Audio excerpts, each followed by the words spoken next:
Visualize squandering an entire decade attempting to vanquish the most brutal electronic challenge ever birthed, just to get sucked into that world as some puny lordling currently getting served a slow-acting poison cocktail by his personal cleaning lady. Within actual reality, this person was merely a common non-entity who squandered his existence gazing towards radiant monitors inside some shadowy basement. Currently, I am imprisoned within a savage magical realm where a malicious stepmother craves my immediate expiration. Although this scenario resembles a certain fatality, it represents the ideal recreation area, aimed at some dedicated butter masher. Antagonists presume this narrator is merely a delicate infant anticipating a visit to the local meat grinder, yet such fools lack any suspicion regarding their encounter with a singular legendary digital overlord who plans to compel those villains into physically dismantling their unique supernatural gifts. We must retreat toward that very commencement so as to observe, regarding the manner whereby a solitary scholar morphed into the terrifying strategic genius across this entire landmass. This chronicle commences with a pathetic though familiar atmosphere, since my days were tedious, serving as a basic dull introduction for massive life-altering evolutions. Observe this typical learner possessing eyewear plus chestnut hair, likely appearing quite exhausted, totally vacant, as I merely performed those tasks of some monotonous day. The backdrop transitions toward a standard residential corridor in my dwelling, proving how unremarkable my domestic history was, being the peak of mediocrity with nothing fancy. This loner passed his hours simply breathing, trekking through campus corridors while other youths mingled nearby, existing as some background extra within his personal bio. Enduring repetitive cycles, pastimes remained isolated, just me, clicking away inside some pitch-black room, having already concluded that my existence would likely finish without any remarkable events. In that spot I sat, plumped atop some workstation during those midnight hours, while that voiceover hints regarding how things were different, implying that events are becoming extremely chaotic. Everything changed within some flash, one pupil reflecting that monitor radiance whenever sudden intensity peaked. Plus I finally noticed a detail which truly ignited his fascination. This person gaped toward that mysterious luminous display, depicting a petite golden-haired sprite within some dark void, which seemed like some concealed game plus unforeseen invitation. Instantaneously, some sequence involving majestic skirmishes plus mythical lands flickered across that glass, titled Hero's Fate, representing some complete reversal regarding my boring routine, showing monsters and fighters. The computerized sprite marked, whereupon this narrator stood within a virtual vacuum encircled by recollections, prepared to exchange some stale reality regarding that fantastic alternate dimension. Observe this Goldamain warrior, who represents my digital avatar, as it remains wild how I function like a completely distinct human, overflowing with audacity. The metamorphosis finished, and I proclaimed myself some sovereign over this globe, since this digital variant possessed radiant emerald pupils plus some vibe emitting immense protagonist vibes. Formal education concluded for today, and this narrative basically bolted toward his residence to stay solitary, existing as some recluse who feigned indifference regarding campus life though obviously favored any alternative location. Initially, the scanner toggled that machine switch, seeking some private refuge away from any tedious reality, and rested there amidst the Azure monitor radiance feeling quite fulfilled. Assuming solo grinding remained possible, existence seemed perfect. Consequently I popped my joints and access to flow state, claiming that I represent the lead actor. This expression displayed far greater enthusiasm within this room compared to those scholastic passages. I detailed those benefits regarding solo gaming experiences during the broadcast, specifically saving, reloading, or performing any desired action, viewing such things as methods to exercise absolute authority over some realm that appreciated me. This narrator's look became remarkably fierce, featuring that tight shot of one pupil plus some confident grin, since I existed for that rush of authority, rather than mere gaming. It felt like reality was constructed for some single participant, leaning me, becoming entirely lost within fiction while dismissing any tedious actual existence. This individual prepared to initiate a regular internet broadcast, donning some audio gear while behaving nonchalantly for those watching. Assuming today involved a typical grind, dev reality proved quite different. A rather janky, glitch-riddled notification for my stream launch suddenly materialized on the monitor. Apparently, the universe decided this was the precise moment to inject some actual excitement into my day. Instantly, the live chat flooded in, with a fellow named Judy K. already tearing into me for broadcasting midweek, questioning if I ever attended lectures. Honestly, the online world spares no one, especially not quiet types such as myself. I desperately tried to maintain my composure while viewers online duked it out, debating whether I was some kind of genius savant or just a complete dud. They clearly couldn't pick a lane between praising or utterly destroying me. Out of the blue, an alert flashed up, showing someone named AGJ had dropped $10 whole. My jaw nearly unhinged, as even a measly donation felt like hitting the lottery for a fledgling streamer such as myself. I sincerely believed $10 was more than sufficient, so I quickly typed out a grateful thank you message. I probably looked like a humble, overjoyed peasant, just thrilled to receive any sliver of support. Then, as if reality itself decided to go rogue, my screen absolutely erupted with a fresh contribution.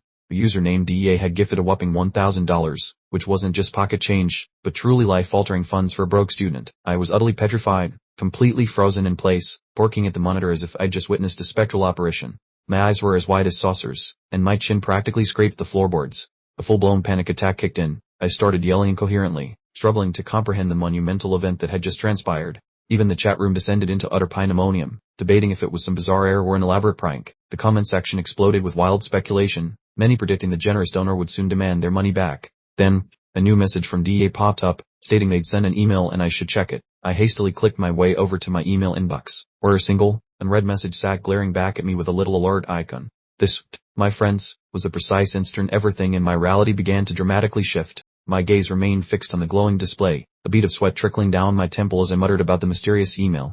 I understood, with a creeping sense of dread, that whatever lay within that digital note was intrinsically tied to the colossal $1,000 donation. The mysterious email turned out to be from a game developer, who was surprisingly a huge fan of my channel. They confessed to spending an eternity crafting a game so ridiculously challenging, nobody managed to beat it during its initial beta phase. The text splashed across my monitor boldly declared that not a single soul had managed to conquer this game during its exclusive closed beta. It sounded less like a simple game and more like a personal gauntlet thrown directly at my inner hardcore gamer. My mind immediately started racing, conjuring up scenarios of what might happen if I actually managed to clear the game. I was already completely obsessed with the delicious prospect of being the very first person to conquer it. The screen, in a blatant act of digital provocation, reiterated the challenge. Absolutely no one had managed to triumph during the beta test, almost as if the game itself was a cheeky digital entity, personally daring me to try my luck. The massive, slightly unhinged grin stretched across my face as the realization dawned. This was my golden ticket to finally being extraordinary. I was utterly fed up with the mundane, convinced this game could be my glorious ascension to legendary status.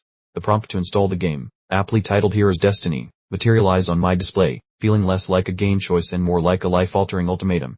I dramatically slammed my mouse and bellowed, yes, fully committed and prepared to plunge headfirst into whatever grand, pixelated fate Hero's Destiny had reserved for me. The installation bar for Hero's Destiny zipped to completion surprisingly fast, and the game itself launched, bathing my screen in a bright, ethereal digital blue glow. It opened with overly dramatic lore about ancient imperial calendars and an impending era of chaos, placing my tiny avatar within a vast, shimmering, aquatic blue digital realm. As the game finally loaded, I felt a slight wave of disappointment wash over me, realizing the visuals were considerably less impressive than I had anticipated. It then politely requested I input my character's name, which, let's be honest, felt pretty standard. I casually brushed off the lackluster graphics, acknowledging that if a single person had made this, rough visuals were totally to be expected. I then confidently decided what my character's illustrious name would be. My fingers danced across my glowing keyboard, meticulously typing out Game Master as my chosen username. I was clearly aiming for the ultimate, supremely confident gamer tag to showcase my supposedly formidable skills. The game, with typical RPG grandeur, then welcomed me to the continent of Ellen, Game Master, feeling very much like a generic RPG intro, yet I was inexplicably hyped for it. My digital alter ego materialized in a rather uninspired-looking forest, and I stood there, utterly bewildered by the sheer simplicity of my virtual surroundings. Noticing the complete absence of a tutorial, I foolishly concluded the controls must be elementary, feeling entirely too self-assured for my own good. I ambled around for a brief period before my eyes snagged on an NPC in the far distance. My hopes soared, imagining this would finally kick off my very first quest, or at the very least, provide some much-needed initial guidance. The NPC in question turned out to be a genuinely creepy-looking village chief, who immediately demanded to know my business in his settlement. The text box then promptly appeared, eagerly awaiting my type response as the mighty Game Master. I was thoroughly perplexed, mostly because there wasn't a single pre-written dialogue option to be found. It dawned on me I had to manually type out every single thing my character uttered, a truly bizarre and highly unusual mechanic for this style of game. The cursor, a beacon of silent judgment, incessantly blinked in the vast, empty dialogue box, patiently waiting my creative genius. The game, it seemed, was granting me absolute narrative freedom, which was simultaneously exhilarating and utterly terrifying. My fingers hovered over my keyboard, a wave of incredulity washing over me as I wondered if I genuinely had to painstakingly type out every single interaction. I silently mused, there's absolutely no chance this is right, but I decided to humor the peculiar system anyway. Attempting to channel my inner comedian, I gleefully typed out a message instructing the chief to immediately surrender all his precious gold, or else I would, rather casually, commit to slaughtering every single villager. Clearly, I hadn't quite grasped the gravity of this game yet. I reclined in my chair, the supremely smug smirk plastered across my face, eagerly anticipating the NPC's dramatic reaction to my delightfully edgy threat. I fully expected some cookie-cutter, canned response or perhaps a conveniently scripted brawl. Monumental error. The village chief, apparently not one for games, immediately clocked me with a powerful blow. I soared through the air with a startled shriek and an expression of pure, unadulterated shock. My character slammed into the ground with an audible thud, and a chilling message materialized. My eyelids feel heavy. I was already in the throes of death, mere moments after starting this infernal game. The screen dissolved into an inky blackness, displaying a stark "you died" message, promptly followed by a grim confirmation that I had, indeed, perished. I remained utterly dumbfounded, staring blankly at the prompt inquiring if I wished to retry.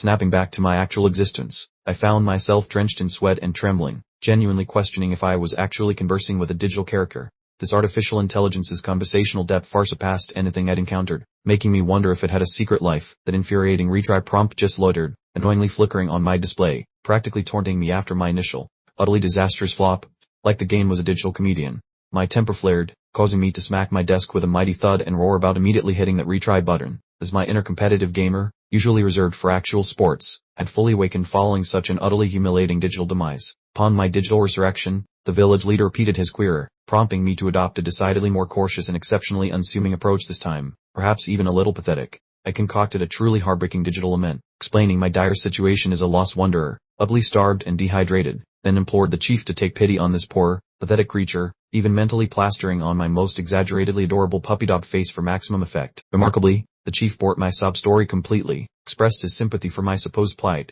and motioned for me to trail behind him, confirming that apparently, impersonating a destitute wanderer was the secret handshake to advancing in this bizarrely authentic virtual realm. Upon reaching a quaint dwelling, the chief extended a cup, advising me to imbibe its contents for a bit of calming relief, and I, feeling immensely thankful, foolishly presumed I had successfully navigated the initial, tricky obstacle like a seasoned pro. I snatched the goblet without even a moment's hesitation, offering a charming, polite thank you to the venerable gentleman, feeling rather smug about my uncanny ability to manipulate digital characters. The true master of virtual psychology. Driven by the thirst of my supposed arduous trek, I guzzled the entire concoction in a single gulp, convinced I was executing my role flawlessly, yet the chief merely observed me, utterly wordless, his gaze unerringly fixed.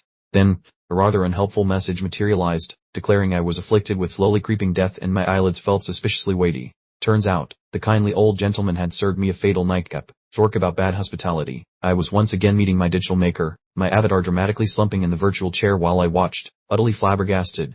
This game, clearly designed by sadists, consistently found the most incredibly inventive and surprising methods to off me. The grim, resolute expression settled upon my features as I pondered the potential repercussions of my next wild scheme. Having finally reached my breaking point and preparing to attempt something wildly unconventional, perhaps even unhinged, I began yanking cables from my computer like a mad scientist, loudly demanding to know what chaos would ensue, convinced I could outsmart the game's strict algorithms by physically tampering with its hardware or internet tether, a truly genius plan. I cackled like a cartoon villain, certain I had stumbled upon a glorious system exploit, firmly convinced that even a complete internet outage wouldn't stop me from somehow hacking or puppeteering the digital inhabitants of this perplexing world. I deliberately mashed a chaotic mess of random characters, a completely nonsensical jumble, into the dialog window, hoping to either spectacularly crash the entire system or at least utterly bewilder the sophisticated artificial intelligence. The game, however, remained unpressed, awarding me a truly grisly demise, stating that the game master, having spouted such utter gibberish, had his tongue brutally torn out and subsequently bled to death, which is frankly, quite disturbingly hardcore. My fingers instinctively released the mouse in utter shock as my display started to sputter and distort, and I began to grasp that this game operated under its own peculiar and frankly terrifying set of, shall we say, house rules. I was positively drenched in anxiety, finally comprehending that this perplexing digital world functioned perfectly without any internet tether, confirming this was far beyond a mere quirky indie title. It was profoundly more enigmatic. My gaze drifted back to the initial email, spotting the mysterious DEA moniker once more, prompting a cascade of questions about their identity and the motives behind bestowing me with this specific, sanity-bending creation. Lost in contemplation, the name DEA on my screen held my attention, a tantalizing enigma whether it represented an individual or an entire development studio. Yet one thing was certain, I was unequivocally captivated. A quick glance at my digital timepiece revealed it was well past 1:30 in the morning. The shocking realization that my utterly consuming fixation on this peculiar game had caused me to completely lose all sense of chronological order. I finally opted to declare a temporary truce with the virtual world, hitting the save button, my reflection showing an exhausted but strangely content individual, having uncovered something genuinely extraordinary and perhaps a little unhinged. While reclining in my bed, my mind persistently replayed the unsettling realism of the digital inhabitants, prompting me to seriously contemplate whether the vibrant world of Hero's Destiny possessed some tangible existence beyond my screen. I lay there, an arm dramatically draped across my eyes, pondering why on earth no other soul had managed to complete this perplexing beta test, already meticulously plotting my intricate strategies for the moment I eventually re-awakened. A tranquil close-up showed my visage as I succumbed to slumber, bathed in the gentle luminescence of the moon, appearing far more serene than earlier, until my eyes abruptly flung open with a fiercely resolute gleam. Now this is truly getting thrilling. I mused, no longer the world-weary scholar, but a man reborn, having discovered a formidable new drive within the perplexing confines of this game. Leaping forward in time, cityscapes reappeared beneath the brilliant azure firmament, indicating that numerous days had slipped by as I persistently indulged in my clandestine and utterly captivating digital fixation. I found myself once again parked before my computer, mindlessly clicking my mouse, and honestly, from the very moment I'd begun this digital journey, I had become so utterly engrossed that time itself simply vanished from my perception. My finger descended upon the load button within the sleek, futuristic interface, a familiar action that had morphed into my absolute daily ritual, genuinely the sole element I anticipated with such profound eagerness. I tapped the save button once more, a testament to my painstaking, almost obsessive progress, fiercely resolved to conquer this digital Everest. There I sat, a hunched silhouette in the dim light, utterly swallowed by the game, as if the entire mundane world outside had simply dissolved into nothingness. I click load yet again, primed for another intense gaming marathon.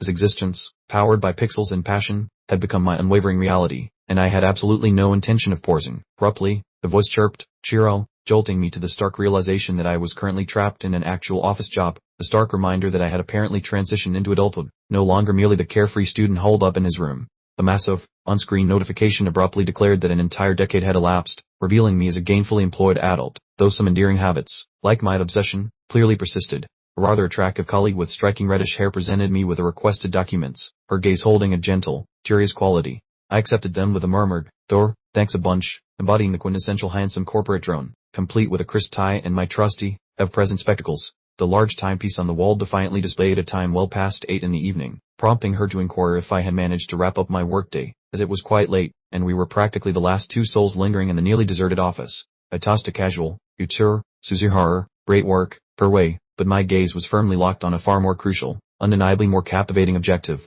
Suzuhara, looking like a shy tomato, fumbled for words, clearly building up to some deep, profound query. After a heroic struggle, she managed to squeak out an invitation for dinner before I vanished home, her hopeful expression practically a neon sign. My unwavering stare seemed to weigh a ton, making her fidget uncomfortably, and the sudden quiet in the room became so dense it could have been cut with a butter knife. Pivoting abruptly, I declared with the emotional warmth of a robot that my couch was calling, ending her hopes faster than a free sample disappears at her grocery store. She stood frozen, the deer in headlights, utterly flabbergasted by my swift dismissal after her valiant effort. I mumbled something about an important day and another time to cushion the impact, even as my bag was already zipped shut, clearly ready for my grand escape. Suzuhara was left radiating pure disappointment, grumbling under her breath about yet another expertly executed dodge, suggesting my rejection technique was becoming legendary. Under the cloak of night, my apartment building gleamed, beckoning me to its sacred halls, my ultimate refuge. At my battle station, I positively pulsed with vitality, the far cry from my office drone persona, proclaiming this glorious evening as the final showdown for Hero's destiny. With a triumphant click, my fingers executed the last, decisive commands, a singular moment where a decade of dedicated digital warfare hung precariously in the balance. The game's grand finale unfurled across a canvas of celestial beauty, an absolutely breathtaking, monumental tableau I had painstakingly pursued for 10 glorious years. A dazzling message emblazoned the screen, proclaiming congratulations, Game Master. You are the pioneer mortal elevated to the divine pantheon. I had truly achieved it, becoming the undisputed, first ever champion of this digital realm, ensconced within my dimly lit lair, walls plastered with esoteric scrawls and strategic blueprints. I knew my utterly fanatical dedication had finally culminated in glorious triumph. The thunderous roar of "I conquered it" escaped my lips, accompanied by a beatific grin, marking this as the undisputed peak of my earthly existence. My face, zoomed in for dramatic effect, flushed with an ecstatic glow, a radiance of accomplishment utterly alien to the humdrum existence outside my gaming den. Alas, my triumphant grin slowly dissolved into a blank canvas, the euphoria of victory evaporating like morning dew, leaving an unsettling void in its wake. The decade, the full 10 years, had been poured into this singular obsession. Dazing at my hands, I was struck by the relentless march of time, a harsh reminder that despite my legendary in-game heroics, my actual existence remained stubbornly, agonizingly mundane. There I sat, a king in pixels, a peasant on my tiny apartment floor, rudely yanked back to earth. The stark digital typeface on my screen seemed to mock me, affirming that yes, I was still just as spectacularly ordinary, a bitter pill that my virtual godhood hadn't magically upgraded my actual life. Plumping back into my chair, my eyes holding a vacant stare, I mumbled that it felt utterly hollow, a decade's monumental accomplishment surprisingly less satisfying than a slightly overcooked potato. My mind drifted, conjuring images of myself as a triumphant champion amidst breathtaking, radiant landscapes, the stark contrast to my current reality, where I truly felt a different existence during those sacred gaming hours. I recalled the intricately woven personalities I had encountered, individuals like the formidable Black Prince Gale Krakow, whose existence made my dreary cubicle life feel like watching paint dry. My thoughts also drifted to the enigmatic Cardinal and the mysterious Witch of the Sealed Tower. For me, they transcended mere non-player characters, possessing such distinct charisma and utterly convincing responses that distinguishing them from actual living beings seemed an impossible feat. I truly believed these digital souls had simply misplaced their physical addresses. A profound groan escaped me as I buried my face in my hands, lamenting that it was genuinely finished, a heartfelt mourning for the soul realm where my existence truly held meaning. Out of nowhere, my eyes caught a peculiar flicker on the monitor, causing me to physically recoil and emit a startled gasp as an entirely unexpected new message materialized. The display, with an irresistible twinkle, inquired if I yearned for fresh exploits, promising that her simple yes would whisk me away to the mystical lands of Alin. My jaw practically hit the floor as I tried to process this astonishing proposal. Could this be a secret level, perhaps even a brand new continuation? Just staring at the tantalizing offer was enough to ignite that wonderfully addictive, familiar surge of excitement deep within my gainer's soul. The mere thought of recapturing that electrifying sensation, even for an instant, was worth any price, a truly priceless opportunity. My hand, trembling with adrenaline, lunged for the mouse. With a resounding bang, I clicked, bellowing that this was my destiny, an undeniable call to plunge back into the unknown, come what may. The display blared its dramatic declaration, initiating transport to the majestic continent of Alin. Accompanied by a dizzying swirl of energetic lines. This felt like considerably more than just your average, mundane loading bar. A profoundly resonant, enigmatic voice boomed, "Greetings, illustrious game master." Then, "My chosen apostle," it added, a phrase definitely not listed in the game's official dialogue tree. Abruptly, the world plunged into absolute blackness, sending me into a full-blown panic as an intense inferno raged in my chest. Unable to draw a breath, I desperately questioned what bizarre transformation my physical form was undergoing. My eyes fluttered open to reveal a sumptuously appointed chamber, boasting soaring ceilings and furniture so opulent it probably had its own butler. Utterly bewildered, I peered around, mentally asking, where on earth am I, and did my apartment pack up and leave? A serenely soothing voice declared their immense relief at my reawakening, a comforting sound, yet one that rang entirely unfamiliar to my ears. Looming over me was a distinguished gentleman with a formidable mustache and a crisp, military-esque uniform. He gravely informed me that without the intervention of an exceptionally potent concoction, I would have tragically missed out on another glorious sunrise. Peering into my own pupil, I spotted a wrinkly geezer staring back at me from a teal iris that definitely wasn't my original shade, and after this ancient fellow addressed me as Calyx, I discovered I was a gorgeous blonde lad lounging on luxury sheets, which meant I had officially been magically transported into my favorite digital pastime. Regaining consciousness in this fresh skin felt like a bizarre hallucination, especially with a stern elder mirrored in my gaze, and my only response was a pathetic stutter where I desperately tried to ask this mysterious dude exactly who he thought he was. The elderly gentleman blinked in surprise, looking like a cross between a decorated general and a very expensive servant, and he merely grunted a contemplative noise while clearly processing my sudden lapse in basic recognition. Genuine concern washed over his face, as he muttered about how the local doctor forgot to mention any side effects involving memory loss, which was just great since I had managed to baffle the native population within seconds of opening my eyes. Panic flared as I gripped the duvet and scanned the strange surroundings, shouting demands about his identity and our current location, and I really doubted he grasped that I was currently having a massive mental breakdown. The fellow offered a low, formal bow with a hand pressed against his chest in a show of total loyalty, and he announced himself as Russell, though that name meant absolutely nothing to my brain. Flopping back onto the pillows, my thoughts spun wildly since this clearly wasn't Tokyo, and even though the tongue being spoken was definitely not Japanese, I could somehow decipher every syllable with uncanny precision. Things were already plenty strange, but then my day took a turn for the painful, as a fiery, stinging sensation began to erupt right in the center of my torso. I curled into a ball of misery, grabbing my tunic and hollering that my ribs felt like a furnace, while Russell dropped his professional mask and yelled out, sprinting toward me in a frantic blur.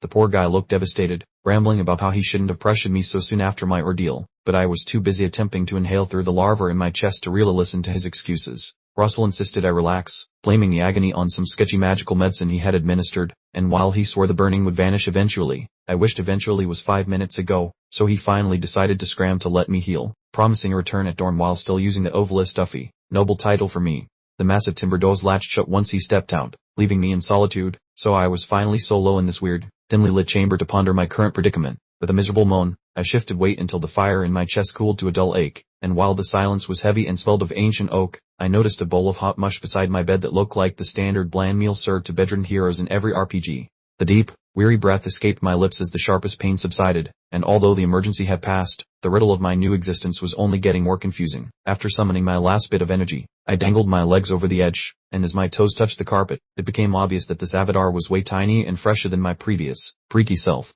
Stumbling toward a fancy, full-length mirror, I felt a knot of dread in my stomach, since I needed a visual to prove my terrifying theory about this transformation.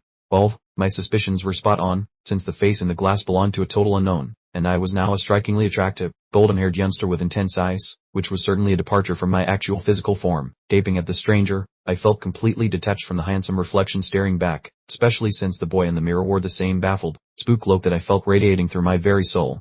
Gripping my skull, the truth finally sank in with the force of a brick, because I recalled 3 decades of gaming in my Tokyo apartment perfectly, yet I had no clue what my current name was in this fantasy land. Gasping for air, I examined my palms as if they were ethereal and screamed at the walls about my missing identity, and since I needed answers immediately, I almost lost my mind right before a glowing azure light manifested in the empty space before me. revealing a hovering digital box that materialized like a classic gaming HUD, and I stood paralyzed, watching the see-through display hang there because I knew this interface was a carbon copy of the menus from the game I played way too much. My pulse thundered when I spotted the hero's Destiny emblem shining at the top of the display, which clearly wasn't a fluke, seeing as I had somehow been sucked into the very software I had just finished playing. The truth struck with electric intensity, as I realized that the new adventure button I pressed was a one-way ticket rather than a sequel, and I was now a permanent resident of the continent of Alan. Thinking back to my cluttered desk and computer setup, I realized I was the legendary player who beat the toughest game ever, and now I was its protagonist, especially when a digital chart of the world appeared, displaying the territories I spent a decade traversing through a screen where every frozen peak and dark woods was now a tangible reality for me. I tried to keep my oxygen levels steady and mentally told myself to chill out, so I paced around internally, attempting to grasp the fact that my boring existence had transformed into a high-stakes adventure. Leaning against some huge bookcases, I contemplated my next move, since I needed to figure out my character's lore and exactly what kind of overpowered abilities I possessed now that this was actually happening. Just when I was starting to feel cool, the internal inferno decided to ignite once more, and the agony returned with a chip on its shoulder, making it clear that I was currently a very broken protagonist. Dropping to the floor, I wheezed as the torture ripped through my torso, and I marveled at how intense the sensation was, which served as the final proof that I wasn't just dreaming since I still hadn't woken up in my apartment. Sprawled out on the carpet, I finally resigned myself to the cold, hard facts. Because this wasn't a computer bug or a bad trip, this was my new life, and I needed to not die immediately. Heating myself up, I hardened my gaze and prepared to commit to this insanity, resolving to embrace the identity of Calix Shekin while officially accepting my new name. And then the floating menu shimmered back to life as if it heard my thoughts, proving the game's UI was connected to my brain. I stood tall, staring at the hovering statistics like I was just relaxing in front of my computer screen. And honestly, that familiar neon blue light was the only thing keeping me sane in this posh bedroom. This convenient digital display was apparently visible only to me. The secret perk, it was like getting cheat codes in real life, letting me possess world-class knowledge in the strange fantasy realm. This thing was truly amazing. A single thought summoned the data immediately, essentially a futuristic encyclopedia overlaid on my sight. I couldn't stop grinning, realizing how valuable this was for my new existence. Phase 1, stockpile intel before venturing out. My expression darkened considerably.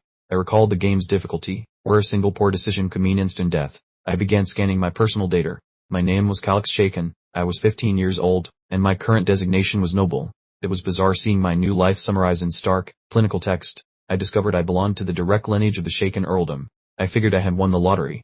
High-ranking aristocracy usually guarantees resources, influence, and a decent safety net while I gain experience. Sudden, loud rap at the door shattered my focus. Someone was approaching, and I needed to project confidence. My body stiffened, and my gaze shot toward the entrance. I had no clue who it was or how the real Calix behaved. My pulse pounded in my ears, but I internally commanded myself to relax. If I made a mistake and they figured out I was an imposter, my current situation would rapidly become fatal. I drilled my new identity into my mind, repeating it like a strange prayer. I am Calix Shekin, the direct heir of the earldom family. I am Calix Shekin. The maid stood outside, her form visible through the slight opening. I attempted to project an air of authority, demanding to know what she wanted. She carried a tray holding a small bowl, stating that it was time for my medicine in a smooth, professional tone. I settled back, adopting the posture of a refined nobleman, and told her to enter the room.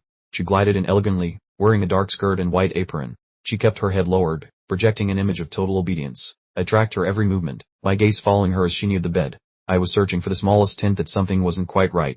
She carefully placed the tray on the nightstand, murmuring softly, "Your medicine." Her gaze remained fixed downward. The very deliberate close-up focused on her assets as she bent over. I internally grumbled, seriously, even in this fantasy world, the fan service never stops. She knelt beside me, presenting the bowl with both hands. She sweetly encouraged me to drink it while it was still hot. My thoughts were racing as I tried to recall if she was a significant character from the game, but I couldn't place her. I quickly realized asking her name would instantly expose me as an imposter. I needed to act normal and keep silent. She glanced up, sensing my delay, and asked if I had a problem. Instantly, the digital status display appeared directly above her head. I mumbled an incoherent response, trying to dismiss her concern. I understood I wouldn't need to actually ask for her name. My cheat system had already provided the information. The full status report for the maid materialized beside her head, displaying a massive block of text detailing her history. I rapidly scanned the details. Her name was Leeler. Alright, Leeler, I thought, let's figure out what secrets you're concealing beneath that pleasant expression. Her profile indicated she was 21 years old, a commoner, and a housekeeper. Then I noticed the affiliation, Viscount Posheran's estate. Hold on, I thought, this doesn't make sense. My eyes widened in surprise. Why wasn't she tied to the Shekin family, but instead to Viscount Posheran's forces? And why was this outsider giving me medication? I squinted at her data, reviewing the fine print. To make matters worse, another detail on her profile absolutely terrified me. I glanced at her combat ability and almost gasped. She was a Class 3 warrior, essentially a special forces operative in maid's clothing, a true expert among experts. I stared at the girl, suddenly feeling a cold dread creep into my veins. She appeared to be a sweet, completely harmless housekeeper, yet she had the skills to easily end me in moments. I stayed at the medicine bowl, my thoughts spinning out of control. The wounded noble from the Seiken family was being attended by a maid from rival territory, bringing medication. My instincts for survival were screaming bloody murder, telling me to avoid this liquid at all costs. This wasn't a healing potion, this was definitely poison. Leela tilted her head slightly, maintaining that unnerving smile, and inquired about my hesitation. She was standing perfectly still, waiting patiently for me to accept the bowl. I attempted to sound nonchalant, suggesting she just leave the bowl on the table, but she instantly refused, demanding I drink it right now. She leaned in closer, her smile transforming into an unsettling, a natural rictus. She repeated her demand to please take it, her voice suddenly containing a sharp warning. Panic surged through me, realizing this woman intended to force me to consume the poison. I was essentially trapped in bed with a highly skilled assassin. I had to devise a solution immediately. I grabbed my chest and let out a dramatic, exaggerated cry about a sudden pain. I truly hoped my theatrical skills surpassed my non-existent fighting ability. My staged heart attack was successful. Leela was so shocked that she fumbled the tray, sending the bowl of dark fluid soaring into the air. Perfector, I thought. The bowl tumbled through the air in agonizing slow motion, splashing the suspicious liquid across the floor. I believed my desperate maneuver had succeeded flawlessly. The tray crashed onto the ground with a loud bang, and Leela failed to catch it in time.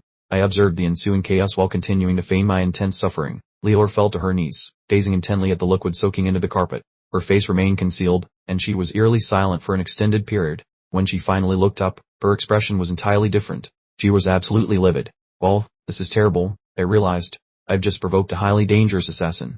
I landed face first on the mattress as the poison bowl launched into the air, but this maid possessed reflexes that were far beyond superhuman. Leela blurred into motion, capturing the bowl mid-flight before a single drop could touch the rug. She returned to her standing position, holding the bowl perfectly stable, acting as if nothing unusual had occurred. I was internally screaming in disbelief at her impossibly fast reaction time. I simply hadn't anticipated this kind of ability from a simple housekeeper. My gaze darted around the room, confirming I was in profound difficulty.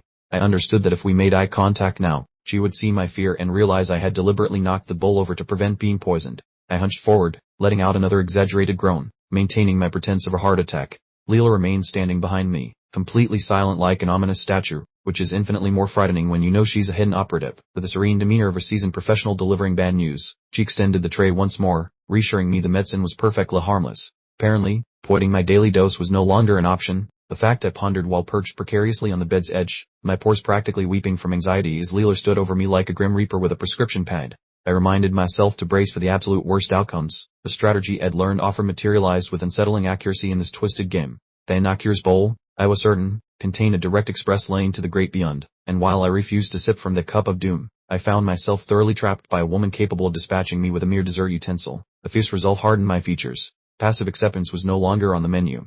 I simply couldn't remain rooted to this spot, patiently waiting the delivery of my last supper. Without a moment's hesitation, I lunged, snatching the bowl from her grasp. Leela visibly recoiled, her gaze flaring with surprise from behind her fringe, and she even asked if I was well as I clung tightly to the dish. Her oval swift concern, however, screamed red flag louder than a fire alarm at my convention, suggesting this was no ordinary household assistant. I promptly reactivated her status screen, realizing this was my sole opportunity to pinpoint a vulnerability, meticulously sifting through her biographical details to uncover the true identity of her employer. I swiftly connected the dots of this convoluted familial saga, deducing that I was the offspring of the Count's first, now departed, spouse, the quintessential wicked stepmother, craving the family fortune, and naturally, I was smack dab in the center of her nefarious machinations. All the puzzle pieces slammed into place when I spotted the name Kaushalen emblazoned on her digital profile, a familiar surname I recognized as my stepmother's maiden moniker. This maid, then, was clearly an elaborate setup, dispatched to discreetly dispose of me. My gaze remained fixed on the luminous blue display, validating every one of my darkest suspicions. Leela was merely a pawn in my stepmother's grand scheme, deployed to ensure I never laid claim to the prestigious sheikdom and earldom. Imagine a still image, capturing Leela cloaked in menacing shadows, the chilling aura radiating from her. While she presented the facade of an ordinary housemaid, her eyes possessed that unsettling, soulless glint typically reserved for professional killers. Her reasoning, though straightforward, was lethal. My demise would elevate her son to the esteemed position of Count. She had been rigorously groomed as an enforcer, specifically tasked with eradicating any hindrance to the second wife's lineage. Rather than succumbing to terror, the mischievous, almost unhinged, smirk stretched across my lips. "Oh, this is rather entertaining," I mused, acknowledging that the legendary high difficulty of this game was at last revealing its true colors. I casually brushed off the incident, assuring her everything was perfectly fine. "Thank you very much," as I returned the bowl. My mind, however, was already a whirlwind of tactical maneuvers, plotting my imminent reversal of fortune. Fixing her with an unsettlingly confident stare and a sly grin, I inquired after my stepmother's welfare, essentially detonating a conversational hand grenade just to observe the ensuing chaos. Leela visibly recoiled, her gaze dilating with authentic astonishment. Clearly, she hadn't anticipated the ostensibly frail young lord to so nonchalantly inquire about the Countess, especially not immediately after a brush with the Grim Reaper. Swiftly regaining her composure, she declared the Countess had been utterly devastated upon learning of my alleged self-inflicted demise. She was certainly piling on emotional manipulation, attempting to sustain her innocent Gerard. A sudden hush fell over me as I processed the unsettling fact that this body's prior inhabitant harbored suicidal inclinations. This revelation instantly made my stepmother's wicked scheme disturbingly flawless. If I perished from this so-called remedy, the consensus would be that I had simply completed the task myself. My gaze drifted downwards to the prominent scar marring my chest, precisely where the status display indicated I had, apparently, wounded myself. The searing agony I'd experienced moments before suddenly clarified itself with chilling precision. Lifting my head, I solemnly vowed to cease causing any further distress to the Countess. Liller, with a respectful dip of her head, informed me that her mistress would be immensely relieved to learn this a perfectly generic, pre-programmed response straight out of an in-game character script. I curtly informed her she was free to depart, attempting to usher her out so I could devise a proper strategy. Her swift exit was paramount before I initiated the subsequent stage of my schemes. Liller, however, remained rooted to the spot, unmoving. She raised her head, fixing me with an unnervingly dark stare, and declared, with an apology that rang utterly hollow, that I had yet to consume my prescribed dose. The entire pleasant servant Gerard was, at this point, visibly crumbling. My jaw slackened, suspended in sheer disbelief. This woman possessed an unnerving tenacity, her form practically radiating a visible, malevolent, purple glow of homicidal intent. The stark truth dawned on me. She had no intention of departing until I had swallowed the deadly concoction. So, there I was, confined in a chamber with a seasoned executioner and a goblet brimming with death. What a perfectly dreadful turn of events. I settled onto the bed's perimeter, a frigid perspiration slicking my brow. A simple refusal was out of the question. I was confronting a bona fide master of assassination while inhabiting a body as robust as a wet paper bag. I inwardly bemoaned my predicament, stuck as a healthy, 30-something consciousness trapped within the frail shell of a mere adolescent. Physically, I was outmatched by every conceivable metric. I momentarily entertained the notion of crying out for assistance, but a cold certainty enveloped me. It was a cunning snare. Any commotion, and my throat would be expertly slit long before any guards could even approach the entrance. The sheer intensity of the situation was churning my stomach. I understood that if I fought back with too much vigor, my demise was guaranteed, and it certainly wouldn't be attributed to a gentle chemical compound. My gaze returned to the ominous medicine bowl, pondering if ingesting its contents was truly my sole recourse. Though utterly trapped, my veteran gamer mind relentlessly scoured the metaphorical environment for a clever loophole or advantageous bug. Hold on a second, a sudden epiphany struck me with the force of her falling piano. My eyes fixated on the bowl, a desperate strategy rapidly crystallizing in my thoughts. I questioned aloud, to myself, why she would bother with an elaborate poison when a straightforward stab while I slumbered seemed infinitely more efficient. Administering toxins, after all, involves considerably more finesse than simply introducing a sharp object to the chest. And then it clicked. Her objective was to meticulously skirt any undue scrutiny. If I succumbed to poison, the incident could conveniently be portrayed as a tragically successful suicide attempt, ensuring my stepmother's reputation remained spotless and her hands entirely untainted. My gaze narrowed on the murky liquid, immediately identifying its true nature. This wasn't just some generic toxic brew. It was the particular venom, the very one responsible for my untimely demise no less than 3 separate times during my past playthroughs of this digital world. Liller, ever so helpfully, suggested she could assist me in consuming the vile draft should I find it challenging. Simultaneously, an ominous message, reading slow, creeping death, materialized, solidifying my direst anxieties regarding the concoction. I gripped the bedsheets with white knuckles, pondering the harsh realities of heroic Sargers. It became chillingly clear that in this treacherous realm, mere existence hinged entirely upon anticipating and preparing for the most dire possibilities imaginable. The fierce, analytical gleam ignited within my eye. The days of being a trembling child were over. I was now the seasoned game master pro, the legendary player who had conquered even the most supposedly insurmountable digital challenges. The singular principle that had sustained my virtual existence resurfaced, and I embraced it fully in this crucial moment. Always anticipate the absolute worst, it echoed, for that is precisely what is destined to manifest. I understood, with grim certainty, that persistent defiance would only culminate in her physically overpowering me and forcibly administering the draft. Therefore, I resolved to seize command of this precarious predicament.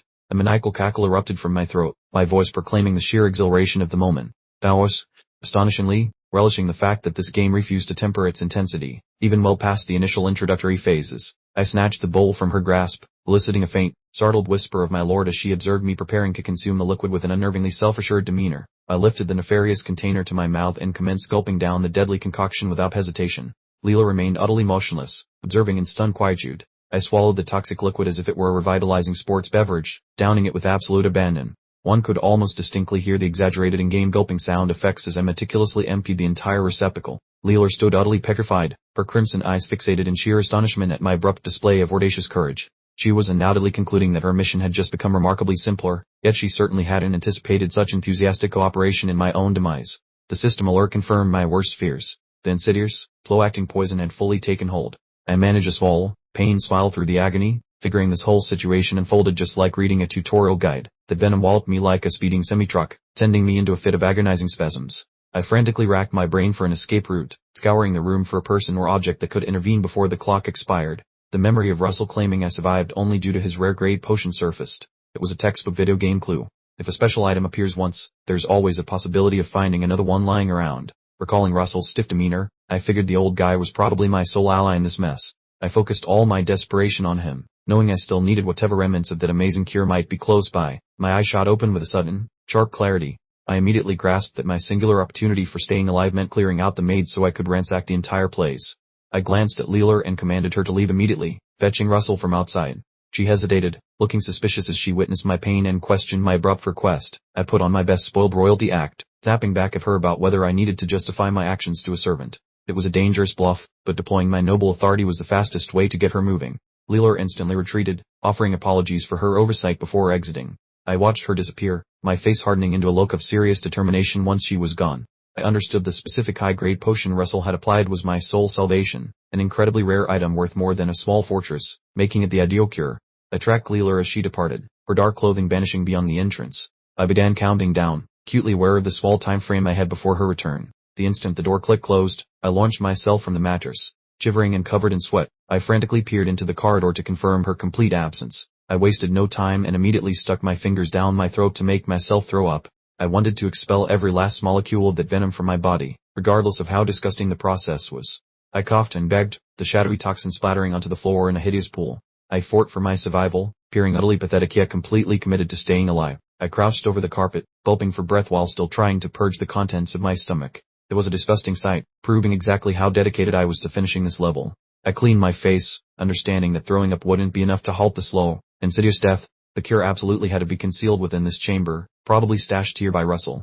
I ripped through a huge wooden trunk, tossing garments and documents onto the floor. Cure's destiny might be a difficult challenge, but I was positive a seasoned player like me would find a solution hidden somewhere. I staggered to the dresser, my fingers shaking uncontrollably as I tore open the compartments. I started to panic, whispering desperately that it must be nearby, while the venom drained away my energy. I checked yet another drawer set, only to find it equally deserted. My hope evaporated as my sight started to fade, signaling the final phase of the toxin's effect. I collapsed against the cabinet, receiving the awful notification that my eyes were growing heavier. I roared in anger, realizing I had nearly exhausted all my options. I'd frantically ransacked every nook, turned over every scrap of paper, and yet here I was, still completely empty-handed. The impending system alert hovered above me as my view dissolved into darkness. I looked utterly beaten, my physical self finally surrendering to the venom's deadly impact. I fell forward onto the carpet with a dull thud, encircled by the results of my frantic search. It felt precisely like a game-over display as I lay there completely still. While sprawled on the floor, I pondered if dying here meant true permanence or simply a system reboot. I was petrified of actually expiring in this place before I even reached the first level. My eyelids were drooping shut, the sparkle vanishing from my striking teal eyes. I was fading quickly, surrounded by the deepening quiet of the chamber. There was a last, tight shot of my eye rolling back in my head. I hovered near the edge of oblivion, when suddenly I noticed a faint twinkle reflected deep inside my pupil. I spotted a miniature, luminous container pushed far back underneath the furniture. I wondered what it could be, channeling my final shred of awareness onto the enigmatic item. I lay flat on the ground, fixated on the tiny, glowing bottle concealed under the cabinet. This had to be Russell's hidden away, powerful potion, my very last chance at survival. I was practically dead, spread out like roadkill on the carpet. My eyes were unfocused and glassy, yet I managed to glimpse a small flicker of potential salvation beneath the heavy wooden dresser. I stretched out a shaking hand toward the tiny, pale ceramic container concealed in the gloom. This was unquestionably my final and singular opportunity to avoid a game-over screen. I hauled my toxin-ridden carcass over the floor, each movement demanding immense effort. I looked like absolute garbage, but my gaming instincts confirmed that the best loot is always tucked away in inconvenient spots. I finally clutched the container in my hands, gazing at it with frantic intensity. I pondered its contents, desperately wishing it contained the fabled, top-level cure Russell had discussed. Using every bit of remaining energy, I yanked the cork free with a gratifying pop. I didn't bother analyzing the contents. I was prepared to gulp down anything to stop the burning agony. I began swallowing the fluid, the sunlight highlighting the container as I consumed it. I was betting all my chips on this mysterious vial I had unearthed beneath the furniture. I instantly retched and recoiled from the jar, my expression contorting with repulsion. I yelled about the flavor of spoiled milk, a colossal disappointment when you're anticipating a powerful magical cure. The system verified my absolute worst fear, rancid goat milk. My inner monologue shrieked about spoiled goat milk. I genuinely put everything on the line for rotten dairy products. But then it dawned on me completely.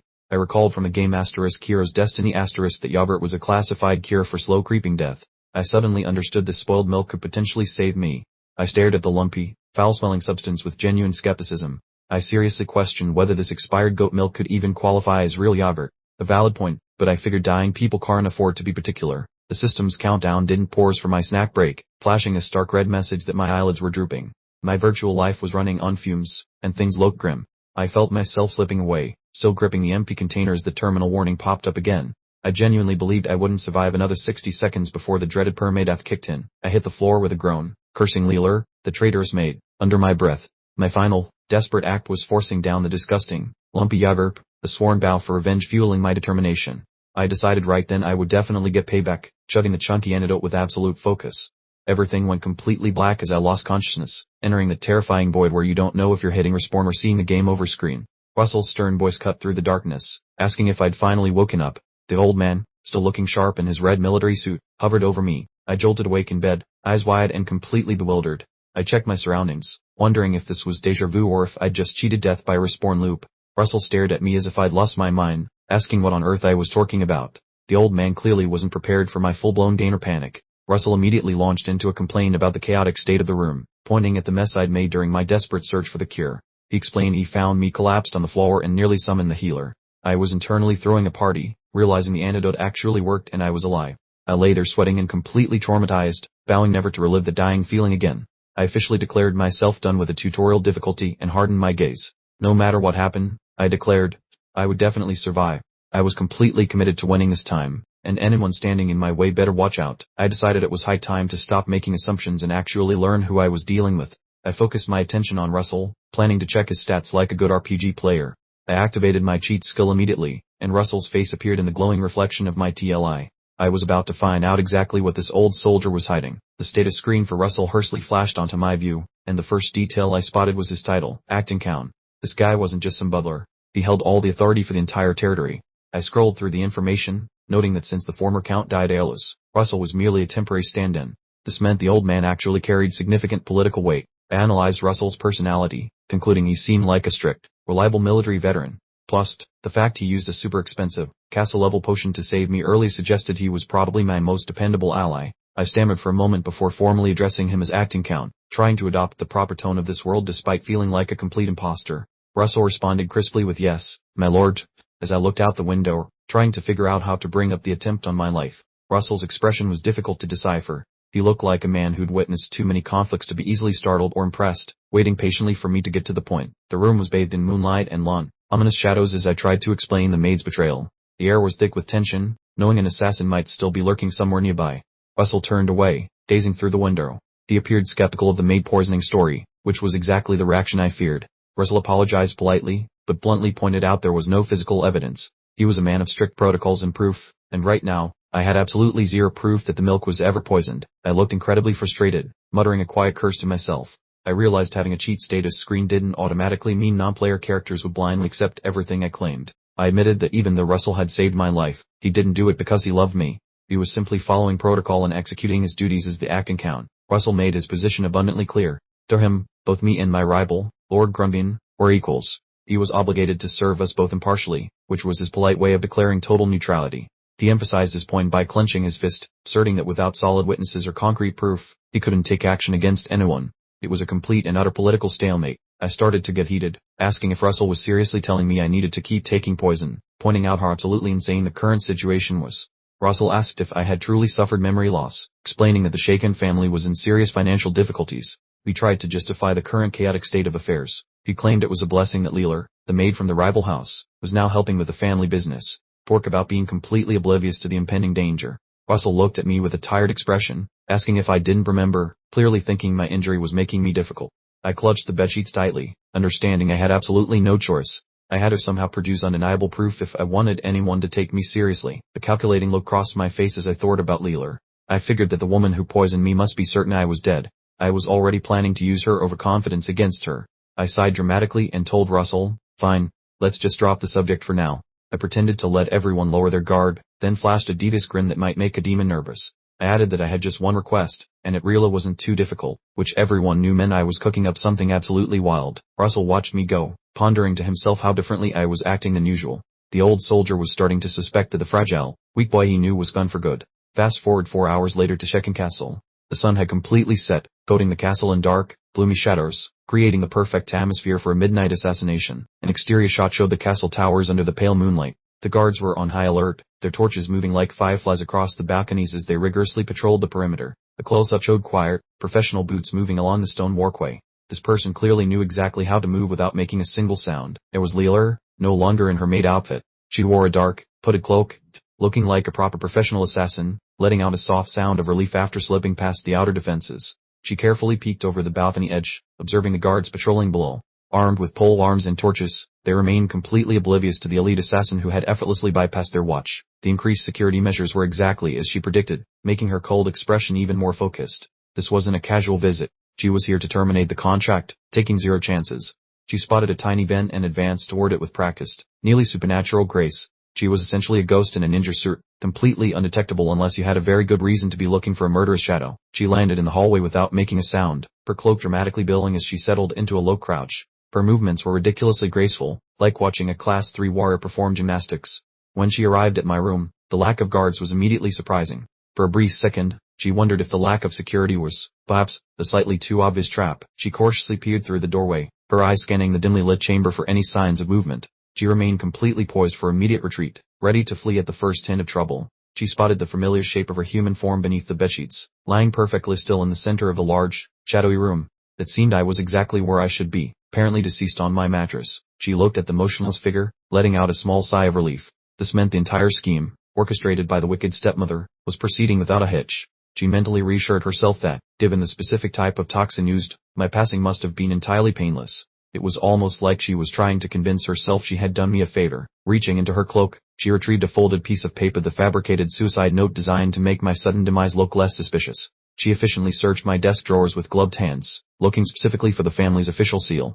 She located a small box and extracted the stamp, which contained the authentic seal of the shaken direct family. This was precisely what she required to make her blatant forgery completely convincing. Carefully, she pressed the stamp onto the note, the sound echoing in the stillness. She inwardly congratulated herself on a successful night, certain that I was now ancient history. Suddenly, a cold steel blade pressed against her throat. A shadowy figure materialized behind her, completely overriding her elite senses. She froze in sheer terror as a familiar voice spoke, and her heart sank when she realized the supposedly dead lord was holding a knife to her neck. That's what you call a serious plot twist. The tables had officially flipped, and now I was the one holding the cold steel blade to Leela's throat. I clenched my jaw tight as I held her life in my grasp, watching her face twist with panic and disbelief. Her perfectly executed plan had just detonated in her face. Even with the sharp blade pressed against her skin, she attempted to sound tough, shouting that her work was already finished. She was still desperately hoping that the he's already dead card would somehow work in her favor. The camera pans to the disheveled bed as she continues to insist Lord Calix was a corpse. The irony, of course, was that the very person currently holding a knife to her throat was very much alive and perfectly healthy. She had already begun celebrating the demise of the shaken family, believing only the Grunban heir remained. Her internal monologue revealed exactly how deep the conspiracy to seize the inheritance actually ran. Leela yelled out for Lord Russell as the acting count appeared in the light, looking as stern and unimpressed as a garden gnome. She desperately hoped he would assist her, but she was in for a rude awakening. Leela's face was half-shrouded in shadow, her eyes narrowing with the malice of her cornered cat. She understood she was in serious trouble, but an elite assassin always has an escape plan hidden up her sleeve. She attempted to lecture Russell on his loyalty, insisting he should be serving the family rather than engaging in whatever this was. Russell simply returned her stare, completely silent, refusing to budge. I emerged from the darkness behind her, maintaining the blade against her neck. I remarked, as expected, just as I predicted, sounding far too relaxed for a person who should currently be dying from poison. Leela's eyes bulged with pure astonishment, as the full realization that she had been completely upside dawned on her. The only sound she could produce was a shocked gasp as she saw the supposedly dead lord working and torquing. I leaned in with a slight expression, bathed in a backlighting effect that mocked her predicament. I casually referred to her slowly creeping death as quite stimulating, which is essentially the ultimate power move. I dropped some hard truths on her, explaining that in noble family feuds, poisonings are just another Tuesday. Leela stared at me as if I were a ghost, desperately trying to formulate an escape strategy in her head. I retrieved the fraudulent suicide note, examining it with a profoundly bored expression. I wasn't impressed by her penmanship, noting that this evidence, if found, would be rather problematic. I essentially held all the proof required to have her immediately executed. Leela gritted her teeth so hard they might have chipped, letting out a frustrated, muffled sound. She realized that her victim wasn't merely alive. He was a full-blown nightmare. Leela attempted a desperate escape, but Russell was having none of it. He moved like a speedster, immediately neutralizing her attempt before she could even take a single step. The speed was truly impressive. Russell practically teleported to get behind her. Leela's eyes went wide as she realized she was dealing with a genuinely high-level warrior, not just a count. Russell delivered a devastating strike that sent Leela tumbling to the ground. She screamed in agony as the acting count demonstrated exactly why he held power. Russell pinned her down with an iron-like grip, making it clear the battle had ended before it ever really started. The camera zoomed in on a powerful, armored fist. Russell was definitely not holding anything back. This guy was a total battle tank, and there was absolutely no way this assassin was getting away. Russell seized her by both the collar and her hair, effortlessly hauling her upright as if she weighed nothing. The disparity in power was absolutely ridiculous, and poor Leela was now just along for the journey. I watched the entire event unfold with a chillingly serene smile, completely impressed by the whole production, wondering if this was the three-class difference I saw on everyone's status screens. Russell stood like a titan, glowing with a terrifying purple Manhwa aura that took up all the space, representing the acting count in his full warlord glory, and it was absolutely magnificent. I looked down at the captured Leela, reminding her that even in basic poisonings, you never leave evidence or witnesses behind. Fully embracing my role as a self-appointed dungeon master, I laid down the hammer, declaring that anyone who attempts to assassinate a noble will face immediate execution with zero exceptions. Leela looked up with fear and hatred as she realized her fate was sealed, while I stood by the desk, casually pointing out all the evidence right there in the room, looking like a detective who solved the easiest case in history. I strolled over to the bound assassin in bare feet, radiating an aura of utter relaxation to highlight how little of a threat she posed. Getting close enough to invade her personal bubble, I pointed a finger and asked about any remaining evidence she was attempting to conceal or destroy. Leela looked completely broken, her eyes glassy and unfocused as the full weight of her failure sank in. She went from an elite assassin to a helpless prisoner in less time than it takes to make instant ramen. Leela suddenly passed out, either from stress or a minor injury, leaving me completely confused. I genuinely wondered why my key witness decided to take a spontaneous power nap. Russell knelt down to check on her, wondering why she suddenly changed and fainted. He looked concerned that perhaps he had applied a bit too much force during the initial confrontation. I simply stood there with my hands on my hips, stating the obvious fact that she had fainted, appearing far more annoyed by the interruption than concerned for her well-being. Russell reached out, likely using his Manhwa to check her condition or search for hidden weapons. He was being incredibly meticulous, behaving exactly like the seasoned veteran he was. The bright purple sphere of Manhwa glowed in Russell's hand as he scanned her body, revealing high-level detection magic in action. While I made mental notes for my future skill tree development, I immediately recognized the Manhwa hold technique and realized I could finally understand the class gap between Russell and Leela, essentially using the system's knowledge to power level my own brain. Russell stood up straight, commenting that these assassins lacked the ability to use Manhwa breathing techniques, proving they weren't exactly high-level bosses. He seemed relieved to discover they were just elite soldiers and not something truly problematic, like a dragon or a tax auditor.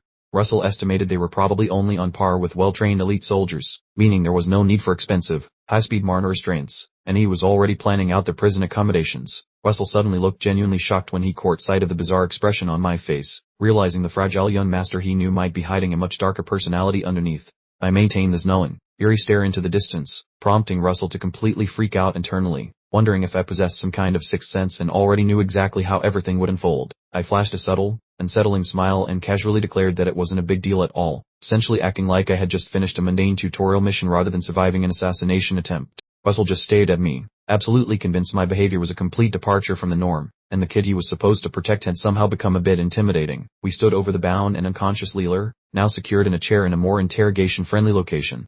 I mentioned I had a laundry list of questions, making it perfectly clear that I wouldn't be gentle in seeking answers from her. Russell poured a small amount of bright red liquid onto her restrained hands, possibly an antidote or just something to jolt her awake. It looked clinical and completely devoid of warmth. She woke up with a sudden, sharp gasp, her eyes snapping open in pure terror. The first thing she saw was the dimly lit room and the two men silently waiting for her to start talking. My face was completely obscured by shadows, making me look exactly like a villain from a cheap horror movie, as I simply stared her down, allowing the uncomfortable silence to do all the heavy lifting.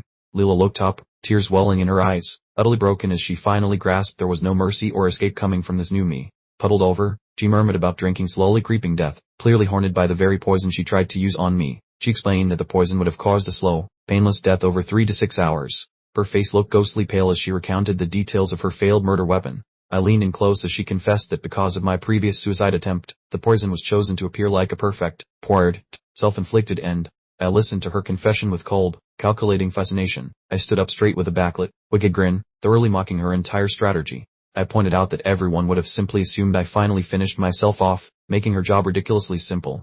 I informed her that if she had opted for a fast-acting poison and possessed the determination to die with me, she wouldn't have failed, essentially providing professional consulting services on how to be a better assassin. I got right into her personal space, my eyes glowing ominously as I asked one single, terrifying question: why?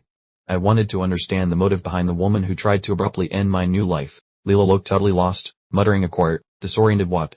While Russell watched from the background, likely wondering exactly where this ruthless and calculating new version of me originated from. Russell stared at me, his brow furrowed with utter confusion. Even the loyal acting count was struggling to keep up with my rapid-fire, drastic personality shift. The Heimer dropped with a heady question from me, asking if she truly desired death. I'd seen straight through her feeble excuse of duty and refused to let her hide behind that flimsy professional facade. I turned up the heat, questioning her true dedication to Countess Stellar, suggesting she lacked the commitment. As I chipped away at her resolve, Leela looked ready to combust, her eyes spitting metaphorical fire. I pressed further, labeling her a coward who clearly loved her own existence more than her assigned task. I nodded toward Russell, giving him permission to proceed with the conversation, which basically meant I was done with pleasantries and ready for his more persuasive techniques. Russell's grip clamped down on her jaw, a powerful and unyielding squeeze. Leela yelled that this was ridiculous, but her eyes clearly broadcasted pure panic about the imminent future. The tight shot focused on Leela's eye, revealing my reflection in the pupil, like the hunter seeing the trapped prey. The tables had turned completely, and she stared directly at her own personal boogeyman. I presented a small, luminous purple gem I had conveniently extracted from her cloak. I inquired about its purpose, genuinely fascinated by the new toy I'd just looted from this assassin's inventory. Russell held her jaw open as a noxious gray liquid was poured down her throat. Leela immediately gagged, the spell alone making her stomach turn as she was force-fed this unpleasant concoction. Leela was choking and vomiting as the disgusting gray substance was forcefully administered. The scene made it clear we were absolutely not messing around with pleasantries anymore. Russell made certain every drop went down, following my command without a sliver of hesitation. Leela slumped against her buns, letting out muffled cries of agony while struggling to catch her breath. Her professional training was thoroughly defeated by my completely ruthless methods. Russell maintained his vice-like grip on her jaw, ensuring not a single drop was wasted.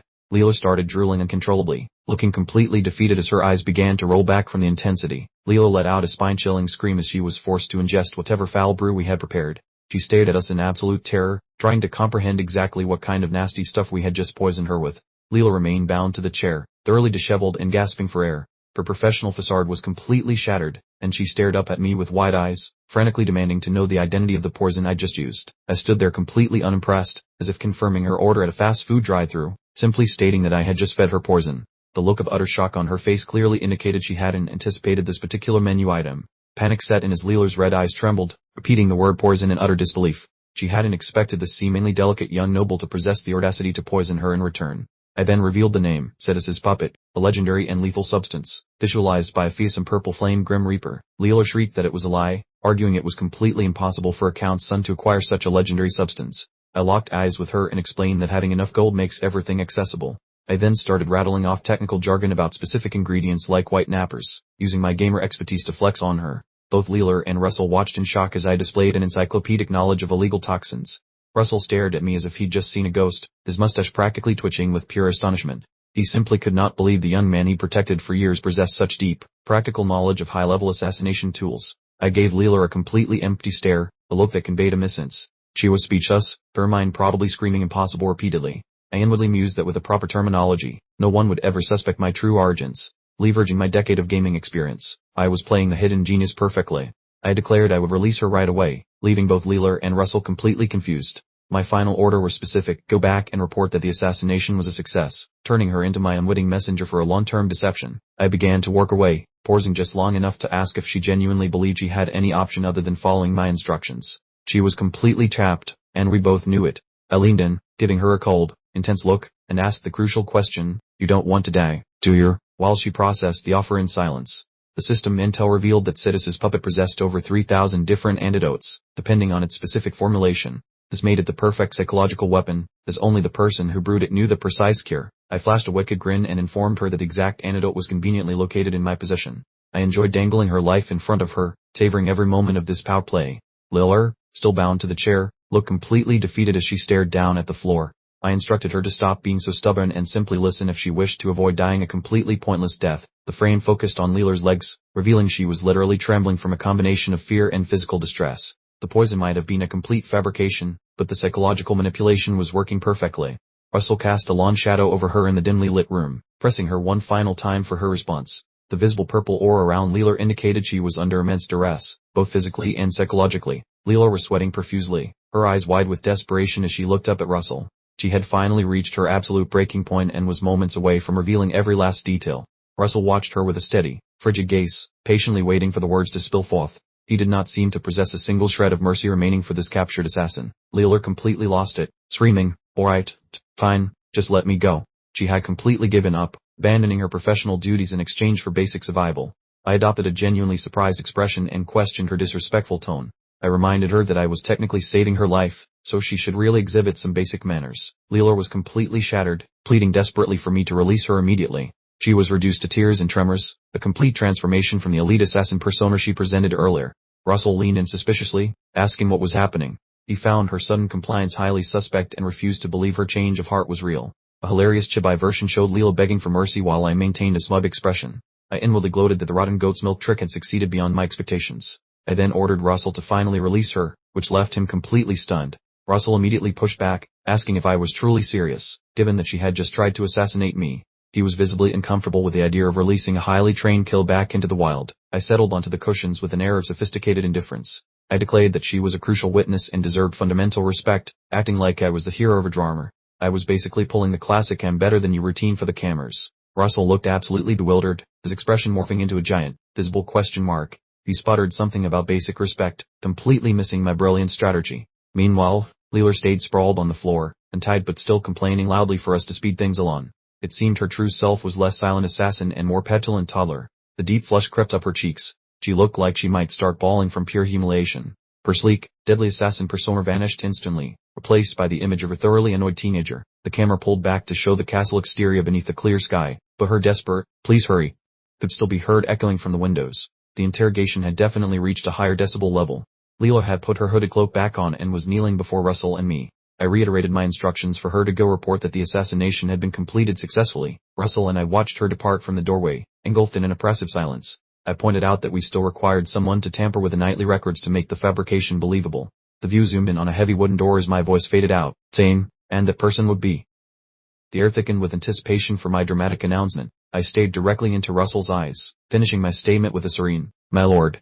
I had just assigned him the most morally questionable element of my brilliant scheme. Russell looked unconvinced, questioning where in the world I had gathered such specific intelligence. He was starting to suspect I wasn't merely odd, but perhaps some kind of strategic mastermind. I offered a nonchalant grin and asked Russell if he'd accept my explanation that I simply read it all in various books. I really wasn't in the mood to explain the whole alternate dimension thing just yet. Russell immediately turned serious, noting that publishing such dangerous information would result in immediate execution. He insisted it was highly unlikely for such a forbidden volume to be lying around. The screen acquired a blue filter as I mentally acknowledged my current fabrication was weak. I figured no one would ever believe I actually fell out of another dimension. I quickly shifted gears, asking Russell if he recalled the dagger I used to stab myself in the chest. I adopted a grave expression while mentioning the unpleasant incident. Russell looked bewildered, wondering why on earth I was mentioning Matt at this specific moment. I stood beside the bed, peering ready to divulge even more of my complicated family history. I revealed that the dagger itself represented a source of power, which I had finally managed to acquire this time around. Russell was completely flabbergasted, his jaw dropping as he responded with a simple, "Really?"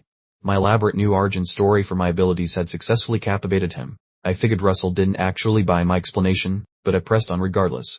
I realized it was highly improbable anyone would guess that stabbing yourself in the heart was their key to unlocking the dagger's full potential. Russell fell into a deep contemplation, staring at the door and murmuring that things felt odd. As a highly intelligent individual, he was attempting to align my current narrative with all his existing knowledge. I averted my gaze, beads of perspiration forming on my brow, as Russell pondered that if the item was genuinely unique, its fame would be universal.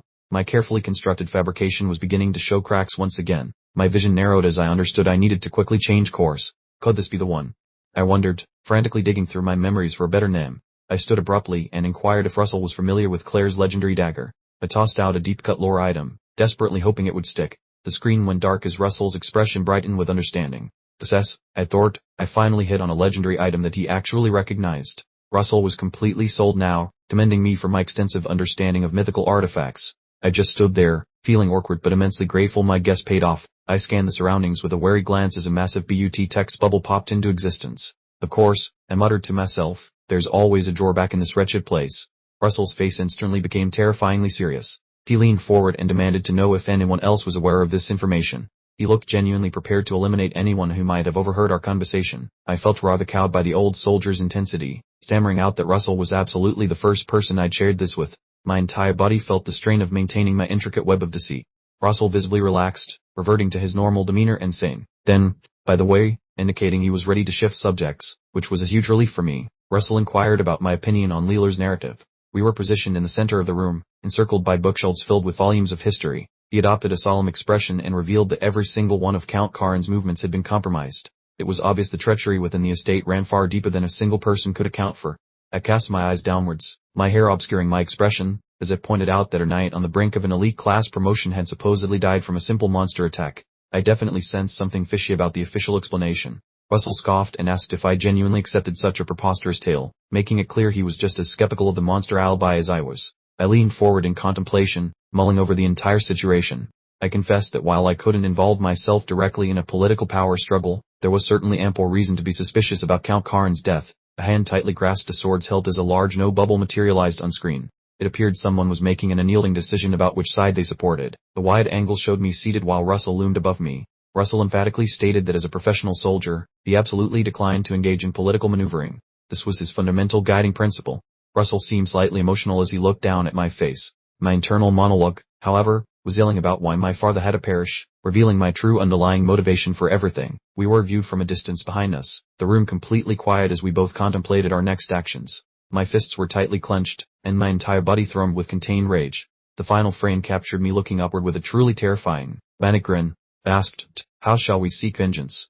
And everyone knew exactly how horrific the answer would be. I delivered a massive truth bomb to Russell, flatly stating that his father, once his master, had been assassinated. The swirling vortex of darkness behind me made it clear how utterly devastating this news was. The camera focused on my agitated footsteps while I revealed the Kosherin family orchestrated the whole murder for Grunbin's advancement. I was essentially sketching out a detailed organizational chart for a high-stakes political conspiracy. Standing tall, I announced that Grunbin taking the Count's chair meant revenge was officially cancelled. I gave a motivational speech, insisting we couldn't give up just because the situation looked impossible. My expression was incredibly intense, half-shadowed as I stared directly forward, essentially letting my inner mastermind calculate how to completely dismantle the competition. The tight shot captured my glowing teal eye as I challenged Russell on his sense of honor. I questioned whether it was truly chivalrous to keep serving a family that had specifically plotted a murder. It was a high-level manipulation technique disguised as a moral inquiry. From behind, Russell's shoulders were hunched over as he attempted to process the massive moral dilemma I created for him. You could almost hear him internally screaming, realizing that 5 decades of unwavering loyalty might have been completely wasted on the wrong people. Russell remained completely silent, his expression a chaotic mask as he kept his gaze fixed on the floor. He had always been defined by his principles, and I had just completely shredded them like confetti at a party. The seasoned veteran finally made his move, stepping forward with an air of absolute determination. He had arrived at a decision that would single-handedly alter the entire trajectory of the territory's future. Russell dropped dramatically to one knee and pledged his absolute allegiance, drawing his sword in a flourish. This was the epic moment where the most formidable warrior in the entire region officially changed loyalties. I offered him a soft, almost sympathetic smile, addressing him by the title Commander Russell. I understood the profound weight of what had just occurred, yet I was already focusing on the however that inevitably comes next in my strategic plans. Russell looked up, enveloped in a truly terrifying purple aura, reminding me that he had just discarded 5 decades worth of personal convictions for this very moment.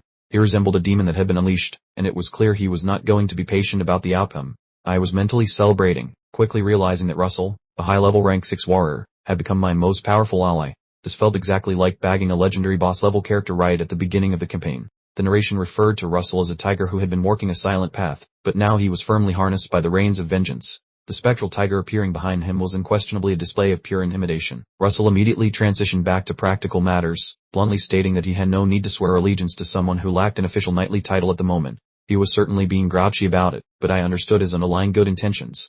In a humorous chibi moment, Russell threatened to give me specific training designed to make me strong. I started sweating profusely, frantically trying to change the subject before he made me complete 500 push-ups. The camera panned out to capture a wide shot of the library as I began explaining the details of the strategy. I noted that the Countess had been exceptionally sloppy, leaving behind both evidence and numerous witnesses who could easily lead to her downfall. I flashed a truly devious, supervillain-grade smirk, declaring that this was only the very first act of our revenge. I appeared to be having far too much fun playing this very serious game of high-stakes political manipulation. Russell watched me intently, clearly ready to jump into action. He asked, "So then, what precisely should this old man do now?" He was completely committed to executing whatever chaotic plan I had managed to devise. My sinister smile widened as I responded, for now, just as the scene cut to an exterior shot of the castle, where a palpable sense of calm before the massive storm hung in the air. We then cut to a grand view of the meeting hall, where nobles were gathered in their best attire. It looked like a typical court session, but the tension in the atmosphere was thick enough to cut with a knife. Countess Stella was present, looking regal and smug as she hid behind her red fan. She was absolutely convinced she had already won, surveying the room as if she were the queen of the castle. The common nobles were busily whispering to each other, wondering aloud why the countess was currently seated upon the throne and why the knights had been on high alert throughout the entire night. The rumors were spreading incredibly fast through the hall. Stella lowered her fan just enough to reveal a nasty little smirk underneath. She began her address, mentioning that, some of you may already be aware concerning my predicament. She then formally announced that I had attempted to take my own life using the legendary creeping death poison. She was selling the lie perfectly, embodying the persona of her grieving stepmother. An old bearded advisor chimed in about how famous that particular suicide poison was, sounding as if he had already finalized my obituary. The entire court was accepting the lie as gospel without raising a single question. The whispering grew more intense as people concurred that my death was now unavoidable. They were already treating me as a historical footnote, which was precisely the outcome the countess was attempting to orchestrate. Another noble loudly proclaimed that, since the first prince was effectively deceased, my entire political faction was completely meaningless. The power dynamics in the room visibly shifted as everyone turned their attention towards Stella's side. Stella looked as though she was floating on cloud nine, convinced that with me out of the picture, her son Grunbin was guaranteed the count's position. She was practically calculating her future profits in her head already. The question of who would be the next count lingered, yet everyone in the room agreed it was already a done deal. They were simply awaiting the official coronation ceremony. The narrator noted that Stella was currently acting as a proxy count, making the unfolding drama significantly more interesting. The design of the hall truly gave off the feel of her stage play. Stella turned toward the position where Russell usually stood, asking if he was prepared. The camera immediately cut to a close-up of her glowing teal eye at the very bottom of the frame. The true star of this performance was clearly about to make his grand entrance. A close-up of her pair of high-quality boots walking purposely toward the hall was shown. The voice responded confidently, "Of course, we'll follow you to the very end." Russell was standing at the entrance, fully clad in gleaming silver armor, looking like an absolute powerhouse. He shouted for his lord just before the doors burst open.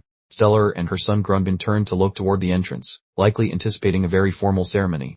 Grunbin looked incredibly bored, completely oblivious to the impending disaster heading straight toward him. The enormous wooden doors burst open with a deafening thud, scattering a cloud of dust and light across the hall. It was a definitive, I have returned, entrance for any protagonist worth their salt. Their eyes stood, my blonde hair gleaming in the light as I stepped into the room. The entire hall fell absolutely silent, the look of utter shock appearing on every face as their brains seemingly short-circuited. I worked calmly across the cold stone floor, my boots making a distinct clicking sound with every purposeful step. I was taking my sweet time, allowing the shock of my unexpected presence to thoroughly paralyze every noble in the chamber. Stella's face contorted into a picture of pure, unadulterated horror as she screamed out my name. Her perfect plan had just casually strolled through the front entrance, and she was clearly not handling the unexpected development well. I stood there in a vibrant red cloak, looking far more princely than I'd ever had before. Russell and another high-ranking knight stood directly behind me, providing serious, intimidating muscle. Stella was absolutely fuming, her face literally turning purple as she wondered, but how? She had personally witnessed me consume the poison, so seeing me stand there healthy was a literal nightmare unfolding before her eyes. The entire hall exploded into murmurs once again. The first prince is alive. Why is Russell standing with him? Did he truly not consume the poison? The nobles were quickly realizing they had been completely lied to. Stella glared down at me from the throne, peering as if she wanted to leap off and strangle me. I looked directly up at her and shouted to the countess to grab the entire room's attention. I pointed a single finger directly at her, informing her bluntly that the throne she currently occupied absolutely did not suit her. I was calling her out in front of the entire assembly, and the palpable disrespect in my tone was undeniable. Stella tried to maintain a facade of composure, forcing a strained smile as she asked about my well-being.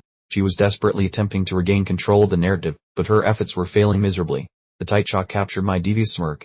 I knew that I had successfully trapped her, and I was thoroughly enjoying watching her squirm in humiliation in front of all her peers. I confessed that someone had forced me to drink poison, but thankfully I survived by immediately throwing it up. I was basically giving her a cheeky nod while simultaneously charging her with attempted murder.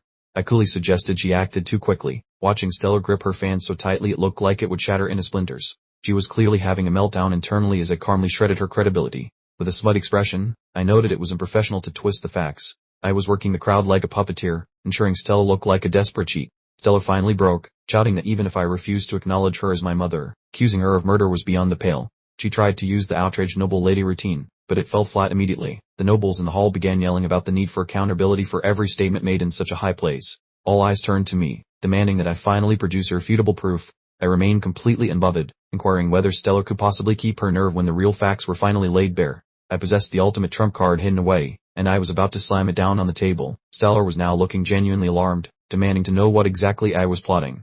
She finally recognized I wasn't the timid child she once preyed upon, and she was utterly terrified of what evidence I had gathered. I simply glanced away and replied with a vague, well, perhaps for the moment. I was deliberately stretching out the suspense, ensuring every single person present hung on to my every utterance. I produced a sharp, distinct clap, signaling for the next act to begin.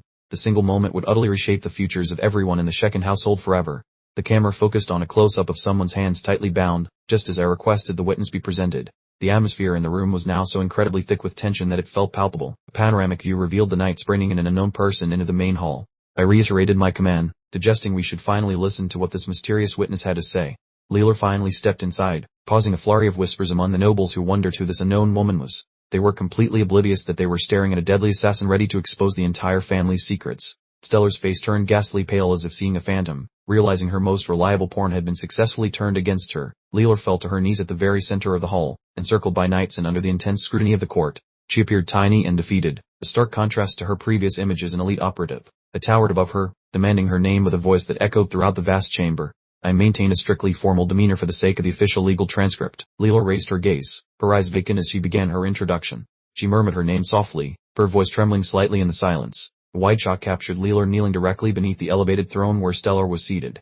It perfectly visualized the witness standing against the person she had identified as the true villain. She completed her self-introduction with a distinct, "My name is Leela."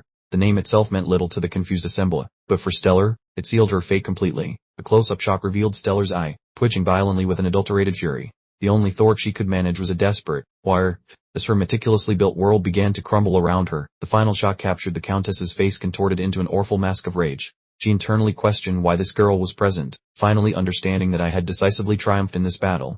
Leela then revealed her true secret identity, explaining that she was not just a common servant, but rather a top-tier agent from the Khosrau family's covert Shadow Corps. I actually found myself impressed by the grand title. I murmured about this mysterious Shadow Corps, obviously enjoying all this new information. Leela detailed how they selected gifted orphans and subjected them to ruthless survival training within the Highlands. It sounded like a truly horrific experience. Only the most resilient survived the ordeal to become secret agents, dispatched everywhere using fabricated identifications. I leaned closer to Leela, inquiring about her specific cover story for her work here. Stellar was visibly vibrating with anger in the background while Leela verified what had become obvious to me. She had been disguised as the Countess's personal attendant this entire time. I finally delivered the pivotal question. Did Lady Stellar truly know your real identity? The tension in the chamber became almost unbearable.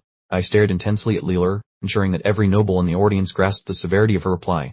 Leela held her head down, fully prepared to face the repercussions. Stellar completely snapped, screaming accusations about a vast conspiracy while a chilling, deadly aura surged around her form. She was now clearly operating from a position of desperation.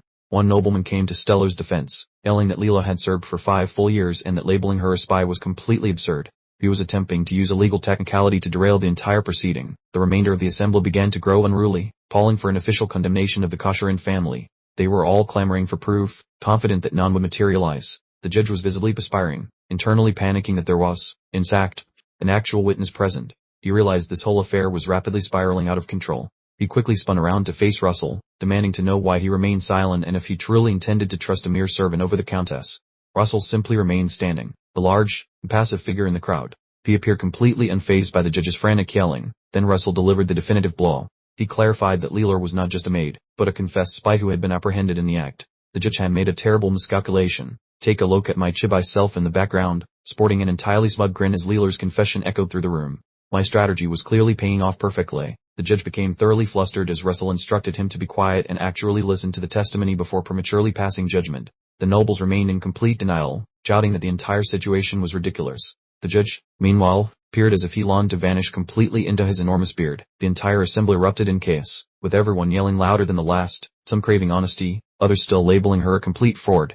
The magistrate finally yielded, questioning Leela about her purpose while pretending to be a maid in this domestic charade, and Stella looked ready to commit assorted felonies. Leela revealed her role as a regular spy, dropping every bit of juicy gossip she managed to snag. She was even pilfering the territory's confidential financial ledgers and treasure documentation. Nothing escaped her prying gaze. Stella shrieked, demanding a full inventory of her leaks, her voice quivering, realizing the gravity of her predicament, as Leela went even further, admitting she shared Count Karin's secret travel schedules and every vassal's clandestine political maneuvering, making Russell look utterly repulsed. A sudden hush fell over the bewildered audience, with murmurs of disbelief spreading as the sheer scope of the treason began to dawn on everyone. I simply requested the final act, her most recent assignment, and Leela confessed to plotting my demise via a slow-acting, stealthy poison drink. Her marching orders involved staging my own demise by strategically placing a fake suicide note right there in my private quarters, a genuinely chilling level of calculated malice. I lowered my gaze upon her, completely devoid of feeling, merely inquiring about the outcome, feeling entirely in command of the entire situation. Leela reported that she successfully administered the toxin, but Russell intercepted her while planting the fraudulent message, pausing Chibai Grunbin in the rear to look like he was about to spontaneously burst into tears, and Stella finally shattered, screaming for silence with all her might. Having utterly lost all composure, she began screeching for tangible proof and verifiable evidence, practically vaulting the table as her own entourage struggled valiantly to restrain her wild movements. I merely allowed a wicked, knowing grin to spread across my face, asking if she truly desired concrete proof, while Stellar's frantic shouts about a massive conspiracy continued unabated in the background noise. I pivoted towards Russell, who provided a silent, affirmative gesture, confirming our readiness for this very precise confrontation. Russell then produced a rolled parchment, proclaiming loudly that this was the doctored suicide note, an absolutely epic moment of theatrical finality. He informed the assembly that he caught the scoundrel Leela attempting to hide it in my sleeping chambers the previous evening, surely sealing the deal. No. But the plot thickened unexpectedly, as Russell unveiled the scroll of terrestrial recall, a legendary magical artifact that most of the assembled gentry immediately recognized, explaining it magically manifested the true, nefarious intents of anyone who laid a hand upon it via vivid spiritual imagery. The judge visibly paled as Russell announced this enchantment would clearly illustrate who issued the deadly directives, promising that the raw truth was about to be violently exposed. The judge dissolved into sheer panic, clearly calculating the necessity of stopping this damning evidence from surfacing, even if it meant silencing every single witness present. This fellow was clearly at his wit's end. Another prominent figure in the room shared the judge's profound terror, knowing that the scroll's activation likely meant their own heads were next on the executioner's block. I sent a deliberate, knowing look across the room, confident that I could read their panic-stricken thoughts and foresee their next desperate maneuver with perfect accuracy. I extended my hand dramatically, signaling for reinforcements to arrive, as the real entertainment was just about to kick off in earnest. I bellowed the command for them to enter at maximum volume, and instantly, the confines of the hall became significantly more congested. The judge froze in utter shock as the massive entry doors were violently thrust open. He absolutely had not anticipated this level of organized backup, as a contingent of imposing knights clad in their distinctive purple and white regalia marched in, bristling with battle readiness, causing the panicked nobles to erupt in confused shouts as their secret gathering was comprehensively seized. They weakly attempted to lodge official complaints, insisting that military personnel had no jurisdiction within this chamber, but the resolute knights paid their protests absolutely no mind whatsoever. The soldiers officially assumed complete authority, declaring that the security of this entire venue was now firmly under their military supervision, thereby finalizing the abrupt transfer of power. Gazing down from the rafters, one could clearly observe the knights forming an inescapable perimeter around the central dais, meaning I had effectively placed the entirety of the court under house arrest. The judge tried to demand a formal explanation, but the tremor in his voice betrayed his total surrender. He knew the reins of control had irrevocably slipped from his grasp. Russell then brandished the powerful scroll, stating he had already witnessed its earth-shattering contents and had summoned the knights specifically to contain the inevitable civil unrest following the revelation of the absolute truth. He informed the room they were expected to cooperate while the knights secured the exits with massive, immovable shields. This was less a suggestion and more an immutable decree. The aforementioned nervous noble continued to loudly denounce the proceedings as an illegal overthrow, but his tirade now sounded precisely like someone shouting into a thick, unyielding wall. Grunbin was a total wreck, openly weeping and apparently calling for his maternal caregiver, confirming this young man was poorly equipped for such high-stakes melodrama. Stellar was visibly seething, radiating an almost palpable aura of violet fury, recognizing that the involvement of officially sanctioned neutral forces provided undeniable confirmation of my claims, signaling utter defeat for her. She clenched her jaw, understanding that every avenue of escape was closed and her fabricated reality was collapsing spectacularly around her. I turned to Russell, inquiring casually about the prescribed penalty for a high-ranking family member attempting patricide, asking as if checking the footnotes of her board game, and Russell's response, delivered with grim finality, was death by hanging, as an ethereal garrote instantly materialized and tightened around Stellar's neck, cementing the horrifying reality. Stella yanked on Grunbin while shrieking that the whole mess was her solo project, hoping her child might dodge the consequences of her failure. The lady attempted to milk the relative vibe, whining about our supposed bond even though we share zero DNA, which smelled like pure panic. Her sobbing pleas fell on deaf ears while I gave her a frosty stare. All's Leela stood nearby enjoying the front row seat. My response was a dry chuckle followed by a skeptical inquiry regarding her solo status. Then I invited Leela to spill the actual tea. Leela looked like a horned doll as she started narrating the specific instructions she received from that fancy lady in charge. The witness dropped the bombshell that Grunbin was chilling there too, forcing the entire crowd to forget how to breathe for a moment. I flashed a creepy grin that would haunt nightmares while my eyeballs sparkled with malice, savoring my landslide victory like a gourmet meal. Stella yelled about conspiracies while hugging her weeping kid, peering about as stable as a three-legged table in an earthquake, glancing at them as if they were pests. I commented on their dishonesty while teasing the possibility of it being true, then called them cowards for starting the fight. I noted that the biggest chickens were the ones plotting murders behind curtains, peering at their pathetic forms on the rug with pure disgust. Those two huddled in the dark corners as I announced that my grand safari for pests was finally reaching its dramatic series finale. The prince vibrated like a cheap phone on silent while I proclaimed the big finish, giving me the perfect chance to gloat impressively. Positioned against the scenic view, I radiated divine energy as the official boss of reality, no longer just some royal kid with titles. The lady was a tangled mess on the floorboards, grunting against her ropes and looking nothing like the snooty noblewoman from Breakfast Time. My half-brother beat the pavement while howling my name, realizing the household was toast and hoping he could bribe me to spare his mommy. I remained upright and bored with Big Russell as my wingman, staring at the kneeling sibling with a look that screamed budget cuts and ice. The kid stayed folded on the floor in complete surrender, looking like the stress of maternal felonies and potential hanging was flattening his soul. The woman squirmed in horror while witnessing her offspring big, as the boy wept over his ruined social life, though I just watched the drama like a boring movie trailer, with my brain skipping toward the next level of my scheme as I scanned the frozen faces of the elite guests nearby, and the air felt heavy with a scent of high-stakes failure while the audience wondered if I would go full tyrant or keep it classy. The expensive threads on his back served as a reminder of the fancy lifestyle he was losing, while he gritted his teeth to avoid sobbing like a toddler. And since silence gripped the room like a cold hand, I became the pivot point of the entire universe as even the giant Musliman beside me looked nervous, while the upper-class onlookers were having minor heart attacks, unable to believe the formerly pathetic heir had actually become the ultimate dealer of fate. I sliced through the quiet by barking the boy's name like a drill sergeant, ensuring every single person in the room focused on our finale. The prince turned into a human fountain, offering to take any licking I could give if I just let his mother keep her head. A muffled sound escaped the lady's gag as she started leaking tears, realizing her little boy was tossing his entire existence away to save her neck. The heavy armor guys grabbed the woman while she attempted to yell at her kid, though her warnings sounded like a confused duck behind the gag. The boy kept his face glued to the chilly tiles with zero dignity left, fully prepared for me to decide if he lived or became history. Gossip among the fancy folks intensified because they felt bad for the kid, marveling that he would sacrifice himself for a woman who favored fratricide. The guy looked like he had swallowed a lemon and a brick, dripping with nervous moisture because the current drama was way above his pay grade. I noticed the vibes in the room changing toward me being the bad guy, suspecting that going full executioner might ruin my popular reputation rating. He peeked up with glowing violet eyeballs, hanging onto the tiny possibility that I might actually have a soul and decide to be somewhat nice. I looked at him with a blank expression, calculating the exact amount of compensation needed for the lady who tried to turn me into a ghost. I finally crouched down to his eye line, whispering gently about his maternal loyalty and suggesting we make a deal to resolve this mess. The blonde guy peeked upward with a minute glimmer of positivity, letting his trap hang loose as he desperately parsed every syllable I happened to utter. This narrator shifted near with a grin terrifying enough to unnerve a predator, murmuring how admitting to the felony would decrease the jail time, essentially tossing out the lore. Yours truly pledged to petition the count to keep Stellar away from the gallows if the boy spilled his guts, eyes glowing like radioactive waste while cautioning my kin that once words leave the mouth, they stay out. My kin started dripping like some leaky plumbing as that heavy dilemma crushed him, since he sat stuck between jagged stones and swampy mud while trying to bail out mommy. The lady flopped around like some hooked tuna, producing muffled grunts to warn her offspring against speaking, fully aware this narrator currently built a superior mousetrap. The woman stared with pure venom, her peepers screaming internally because she could not fathom a tiny brother giving orders to someone senior like her. The fancy crowd felt flabbergasted by such spicy behavior while tied up, hooting about the nerve it took to attempt my murder and still act like royalty. That fellow acting as magistrate was practically melting, sensing the political vibes had shifted, wondering why the young prince was currently committing social suicide. This narrator rose, completely ignoring the ruckus as people hollered my name, remaining the only person in the entire building who was not currently having a total meltdown. Russell marched forward, using a drill sergeant voice to demand the lady's attention, signaling that playtime was officially over and it was time to bring out the heavy hand of the law.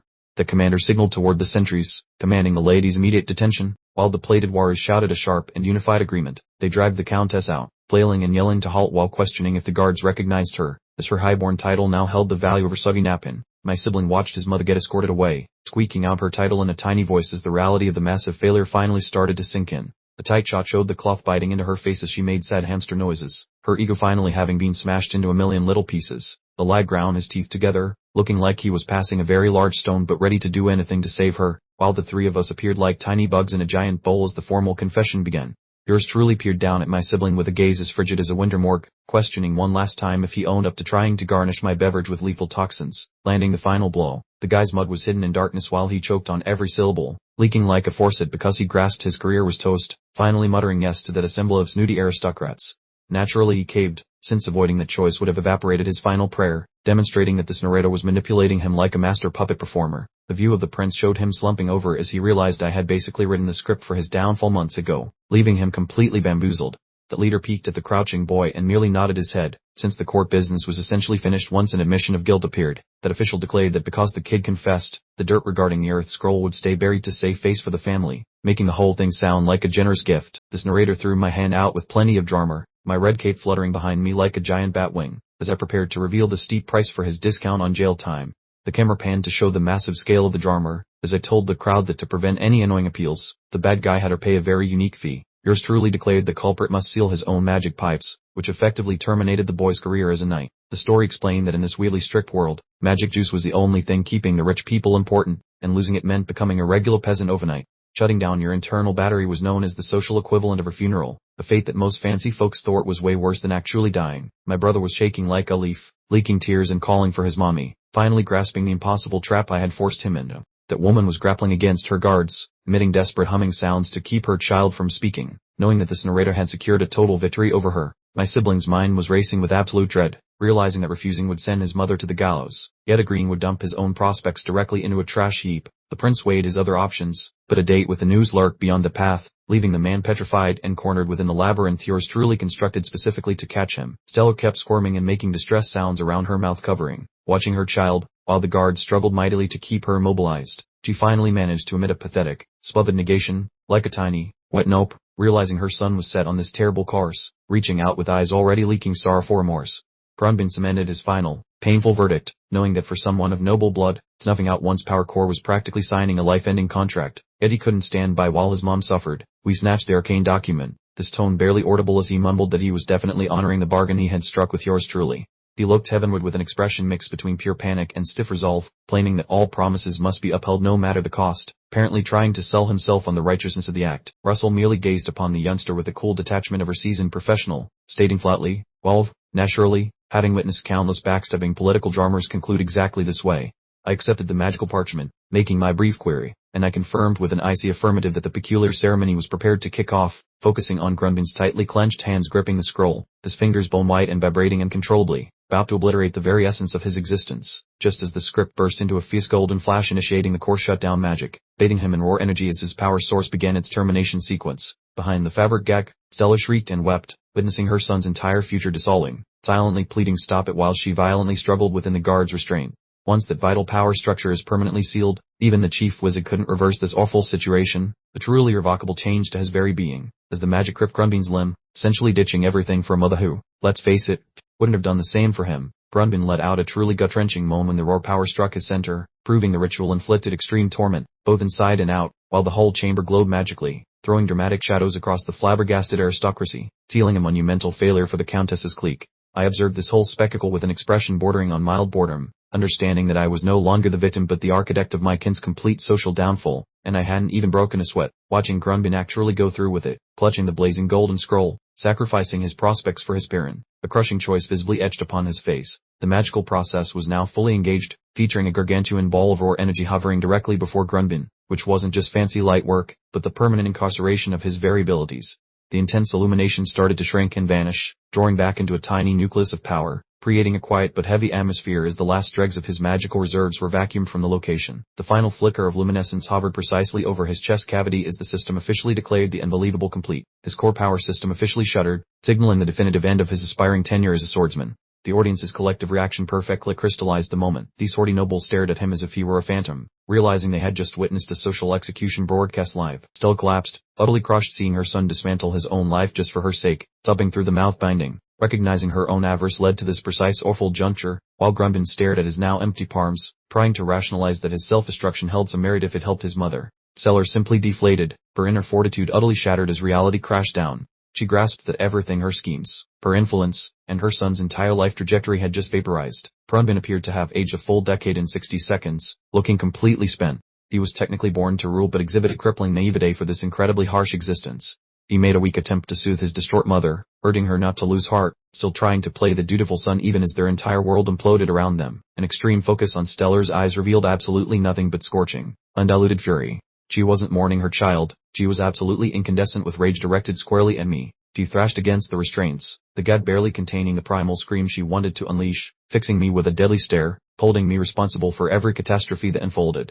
The metallic restraints tightened as she writhed on the floor like a trapped beast, A truly pathetic spectacle for someone who had just been strutting around like the manners and disputed sovereign, finally letting out a muffled curse promising generations of my downfall, threatening to rip me limb from limb. Though let's be practical, she wasn't achieving much from that prone position. I remained perfectly still, radiating the cold indifference of a marble effigy. My mental accounting confirmed that without his power, BunRv wouldn't even qualify as a beginner-level guard. I glanced toward Leeler, using her as a sad yardstick for how utterly weak my brother had become, confirming in my internal assessment that BunRv was now officially neutralized in the ongoing power struggle. BunRv reached a hand out toward his mother, looking desperately as if he simply wanted to retreat to a safe place, but the heartbreaking truth was he no longer possessed a safe haven to return to. I allowed myself a fleeting moment of empathy regarding the theft of a young man's aspirations, momentarily softening my gaze. But don't be fooled. The tiny, cartoonish version of me instantly popped up to smack that sentimental feeling away, insisting this was just a complex simulation game I was progressing through. Russell stood nearby, sporting a massive, visible question mark above his head, completely bewildered by my sudden mood swing. Unaware I was wrestling with my own internal play versus narrative conflict, my face instantly reset to that of a calculating mastermind. The game controller was back in charge, ready to proceed with the necessary positive end tidying, giving Russell the signal to fall in line as we initiated the removal protocol, with absolutely zero possibility of turning back now that I was fully committed to finishing this unpleasant business. The sweeping overview of the enormous room emphasized how utterly small and maroon the previous rulers appeared, the balance of authority having dramatically shifted, making the entire space thick with unresolved tension. I issued the definitive decree, stating that until the official review concluded, Stellar and BunRv were strictly prohibited from any communication, essentially treating them like low-level detainees within their own dwelling, and they were subsequently escorted past me, the man who had just nullified their entire existence. BunRv worked with bowed shame while Stellar's glare suggested she was already plotting her next act of vengeance. Only text N. The heavily armored bouncers guided the disgraced countess and her boy through the giant wooden entryway, permanently relocating them from the seat of power. There was less of an exit and more of a get out, forever for the former VIPs. I observed their departure with a smug sense of accomplishment. The primary roadblock had been bulldozed, but I still had a whole list of traitors to deal with. Tedros, the chief financial officer, appeared to be channeling a stroke victim, or maybe just really bad indigestion. He knew perfectly well he was in my crosshairs, and he was completely freaking out. Russell jabbed a finger, roaring accusations that Gidros had been leaking sensitive data. The old man's entire corrupt empire was crumbling faster than a week-old cookie. Russell officially stripped away his fancy title and ordered his immediate detention. Gidros tried to whine about it, but nobody ever listens to a freshly minted traitor. Gidros instantly ditched any semblance of dignity, shrieking at the knights and labeling them lowly soldiers. Pro tip, insulting the people currently dragging you to a dungeon is generally considered a tactical blunder. He flailed against the knight's grip, realizing quickly that this was a losing match. He continued demanding they not contaminate him with their filthy hands while being thoroughly manhandled. The knights completely ignored his pathetic insults, opting instead to physically haul him across the stone floor like a sack of potatoes. We looked utterly pathetic, a real downgrade from his high-ranking official status. I observed the glorious mess with a quiet, politely sinister smile. They're performing admirably, I mused, thoroughly satisfied with how Russell was managing the grunt work. The surviving nobles at the table were now trembling like they were auditioning for a horror movie, wondering whose turn it would be next. The silence in the great hall was so thick you could cut it with a knife, as they collectively held their breath. I stood there, perfectly positioned in the moonlight, looking every bit the main character of this whole ordeal. The succession struggle was officially resolved, but I was only just beginning the fun part, reorganizing the entire operation from scratch. The nobles' hushed conversations revealed they understood that even without a fancy designation or political team, I had seized control of everything. The thought that the entire night's agenda was essentially my personal to-do list sent shivers down their spines. I dominated the center of the hall, truly the main attraction of this entire performance. I'd made sure everyone understood the message loud and clear. Pose me, and your career is over. I began working toward the door, my crimson cloak billowing majestically behind me. Every single pair of eyes followed my every movement, with the tension in the room reaching critical levels. I paused and glanced back over my shoulder, allowing the room to see the wheels spinning in my brain. This wasn't just a simple departure. I was ensuring everyone understood exactly who was the boss here. One specific noble looked like he might actually collapse from the sheer pressure. He was sweating profusely, desperately anticipating a single utterance from my lips. Russell moved in close to the terrified man, cautioning everyone present to cease causing unnecessary drama. He was essentially telling them to shape up and fall in line, or face the consequences. The wide shot of the lengthy council table revealed significantly more empty seats. The entire social hierarchy of the Sheik and Countdom had been thoroughly overhauled in less than 24 hours. Darrett, recognizable by his white headgear, bowed his head in complete submission. He was meant to represent the intellectual side of the territory, yet he currently appeared to be a man who had misplaced everything he owned. He formally submitted his resignation, claiming full responsibility for the administrative chaos. He was making a last-ditch effort to perform a graceful exit before I could decide to toss him in the slammer. I examined him with a completely impassive look, mentally registering that Garrett enjoyed high approval ratings from his staff. I was currently performing a cost-benefit analysis of his utility versus his risk of future backstabbing. Russell promptly vetoed the request for resignation. He argued that replacing every single staff member simultaneously would lead to far too much public outcry and administrative mayhem. Darrod was presented with a list of officials implicated in the assassination plot. He read the names with a blend of disbelief and dread, understanding that his entire department was a complete disaster area. He gawked at the document, finally grasping the extent of the corruption. This wasn't just a couple of slightly rotten apples. It was a deep, systematic betrayal originating from the inside. I watched him intensely, my teal eyes catching the faint glow from the torches. I was waiting to see if this individual had the necessary guts to handle what was required. I started moving away with Russell, but I hadn't finished issuing instructions for the night. I moved with a purposeful air of someone who has already meticulously scheduled the next 3 weeks of management. I casually delivered a devastating announcement. Every financial officer except for was immediately put under investigation. I had basically lopped off the entire department's head with a single statement. The close-up shot highlighted my faintly glowing green eye as I asserted the necessity for fresh, trustworthy personnel. I wasn't politely requesting approval. I was simply laying down the new lore.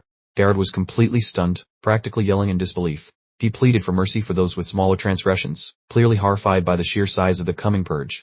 I brushed aside his concerns, insisting we absolutely needed a department staffed by people we could rely on completely. In my book, a 90% failure rate demanded nothing short of a total system reboot. Darrod simply gaped at me, finally understanding that I was operating on a completely separate level from everyone else. He was utterly dumbfounded by my unwavering determination.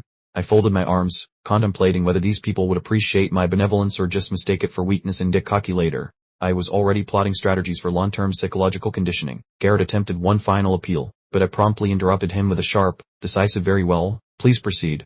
I was entirely finished listening to any further justifications. I adopted a grim, focused expression and announced that my decision was final.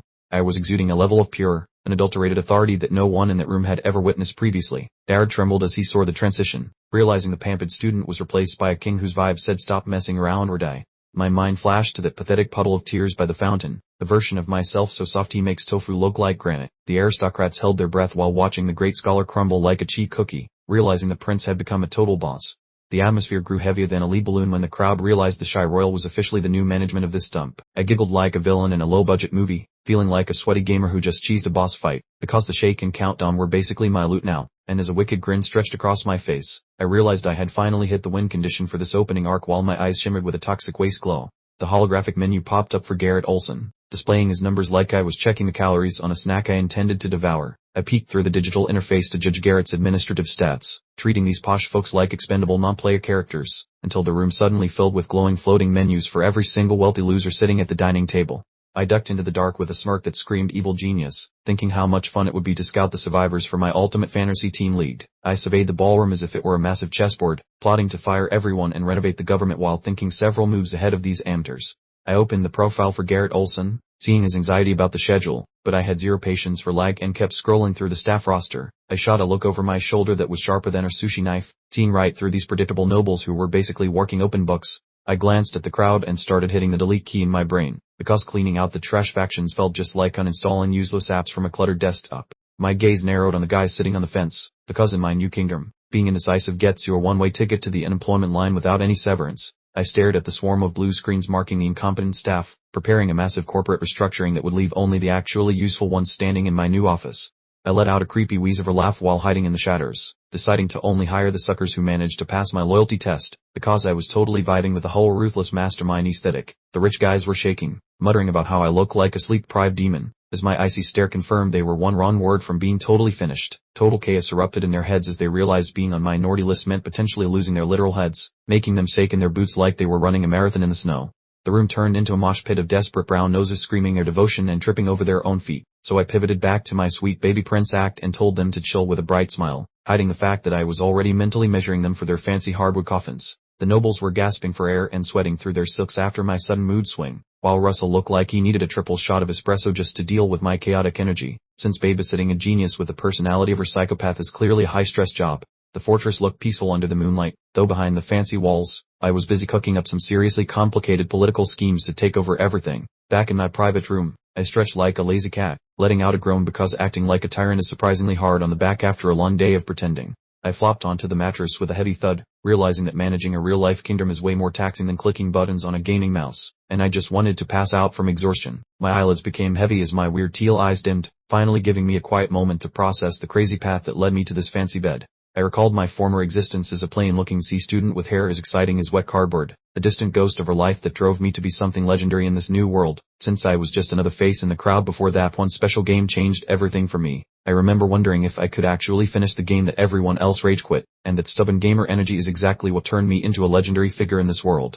I thought about the sad nights spent staring at monitors and scribbling notes, driven by a desperate hunger to be more than just a background character in a boring story. The victory screen flashed in my memory, crowning me the first person to reach the throne of the gods, which was a pretty cool title for a guy who used to be a total shut-in. The game's voice still rang in my ears like a broken record about me claiming the divine seat, making me remember that desperate moment when I hit my breaking point and begged to be reborn in the land of Ellen, never imagining that my pathetic plea would actually come true in this weirdly high-stakes reality. My old memories and new life started blending together like a bad smoothie, mixing blonde and brown hair in a dizzying mental kaleidoscope that made my head spin. I bolted awake as a piece of hidden lore clicked into place, realizing my walkthrough knowledge was basically a cheat code that might come with some nasty side effects later. The digital decree flashed across the cerulean canvas, demanding me to navigate stormy seas, dispense justice, and any heartfelt yearning would materialize. This was my new assignment, my grand destiny for this realm, and I jolted upright in bed, a colossal revelation dawning with a jolt. My heart hammered a frantic rhythm against my ribs, my palms slick with a nervous sheen. I cast my mind back to that fervent plea uttered in my former abode, pondering if my deepest desire had indeed been fulfilled, my gaze tracing the lines of my new appendages with a potent blend of wonder and apprehension. Feeling a touch queasy, I cradled my abdomen, musing if the celestial beings interpreted that as my ultimate aspiration. It truly appeared the divine entities possessed a rather peculiar sense of mirth. I relinquished my grip on the sheets and turned over, attempting to absorb the sheer immensity of recent events, murmuring that regardless, there was absolutely no retracing my steps. I had to embrace this novel existence. Staring into the inky blackness, I pondered if purifying this realm and ascending anew would unlock the door to another wish. Even before completing the initial tutorial, my mind was already strategizing my grand finale. With resolute intent, I shut my eyelids, pledging to conquer this world. As a seasoned gamer, surrendering was simply not in my lexicon. I settled into my slumber, the chamber a haven of quiet save for the rhythm of my respiration. To any observer, I appeared a typical adolescent asleep, yet within my cranium, a fierce strategic skirmish was underway. The camera then zoomed out, revealing the imposing silhouettes of the castle ramparts beneath the lunar glow. An oppressive silence prevailed, a poignant reminder of my current repose before the impending confrontations. Dawn broke, bathing the lavishly carved wooden casement in a cascade of radiant sunlight. A fresh chapter commenced for the newly invigorated era of the Shekin Dominion. I stood by the window, extending my limbs skyward with an audible stretch. I felt an unprecedented surge of vigor, far surpassing any previous state of readiness. My gaze, sharp and intently focused, scanned the surroundings as I pondered my initial course of action. My days of trivial pursuits were over. I was poised to commence the serious business of leadership. I paced the confines of the room, loading with a touch of bewilderment that while the Earl's territory remained crystal clear in my memory, the name Shekin had never registered. This was a glaring omission in my comprehensive gaming knowledge. I gently stroked my chin, my thoughts delving into an introspective abyss. I truly began to question the geographical whereabouts of this mysterious place. If it was absent from the virtual landscape I had dedicated a decade to exploring, then where precisely had I landed? I lowered myself to the floor and conjured my ethereal blue heads-up display. My instinct was to consult the map, hoping the system possessed the crucial intel I required.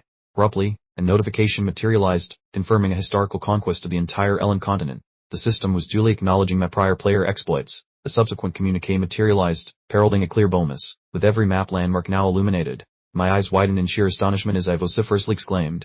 This was the ultimate secret advantage, a cheat code of unparalleled magnitude. My being pulsed with unadulterated delight, my cheeks flushed with an expansive, cheerful grin. This felt like a divinely provided treasure chart. I mused, realizing I possessed an omniscient perspective of the entire world. The view narrowed to a close-up of my iris, mirroring the intricate cartographical data. Each forgotten ruin, hidden dungeon, and elusive secret within Hero's destiny was meticulously unfurled before me. The system elucidated this as a distinct bonus, utterly unbeknownst to anyone else, reward solely for achieving ultimate game completion. My decade of digital devotion was finally yielding dividends. I meticulously examined the map, recognizing designations like Joseph, and was impressed that it even incorporated details beyond my prior knowledge. In essence, I now held the master keys to the entire realm. My elation reached such a fever pitch that I began to somersault on my bedding with the unrestrained glee of a child on Christmas morning. I guffared, proclaiming this endeavor would be ludicrously simple, feeling utterly invincible. However, my energetic contortions ceased mid-tumbler, my expression shifting to one of profound gravity. I pondered the current temporal placement, needing to ascertain the precise year to effectively leverage my accumulated intelligence. The system indicated the year as 289 of the imperial calendar. I swiftly deduced that the central narrative arc of Hero's destiny was slated to commence in the year 294. Thus, I found myself a full 5 years ahead of schedule. I sat upright, my countenance etched with serious concern, my fair locks disheveled from my enthusiastic rolling. Being 5 years premature offered distinct advantages, yet it simultaneously thrust me into uncharted territory. I gazed vacantly into the distance, pondering the curious absence of any mention of the Earl of Shekin, given my presence within the same world. A significant historical lacuna was evidently at play, my facial features contorted into an expression of pure, unadulterated terror, my eyes wide with disbelief. Could this potentially mean this very land was fated to vanish within the next 5 years? I speculated, realizing my grand reward might well be a sinking vessel. I vividly recalled Russell's early mention of the earldom's precarious financial situation. A cold sweat broke out as I grasped the genuine reason for my near-fatal encounter. They were demonstrably incapable of affording basic security. Swiftly, I accessed the financial status interface for the Shekin Earl's territory. I braced myself for the impending revelation, my digits trembling with trepidation as I activated the designated icon. A horrified shriek escaped my lips as I clutched my head in absolute bewilderment. I vociferously expressed my incredulity at the unfolding situation. The figures presented were unequivocally more dire than my most chilling nightmares. An external vantage point of the imposing castle underscored my anguished cry. This is simply unfathomable. My voice likely reverberated all the way down to the humble village below. The final, extreme close-up captured my wide, bloodshot gaze, and I whispered a stunned, disbelief-laden no way, recognizing my newly inherited domain was engulfed in total economic devastation. Truly, the commencement on the most challenging difficulty setting. I stared intently at the financial ledgers, the sense of desperation creeping in, contemplating a hasty departure. Absconding with the land was impossible, leaving me ensnared between primal survival instincts and my newfound noble obligations. I rested my forehead against my palm, my demeanor shifting to a somber contemplation of the predicament. Capital could be required, but the Shekin ancestral lands represented a singular, replaceable inheritance. It would be a lamentable waste to relinquish all that I had managed to procure. I commenced an exhaustive examination of all fiscal documentation, slamming a substantial tome onto the desk with a resounding thud. I resolved to engage in an all-night endeavor to pinpoint the source of the fiscal hemorrhage. I meticulously reviewed the tax declarations, noting that agricultural revenue appeared consistent with regional norms. I observed a transient escalation in the national defense expenditure from the prior year, yet this did not appear to be the primary contributing factor. A rapid succession of images depicted the relentless passage of hours as dusk descended outside. I was utterly submerged in an avalanche of paperwork, my desk obscured by a chaotic expanse of scrolls and parchments. Finally, I unceremoniously planted my face onto my desk with a wearisome groan, lamenting the profound exhaustion that consumed me. Perusing a decade's worth of monotonous fiscal history proved to be the most arduous trial I had ever encountered. I reclined, my gaze fixed upon the ceiling, identifying the initial, significant area of concern.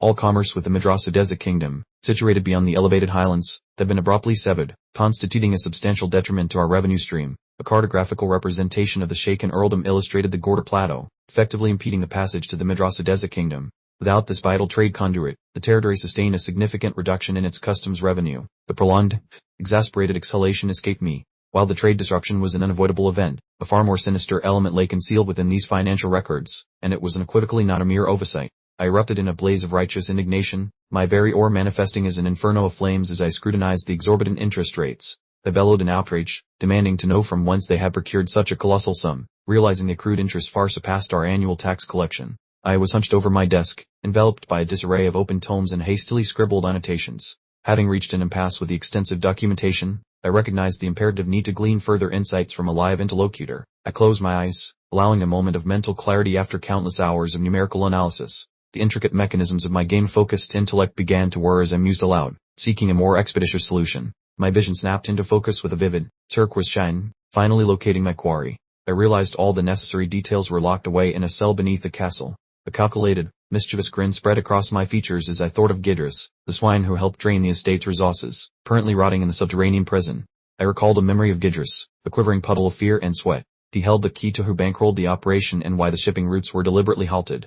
I started my descent down the winding stone staircase toward the dungeon, the place where the air hung thick with mildew and rust, barely lit by flickering shadows. My crimson cape cut through the monochrome corridors as I ventured deeper into the darkness. I was completely focused on extracting every last drop of information from my ex-CFO. The guard snapped to attention, completely bewildered by my presence, and stammered out, "What on earth brings you down here?" Clearly flustered by the unexpected visit, I immediately clamped my hand over my nostrils, reeling from the putrid odor. I lamented the awful stench, recognizing that the plumbing had apparently been on permanent vacation for decades. The warden trotted behind me, sputtering that he never expected such a high-status visitor. I gave him a thorough once-over, cataloging every weakness in the security chief's subordinate. The warden was a nervous wreck, bowing and dripping sweat like a human faucet, perfectly designed to grovel before authority. I yawned internally at his predictability, realizing how simple it would be to twist someone like him around my little finger. I visually cataloged the warden's features, confirming he was loyal to the head of security. As far as I was concerned, this fellow was simply another forgettable pawn in the grand chess game of power politics. The The warden practically bent over backward with deference, effusively describing how truly blessed he felt to be in my presence. He was making a desperate attempt to appear both capable and completely subservient. I strode past him, my gaze frigid, catching the reflection of the cell bars in my eye. "Now then," I commanded, my voice cutting through the silence with a sharp authority. I turned back to face the guard, my expression somber, having identified the man's treacherous nature and deciding to capitalize on his lack of fidelity. I recognized the warden's vulnerability to displays of power. I mused that any wrongly imprisoned individuals deserved an opportunity to present evidence and exonerate themselves. I flashed the warden a calculating, slightly malicious grin. I posed a question, gauging his reaction to a direct command about liberating specific inmates. The warden was practically hyperventilating, his head bobbing like a manic dashboard toy as he sputtered, "You are absolutely correct." He was visibly petrified of disagreeing with my assessment. I instructed him to review all cases, especially those involving inmates who were deemed permanently detained. This high-stakes assignment essentially forced the warden to become my personal detective. The warden snapped to attention with a sharp salute. "Dylan, understood?" "My lord." He had completely surrendered to my will, now desperate to fulfill whatever request I might have. I observed him departing, noting how readily he turned on the head of security. A moment of clarity hit me, revealing that I was now behaving just like the unscrupulous political figures I once utterly despised. I reminded the warden to watch his language, clarifying that I had not yet assumed the title of lord. The guard looked absolutely terrified, choking out a frantic apology for his mistake. I let out a weary sigh, waving away his apologies and explaining I was finished with these petty formalities. My patience was thin and I needed to deal with the swine in the cell. The sharp asterisk clang asterisk echoed through the hall as we finally arrived at Gidris's quarters, the guard still hovering nearby, desperately trying to curry favor. Gidris was yelling from inside his cage, bribing about the terrible food and boasting that he would be free very soon. He was clearly still operating under his former delusions of grandeur. I paused at the bars, staring at the man with a chilling, contemptuous look, and inquired whether he was orchestrating a prison break, my tone saturated with mockery. They barked a sharp, derisive laugh that bounced off the dungeon walls. I was essentially shoving Gidris' predicament directly into his face, reminding him precisely who held all the power now. Gidris looked up, completely stunned. As I mentioned, he actually owed me a favor, a psychological tactic designed to make the inmate feel like he was already defeated. Gidris attempted to maintain his facade, demanding to know what possible obligation he could have to me. I stood erect, gazing through the bars with an expression of complete and utter disdain. The warden watched on with a self-satisfied smirk as I informed Gidris that his execution was fast approaching. The full weight of his predicament began to chip away at Gidris's self-control. Gidris switched gears, trying to laugh and emphasizing his 2 decades of financial expertise. He clearly believed his accounting skills would save him. I leaned closer, my features stark against the dim light, and told the inmate that I knew he was exactly why I bothered coming down here, acknowledging his grim significance. Gidris mumbled that he understood, flashing a calculating grin. He clearly imagined he had discovered a way to bargain his way out of this predicament by using the enormous debt as a negotiation tool. I addressed him as former chief financial officer, ensuring Gidris understood his position had vanished. I questioned whether he actually believed a mere financial transaction could purchase his freedom. My presence grew heavier and darker as I internally scoffed that the swine didn't understand his lack of standing. Gidris let out a noise of pure frustration as his cocky expression finally collapsed. Without warning, I bellowed for the warden, my voice echoing throughout the prison. The warden immediately jerked to attention with a panicked, "Yes, sir," clearly worried about my sudden change in demeanor. I demanded to know if a qualified interrogator was on duty, causing the warden to appear as if he might pass out. I had abandoned the pretense of games and was now prepared to acquire the necessary information by any method required. I commanded him to fetch the expert, indicating the car door with a gesture. The warden began to stammer, asking if I meant immediately, realizing I was in an exceptionally foul humor. I was absolutely incandescent with rage, appearing to be on the verge of total collapse. I stepped close to the warden, radiating a frightening presence, and asked if my expression suggested I was kidding. The warden trembled uncontrollably, finally understanding he had made a huge mistake, and let out a choke sound, vowing to retrieve the interrogator at once. The guy took off down the hallway like a scared rabbit on espresso. I remained in the gloomy dungeon, projecting a sinister presence that made the air feel even colder. I found the whole scene quite amusing. The warden apparently believed he could charm his way out of trouble using his advanced years. I strode forward with quiet self-assurance, realizing the man behind the bars was about to receive a difficult education. Behold those luminous, turquoise eyes, a sign of someone fully stepping into their new persona. I recognized that I was establishing myself as the true authority behind the Earl's domain, and I wouldn't permit any obstacle to impede my progress. Gidris's bravado finally evaporated as he started to perspire heavily behind the iron bars. He understood that summoning an interrogator completely altered the stakes, grumbling a frantic oath as his circumstances rapidly deteriorated. I rested my forehead against the cold metal, watching the prisoner tremble. I casually remarked that I doubted an individual of Gidris's constitution possessed much tolerance for the impending interrogation. I calmly requested his absolute finest effort, my voice deceptively serene, while Gidris sweated buckets, looking up with a face registering pure, distilled panic. My silhouette, backlit by a ghastly glow, informed Gidris that exemplary endurance might just downgrade his execution from swift to agonizingly slow, which was frankly rather mean. Poor Gidris appeared utterly defeated, his eyes suspiciously moist and his complexion drained of color by fright, finally realizing he wasn't facing some fragile youngster but a genuine, great fiend. The final, intensely focused shot captured Gidris' wide, turquoise eye reflecting my own form. He knew with chilling certainty that this fellow held his mortal fate, possessing absolutely no capacity for pity. Now thoroughly cornered, Gidris desperately pleaded for clemency while I maintained a gaze as cold and impenetrable as granite, leading the former official to spill his last, pathetic trump card, like a rodent cornered by a housefly. The ex-bureaucrat shrieked from behind the steel rods about an unbelievable financial windfall, attempting to peddle some instant riches scheme as a desperate plea for self-preservation. I remained entirely unamused, feeling this entire charade was a monumental waste of my valuable time. Dead-Eye dramatically sighed and uttered, "Oh yes, elaborate then," granting Gidris one final, fragile opportunity. Gidris revealed the staggering total indebtedness of the Earl's entire domain, kneeling awkwardly to appear helpful rather than just a conniving schemer, dropping the name Jared Merces, a merchant supposedly possessing the ultimate access codes. I adopted an air of deep consideration as Gidris detailed how this Merces managed the clandestine treasury for that rival Kosherin clan. The freshly brewed tea was scalding hot, and the revelation was that the Kosherin family utilized this very merchant to siphon off crucial mining tax revenue meant for the crown. I absorbed this colossal political revelation while standing perfectly still, realizing it struck literal gold. Gidris confidently proposed that publicly accusing the merchant before the royal court would instantly nullify the entire debt, preening slightly, as if he'd just handed over a golden ticket to immediate freedom from his cell. I narrowed my gaze suspiciously, playing the skeptical detective, and posed a hypothetical. What if this slime merchant managed to offload the debt rights cheaply just before his impending capture? I inquired pointedly, supposing it was sold straight to the Kosherin lot, maintaining an expression of utter boredom, effectively showing Gidris that his supposed intelligence had a massive, gaping hole in its logic. Gidris' mental processes seemed to seize up instantly. He had completely neglected to anticipate the merchant's exit strategy, now realizing he was precisely back where he started, facing an increasingly irritated sovereign. Just then, the jailer burst back in, bellowing that he had successfully retrieved the required person, but I remained facing the pathetic captive, refusing to acknowledge the interruption. Behold, the premier master of agony in the whole Orals region arrived. The chap looked like he'd strolled directly off the set of a gruesome horror flick, complete with a spooky mask and an enormous, serrated executioner's blade. The shrouded figure exuded a noticeable, throbbing aura of dark purple energy, screaming a silent warning, which caused Gidris to look like his poor heart was preparing to stage an emergency evacuation just from the sheer atmosphere. I deliberately began to saunter away, feigning utter disinterest in the proceedings, which caused Gidris to completely unravel, rattling the bars frantically and squealing for mercy while the terrifying henchman loomed just behind him. Gidris was shaking the ironwork so violently his fingertips were blanching white, begging my pardon, finally grasping that his flimsy financial tips wouldn't protect him from the man wielding the enormous, BunRv axe. I awarded him a truly wicked, diamond-like smirk. I was absolutely certain the Kosherin family's secret slush fund held a minimum of 1 million gold pieces, and I intended to confiscate every last shiny bit. I activated my unique Grandmaster intuition, my vision shimmering with that familiar, emerald luminescence, scanning Gidris for any buried secrets, seen straight through his flimsy deceptions to the actual riches he was hiding. I executed a casual exit, stealing a backward glance over my shoulder, knowing I was expertly manipulating Gidris, allowing the sheer, palpable dread of the torturer to perform the necessary heavy lifting. I departed whistling a jaunty little melody, my footsteps echoing sharply on the cold flagstones, leaving Gidris stewing in the gloom with a masked psychopath who was definitely not there to discuss artisanal cheeses. The whole thing worked. Gidris completely capitulated, shrieking for me to halt, promising with breathless urgency that he knew the exact whereabouts of Gerard's hidden treasury. Now this was the real prize. I froze mid-stride, my demeanor instantly shifting to one of sharp, focused menace. The secret bald, you say?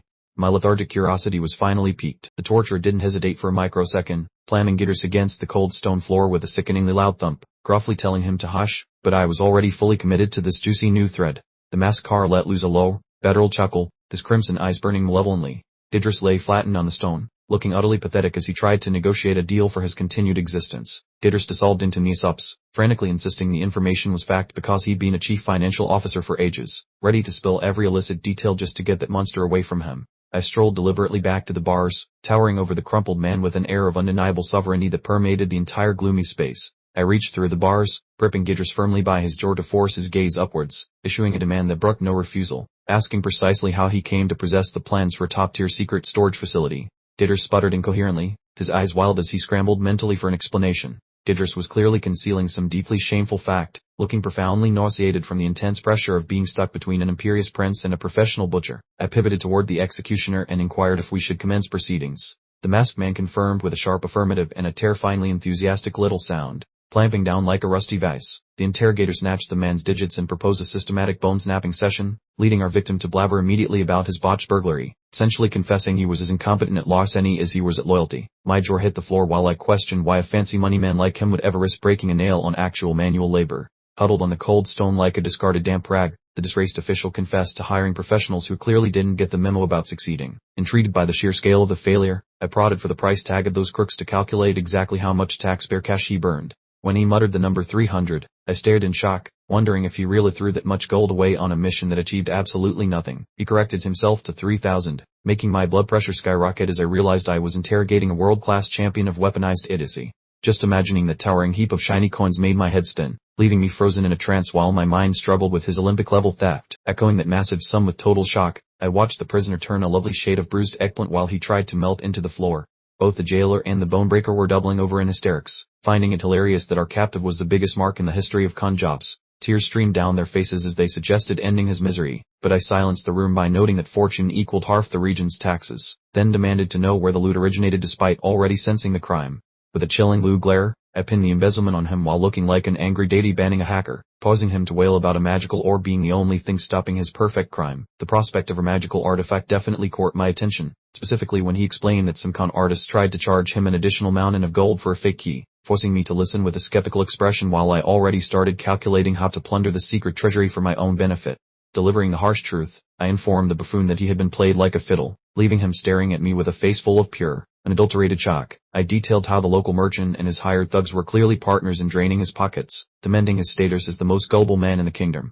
Attempting to save face, he pleaded for me to believe his eyewitness account of the hidden door, but I cut through his rambling to demand the exact location of that mountain of shiny gold coins. Tense silence filled the room while my grim expression loomed over him, the atmosphere thickening as we neared the revelation of a truly life-changing fortune. In a hushed tone, he mentioned the Gorder Highlands, peering like a broken soul who had just traded his final mystery for the slim chance of keeping his neck intact. While he admitted his blindfold prevented him from knowing the precise coordinates in those mountains, I studied the terrain on the display, digging through my mental encyclopedia for any secret tunnels or ancient landmarks in that region. My companions observed my vacant stare with confusion while the prisoner questioned my focus, unaware that my consciousness was already miles away scouting the peaks. Zooming into the mountain range, I utilized my protagonist-level intuition to filter the sights until a notification suggested a closer look, giving me a solid lead that required some boots on the ground to confirm.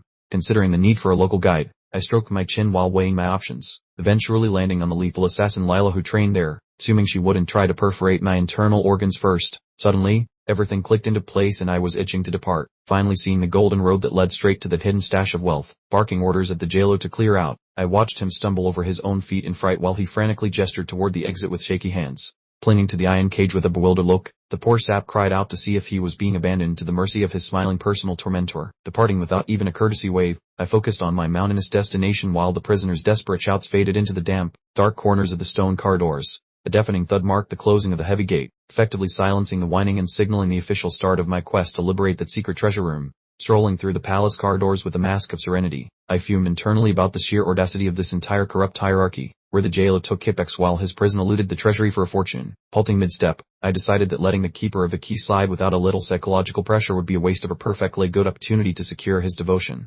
Addressing the man with a chillingly polite tone, I watched him freeze in place, his face turning pale as he prepared for the verbal hammer to drop. Casually bringing up the astronomical theft of those funds, I asked the nervous fellow if he truly had no idea, setting a delicious snare that he was about to wander into blindly. Chewa the jailer was practically leaking sweat and stuttering like a broken record while addressing the prince, and he attempted to act nonchalant, clinging to the hope that his lack of a paper trail for those illegal kickbacks would keep him out of the gallows. I radiated a spine-chilling vibe that made him wonder how on earth I discovered his secret stash from Gidris. As I made it crystal clear his little schemes were no longer a mystery to me, I informed the guard I picked up some juicy gossip from Gidris during his absence, which caused the poor man to psychologically liquefy under the intense strain, and his complexion turned ghostly when I mentioned my usual kindness is its limits, signaling that his professional future and heartbeat were now my playthings. So the fellow eventually crumbled onto the tiles, slamming his forehead down while shrieking for mercy, as he was a completely shattered shell of a man. The tiny version of myself watched with a grin of pure satisfaction as the warden internally roasted Gidris for being a stool pigeon, and he couldn't believe that swine had the audacity to stab him in the back while locked in a cage. The man was groveling and offering frantic oaths that his days of mischief were over, having been thoroughly crushed into a loyal servant. Jewett glanced up with eyes wide from absolute fright, expecting a reply but finding only the eerie quiet of the corridor where I had magically disappeared, and he whimpered my name while scanning the vacant hallway like a man haunted by a phantom. Standing isolated and bewildered in the gloomy garden, since it dawned on him that the fresh royalty in town was definitely the last person on earth you should ever try to deceive. Clenching his jaw with a face contorted by fury, he resolved to vent all that pent-up anger directly onto Gidris, and he promised to give the prisoner a one-way ticket to misery, stomping back toward the prison cells with murderous intent. I was secretly spying from behind a stone partition, sporting a wonderfully wicked grin on my face, and I watched the jailer retreat, feeling quite proud of how my mental gymnastics routine successfully scrambled his brain. I observed the warden fleeing and figured it was time to focus on Gidris next, and by masterfully pitting my underlings against one another, I ensured they were too busy clawing at each other's throats to ever coordinate a coup against me. My facial expression shifted instantly when I sensed someone lurking in my personal space, causing me to let out a startled gasp as I spun around to identify the intruder. A gargantuan shadowy figure loomed over my frame in the narrow path, creating a dramatic moment where the narrative asks who this stranger could be, and the visual panned out to show the peaceful nocturnal castle grounds, though we all know that in this tale, there is always a creepy crawly hiding in the darkness. I went into full combat mode, swindling as I detected a stalker, barking out a demand for identification while getting ready to rumble, and a lad with chestnut locks and a crisp warrior outfit emerged into the glow, looking incredibly polished as he politely inquired about my identity. I evaluated him in a heartbeat, deducing from his fancy equipment that he belonged to the Blue Lion Squad, so I remained cautious while asking why he was bothering me so late, and the soldier performed a dignified salute and gave his name as Kraut Selim, clarifying that a representative of Lord Russell sent him to serve as my private bodyguard. I fired up my secret scanning ability, my eyes flashing with binary code while I checked out the newcomer to see if he was actually useful, and a window displaying the attributes of Kraut Selim appeared, revealing that his power levels were absolutely off the charts, even though he acted modest while offering a greeting, since the cold hard numbers proved he was a god-level fighter in disguise. I was fanboying inside over his numbers, trying to recall if such a beast existed in the source material, though his name rang no bells, suggesting he probably bit the dust early in the original plot, and I saw that Kraut could reach the high 700s in levels, ranking him among the elite century of the world's most powerful beings, since possessing an A-rank tactical ability made him as rare as a shiny Pokemon in the wild. I gawked at Kraut, who appeared quite baffled by my creepy staring contest, as I began connecting the dots and questioning if he was secretly a celebrity warrior. My face hardened as a wild idea popped into my noggin, wondering if he was that legend. I suffered a miniature mental breakdown, wagging my head and yelling that there was no way such a thing was possible, since imagining a mythical executioner right there was just too much for my brain. I attempted to use logic, since the actual Grim Reaper was supposed to be a scrawny sad sack, whereas this Kraut fellow was stacked like a brick house and looked way too healthy. Just look at those biceps. Because Kraut was far too shredded to be the lanky ghost from the folk tales, so I tried to tell myself I was just being paranoid. I inspected the guy's mud once more and saw that his gaze was far too bright and sincere, making it impossible for this pleasant warrior to be a heartless murderer. I chose to let the matter rest, figuring that overanalyzing without data was useless, while Kraut just stood around waiting for orders and wondering why his employer was acting like a total weirdo. I began strolling away, concluding that even if he wasn't a myth, his top-tier growth potential made him a keeper, with the knight trailing behind still attempting to start a conversation. I broke out of my trance when Kraut eventually managed to get through to me, as I had apparently drifted off into my own imagination. The knight seemed honestly concerned and asked if I was feeling okay after ignoring his calls, so I brushed it off by mumbling that everything was fine and asking for the latest updates. Kraut spilled the beans that our salesman called Gerard Mercer's was at the gates wanting a meeting, a name I instantly recalled from Gidris's earliest snitching session, and a brief mental replay confirmed that this Gerard fellow was the accountant for the Kosherin family's hidden treasures, responsible for the tax evasion and the enormous regional deficit. My eyes sparkled with intensity upon realizing that the moron Gidris was actually being honest, which made things spicy since the businessman had delivered himself right to my doorstep. I barked out an order to move, sprinting down the corridor so fast the crowd had to hustle to keep pace, eager to confront this traitor and uncover the full extent of the money laundering. During our trek, I pondered Kraut one last time, still skeptical he could be that mythic harbinger, while the man himself just looked shocked by my sudden athletic explosion. Our trio strode through the massive, fancy corridor of the palace, where the sheer size of the walls emphasized the gravity of the situation, and the giant door swung open with a bang as a servant ushered us in, signaling the start of our high-stakes mental chess match. So I entered the chamber as a greeting echoed, looking totally boss in my crimson cape which clearly identified me as the man in charge. A close-up shot captured my face as the merchant extended his welcome, showing me looking utterly bored and completely unimpressed. It was the ideal expression for a high-stakes meeting. Meet Gerard Merces, the man who bowed deeply, embodying the typical middle-aged businessman persona, complete with a slightly greasy smile. He identified himself as the proprietor of a modest trading company. I maintained my act, casually mentioning that even if his business wasn't gigantic, I'd heard it was highly regarded. I was essentially slathering him in compliments before preparing for the kill shot. I faked a bright, enthusiastic smile, waving my hand and assuring the merchant that skilled individuals like him were always welcome here. It was quite the performance. Gerard pretended humility, insisting I was flattering him. He was trying hard to portray a modest entrepreneur, but his ulterior motives were transparent. I took a seat and immediately demanded we get straight to business. I questioned why a successful merchant would seek an audience with me, since I technically held no official authority yet. I even suggested Gerard should have approached Russell's representative instead. Gerard let loose a booming laugh that resonated through the room. He was trying to relieve the tension, but Kraut watched his every move with hawk-like intensity. Gerard leaned in with a greasy spark, stating that while Russell might be temporarily in charge, the territory ultimately belonged to me. He was piling on the flattery to butter me up. We sat opposite each other across the sofa, and Gerard asked pointedly who in Shekin would possibly dare to disobey my future decisions. He was making it abundantly clear that he already considered me the de facto boss.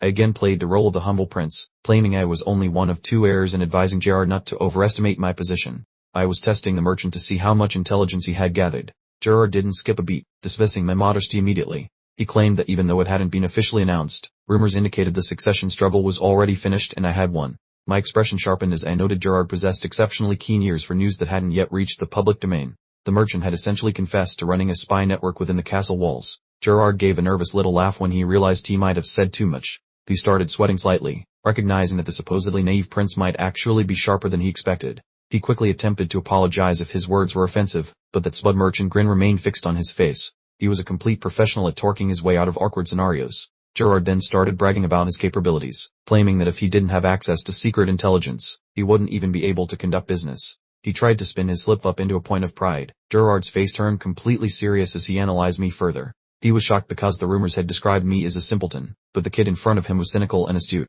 He began to wonder if I had spent a decade hiding my genuine personality. The thought that a teenager had managed to fool the entire world for such a long duration seemed completely unbelievable to him. The narrative perspective shifted, confirming that while the gossip about my personality was entirely false, the stories about my breathtaking beauty causing hearts to flutter were completely accurate. The flowery background imagery certainly underlined this fact. The full-page shoujo manga panel depicted me looking incredibly innocent and beautiful, framed by a cascade of roses. This clearly represented how the world perceived me on the surface. Gerard was literally blushing and almost drooling, thinking I was precisely his ideal type. This merchant was a total creep, and his behavior made the atmosphere in the room intensely uncomfortable. Back in reality, I looked absolutely disgusted by the merchant's creepy blushing. I was radiating a dark aura, signaling that I had completely reached the end of my patience with polite conversation. I slammed my hand onto the surface and stood up abruptly. I was finished with being courteous and prepared to terminate this meeting immediately if Gerard couldn't get to the point. I let out a low growl. I announced that I wasn't here to waste time and if he had no real agenda, I was leaving right now. I was forcefully asserting my dominance and putting him firmly back in his place. Close-up showed my glowing blue eyes, which looked genuinely terrifying. I had dropped all pretense and was showing the merchant exactly who he was attempting to manipulate. Gerard panicked completely and bowed low, begging me to remain seated. He knew that if I walked out at this moment, his complex plan to trap the territory in debt would immediately fail. He tried to regain his composure, claiming he was merely mesmerized by my striking appearance. He was sweating profusely and desperately trying to keep me from exiting the room. I stared at him with a deadpan expression, thinking, what a bizarre individual, and what an unsettling facial expression. I was not fooled by the merchant's sudden display of admiration. I commanded, that's enough idle chatter. Get to the point. As I resumed my seat, I had completely seized control of the interaction, and Gerard was visibly shaken by the abrupt shift. Gerard finally became serious, saying he was asked how he could assist a prince in my dire financial situation. He was attempting to frame his predatory loans as a generous act of aid. A large text bubble appeared, dropping the hammer. I have come to discuss a massive debt related to the late Earl Karin. This revelation was the merchant's primary source of power. I maintained my composure, acting as though this was completely new information to me. I mentioned that the territory's financial officer was currently locked away in a dungeon for criminal activities, effectively telling Gerard that his insider source was gone. Crowd immediately snapped, pointing a finger and shouting about how morally filthy the merchant was. The absolutely detested people who tried to exploit my family's tragedies. Gerard smirked, clearly still convinced he held the upper hand. He pointed out that 5 years had passed since the loan was issued, making it plausible that I wasn't personally aware of the paperwork. A close-up shot captured Gerard's wicked, jagged-toothed grin. He had been looking forward to this precise moment, eager to observe the look of pure despair on my beautiful face when I realized the debt was completely insurmountable. This was a peak moment of Gerard's delusion. He imagined me breaking down in tears and begging for mercy while roses bloomed around me. This merchant was truly operating on an entirely different plane of fantasy. He thought to himself that watching that level of despair was the ultimate source of bliss in life. He was truly a total sadist who derived pleasure from destroying families purely for financial gain. Back in reality, Gerard continued to discuss the intricacies of the contract. He explained that since 3 years had passed, he now had the authority to demand immediate repayment of both the initial principal and all accumulated interest. He looked down with a fake, mournful expression, whispering that he had to be careful not to reveal his inner delight. He informed me that the repayment deadline was in just 2 short weeks. Kraut was completely floored, screaming about a sum of 60,000 gold pieces, which Gerard confirmed was the total amount. That was an absolutely insane amount of money for a territory that was already financially ruined. I simply sat there with a perfectly blank, deadpan expression. I just responded with, "I see," which was definitely not the dramatic, panic reaction Jared had been hoping for. Old man Jared struggled to maintain his poker face while finding my chill vibe ironically cute, expecting me to eventually crumble like a soggy biscuit. My buddy Kraut suffered a massive brain freeze while imagining a skyscraper of 60,000 gold pieces, finally grasping the bottomless pit of our financial misery. The greasy salesman Musos flashed a nasty grin as if he won the lottery, but I simply stared back with sleepy eyes, completely unimpressed by his dramatic peacocking. Nervous Kraut leaked sweat like a broken faucet while begging for a timeline extension, fully aware our bank account was emptier than a desert and 2 weeks meant certain doom. Jared wore his best resting jerk face while ignoring our pleas, acting like the professional loan shark he truly is. This massive room felt like a boxing ring between a greedy vulture and a broke prince facing a mountain of inherited debt. The merchant claimed my dead dad ruined our credit score, using corporate math to trap me like a rat in a cage. He leaned close to remind me their patience expired after a year, pretending to be reasonable while secretly sharpening his metaphorical teeth for the kill. Poor Kraut seemed ready for the loony bin as he whispered nonsense to himself, realizing that hitting things with a sword doesn't magically pay off a massive 60,000 gold debt. I squinted at the sneaky merchant, recognizing his fake kindness was actually a noose tightening around our necks. The 2-week limit was a blatant trap, not our gift, so I leaned in to startle the greedy man. I told him he might be missing some facts, keeping my voice smoother than butter despite being technically bankrupt. The guy looked doubtful when I brought up our yearly income of 6,000 coins, probably wondering why I was giving him a boring lecture on elementary school arithmetic. I casually mentioned that finding a new sucker to lend us 60,000 coins would be a total breeze, telling the shocked merchant to relax his aging face. Kraut wore a look of utter disbelief as if I had suddenly started speaking in riddles, clearly wondering which lunatic on the planet would actually lend us that much cash. The merchant chuckled like a movie villain and called me a clueless kid, assuming I was just talking trash to avoid looking pathetic. He stood up with a spooky green glow surrounding him as he got ready to bounce, promising to bring the paperwork for my inevitable surrender. I just kept staring at him with a poker face that revealed absolutely nothing. Perfectly content letting that arrogant jerk believe I was just a naive child playing house. The greedy man flashed a shark-like smile as he mentally measured the curtains for my palace, convinced he already owned the place. He gave a mocking bow and fake well wishes on his way out, while I sat in the shadows looking like a mysterious boss. I watched his back with icy eyes, imagining how hilarious it would be to see him crying for mercy once I flipped the script. The creep was actually planning to sell me into slavery because he liked my face, hoping to flip my soul for profit after stealing my house. He paused at the exit with a drippingly sarcastic thank you, sounding so fake that it practically made my skin crawl with annoyance.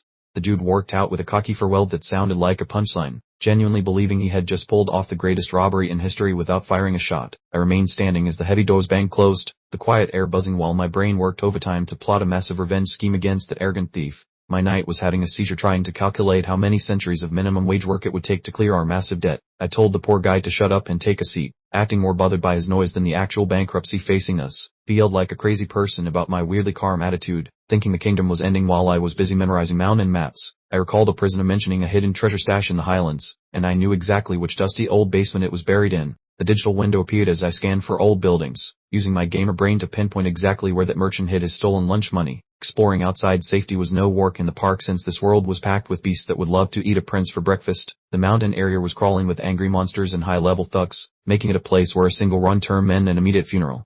The glowing red eye of a beast showed that the hills were not friendly, proving this wasn't a camping trip but a death wish for anyone who lacked pro gamer skills. Night fell over the peaceful town as I marched through the dark alleys with a specific target in mind, while Kraut followed me like a bewildered golden retriever. He kept asking why we were out past bedtime, obviously thinking the stress of the dead had finally made my brain snap. I told him I required a local tour guide for the scary mountains, reviewing my inventory of people to see who wouldn't die immediately. I remembered a certain assassin who preferred living over dying, figuring she would be the perfect GPS, so I headed to the dungeon. The sleepy guard jumped when he saw me, clearly not expecting a royal visit during his late-night snack break. Kraut stared at my sinister expression, realizing that whenever I look this happy, some poor soul is about to get their life ruined.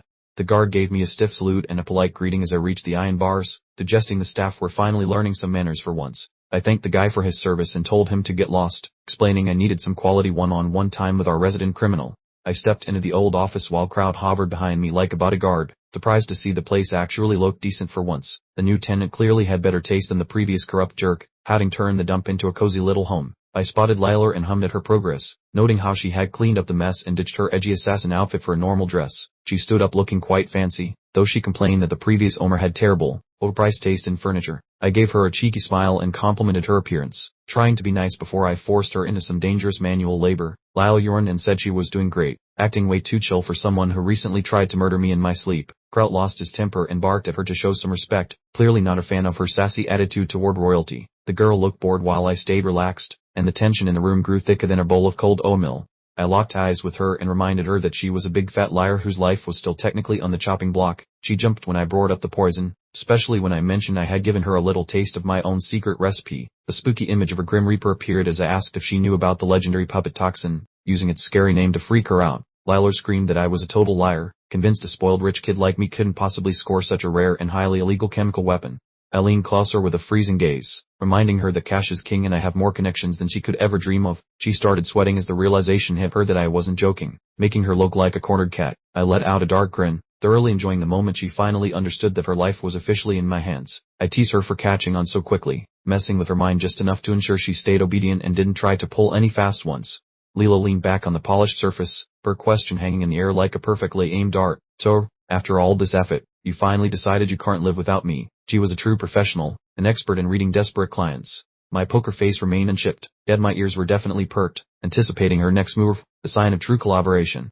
Instead, Leela unleashed her inner rebel, declaring my directives were no longer her cup of tea. She playfully hinted that a private, intense rendezvous might just sway her opinion, attempting to weave a spell with her dangerous charm.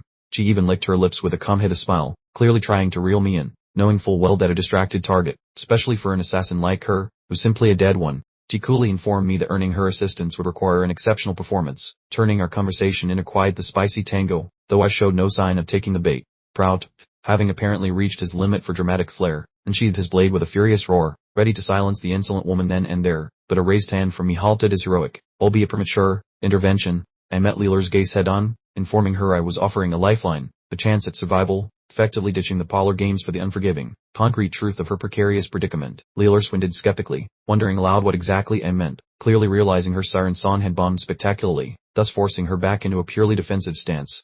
I bluntly explained that setting her free would be a fast track to meeting her maker, the moment she stepped beyond these castle walls, reminding her that her former employers weren't fans of loose ends, the policy as strict as a librarian's.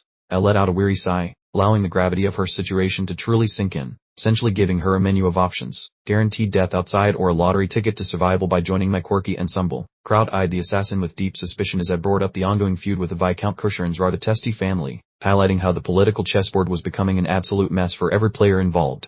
Leela sat perched on the table, absorbing my lecture about how, given her monumental failure and the sealing of Grumbin's Marner, her old associates would show absolutely no mercy, a revelation that finally painted her as a ghost already working among the living. I dubbed her the star witness, the singular catalyst for this entire magnificent mess, pointing out that to her former benefactors, she was simply the ultimate, inconvenient loose thread, betting to be neatly snipped. Leela looked utterly poleaxed, her complexion draining to a ghostly white, accompanied by a little gasp of shock, as she finally grasped the full, horrifying extent of her abandonment. She slumped there, a visibly broken figure, realizing that retracting her statement wouldn't save her skin, and even if it did, it certainly wouldn't reverse Grumbin's social death sentence, meaning her old family would still be sharpening their axes for her head.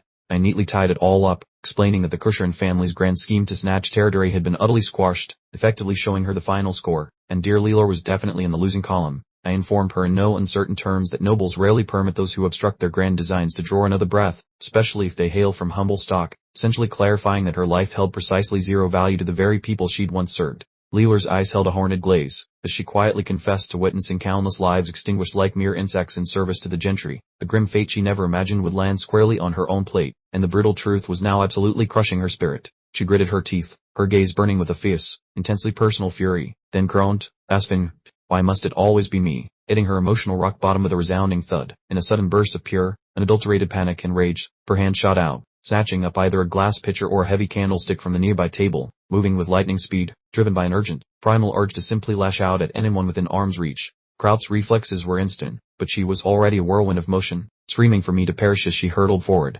Leela became a dangerous blur, launching herself from the table, the glass object held high overhead, aiming for a kill shot, her face contorted into a mask of pure, murderous frenzy. A close-up of her hand gripped the improvised weapon as she brought it down with savage force, pouring every last ounce of her desperate will into this one last-ditch strike. I found myself smack dab in the middle of her desperate assault, looking up with eyes wide and comically shocked, realizing this was the ultimate video game over screen, wondering if I could actually survive a surprise attack from a cornered, highly motivated assassin. Leela's impromptu attack was abruptly cut short by a colossal hand that snatched her mid-swing, the glass weapon she wielded stopping dead in its tracks against Kraut's sheer, immovable strength. The impact sent her hurtling backward, as Kraut effortlessly shoved her away, letting out a roar of disgust at the filthy assassin while Leela visibly recoiled from the unexpected force of his mighty shup. Kraut positioned himself protectively between me and the would-be assailant, his hand already resting on his sword hilt, practically fuming as he demanded to know how a mere common killer dared to defy me, of all people. Leela lay sprawled on the cold floor, panting heavily, clutching her side with a pained groan, looking completely defanged, finally realizing her new escort operated in an entirely different league than her own. I maintained a perfectly serene composure, informing Kraut that while his protective instincts were charming, there was really no need to excessively belittle her. I then gazed down at her with a detached air of someone inspecting a faulty appliance, pondering whether to repair it or simply toss it out. Kraut bowed his head in a deeply apologetic gesture, clearly feeling he'd overstepped, but I simply waved it off, reminding him that Leela, in a weird twist of fate, had actually been quite helpful to my cause. I began waxing philosophical, musing that people often despise the bearer of inconvenient truths far more than the scoundrels who actually ruin their lives, essentially delivering a lecture while she was still on the floor, which, let's be honest, was a power move worthy of a villain in a melodrama. Leela peered up at me through a curtain of disheveled hair, her eyes brimming with a potent mix of exhaustion and bitter resentment. I then casually asked her why she thought that might be, forcing her to stare directly into her own rather bleak reflection. I patiently explained that folks simply pick hate over truth because it's the path of least resistance, a much easier stroll, while Leela just sat defeated on the rug, proud observing the whole uncomfortable scene. I knelt down to her level, a move designed to appear empathetic but merely serving to deliver another verbal blow, informing her that screaming and crying offers only a fleeting, second burst of relief, systematically dismantling her emotional shields with icy, unyielding logic. I flashed a truly devious, almost raised sharp smile, remarking that her fierce, stubborn will to survive was, in fact, her most valuable asset, having already slotted her neatly into my grand, unfolding scheme. Leela fixated on the floor for what felt like an eternity before finally uttering a barely audible, "Of course not." That tenacious survival instinct was still flickering, and I knew I'd just found the precise emotional button I needed to enthusiastically push. She practically shrieked that she absolutely refused to die, her face a mask of pure, manic desperation, clinging to her existence with every fiber of her being, which, naturally, was exactly the melodramatic declaration I was waiting to hear. A close-up showed my mouth curling into a satisfied, almost smug grin, as I mentally congratulated myself, realizing she truly couldn't afford the luxury of dying, making her the perfect high-stakes pawn for my next brilliant maneuver. I then announced, "Alright, this should make you somewhat useful," rising to my feet with an unnervingly cheerful demeanor. Leela simply stared at me with a bewildered expression, as if she'd misplaced a few key script pages. I proceeded to offer her a rather tempting proposal. If she joined my ranks, I'd become her personal bodyguard against the Kosherin family's hit squads, and I even threw in a promise to look after her family, should she have one, like a good little pension plan. Leela looked genuinely rattled, her expression morphing into one of deep suspicion as she queried what exactly I meant by that, the mention of her family evidently striking a nerve she hadn't anticipated me hitting. She snapped at me, demanding I keep her family out of our messy affairs, accusing me of planning to use them as bargaining chips, now entirely on the defensive, cowering in the corner, warning me not to mess with her. I simply let loose a loud, profoundly mocking laugh that reverberated around the room, thoroughly enjoying her fear, instructing her not to jump to conclusions, because frankly, I wouldn't shed a single tear if she simply expired on the spot. I stared down at her with utter contempt, stating that assassins of her caliber were about as rare as a rogue sock in the laundry, making it abundantly clear she was 100% expendable if she failed to cooperate. Leela was absolutely furious, yet she had her concede that in the eyes of her high noble, she was nothing but a disposable tool. She challenged me, demanding to know why I was even wasting time trying to convince her when I had a kingdom full of other options. I peered over my shoulder, my eyes icy, and delivered my primary rationale. It saved me the hassle of looking for anyone new. I was being relentlessly practical, treating her as if she were just another spare part in my inventory. The second reason was incredibly simple. I already knew she was a survivor, tough as nails. I looked her directly in the eye and informed her she had exactly 1 minute to decide her own fate. I raised a single finger, starting the countdown on her life right there in front of her. I told her that if she refused, I would simply grant her the absolute freedom she so desperately craved, which everyone understood was a polite way of saying I'll kill you now. Leela watched my hand, finally comprehending the immense gravity of the choice before her. There are no other options, she thought miserably, realizing I had her trapped in a corner with zero avenues for escape. She lowered her head, letting her long hair completely obscure her features as she reflected on her career as an assassin. She had been continuously pulled into missions to pursue and eliminate traitors to her former organization. She clenched her fists so tightly it began to tremble, resolving that she had to do whatever it took to keep breathing, even if others called her selfish for it. She grudgingly admitted she might hate this little runt, but she knew he was her only viable lifeline. Leela looked up with a determined expression, and said, "Alright, I understand." She had officially traded in her pride for the sake of survival. I watched her with detached amusement, noting that the Shaken and Kosherin families had already crossed a critical line of no return. I predicted that soon enough, one of them would be completely annihilated. A truly villainous grin spread across my face as I declared how much more beneficial it would be if the Kosherin family were the ones to vanish completely. I was finally starting to sound like a genuinely ruthless master of this territory. I told Leela, finally, You're starting to catch on. Flashing a wide, creepy grin. I was thrilled she finally shared my perspective. Lila then stood up, ready to set her own ground rules. She demanded to be treated as a contracted mercenary, not some low-level subordinate, and specified that she would ignore any orders unrelated to the mission. Prout was hovering in the background, looking like he was about to burst from her insolence. I just let out a weary sigh as my new ally immediately began to issue her demands. Prout yelled at her again, wanting her to watch her mouth when speaking to me. He was taking his whole loyal knight persona far more seriously than I was. Lila held up her hands and told Kraut to relax, even calling me her employer. She was attempting to establish dominance in the room, which Kraut did not appreciate in the slightest. She gave Kraut a sassy look, asking if he was really planning to rough up his new partner. She even brought up the fact that he was supposed to value chivalry, which was a truly dirty blow. Kraut was practically smoking with rage, muttering under his breath about having allies like her. He seemed like he wanted to punch a wall just thinking about being forced to work with an assassin. The two of them were staring each other down in silence, creating a palpable tension thick enough to cut. Kraut looked ready to draw his sword at any second while Leeler acted completely unbothered. Kraut suddenly recalled something I mentioned a few days prior, and a lightbulb finally flickered on in his head. He realized that my grand plan had been in motion for quite some time. Leela confirmed the location. It was the Golder Highlands, where the merchant's secret vault was located, right in the heart of her old stomping grounds.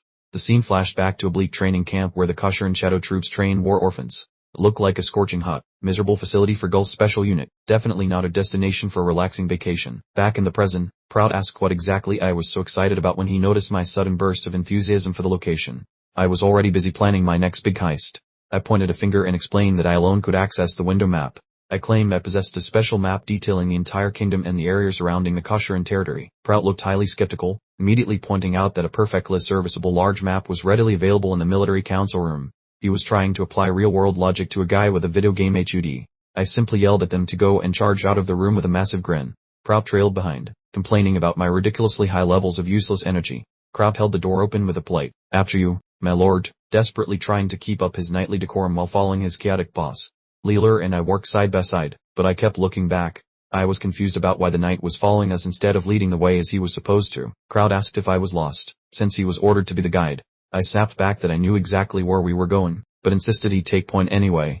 Chibai Mai was practically pushing Kraut forward, shouting at him to speed up. Kraut was sweating bullets, lamenting internally that knights should follow their lords, not the other way around. We finally reached the military council room, which was crammed with bookshelves and massive tables. I looked around and quietly said, "This is her," preparing to show off my superior map knowledge. Leeler and I stood beside a table, examining old documents.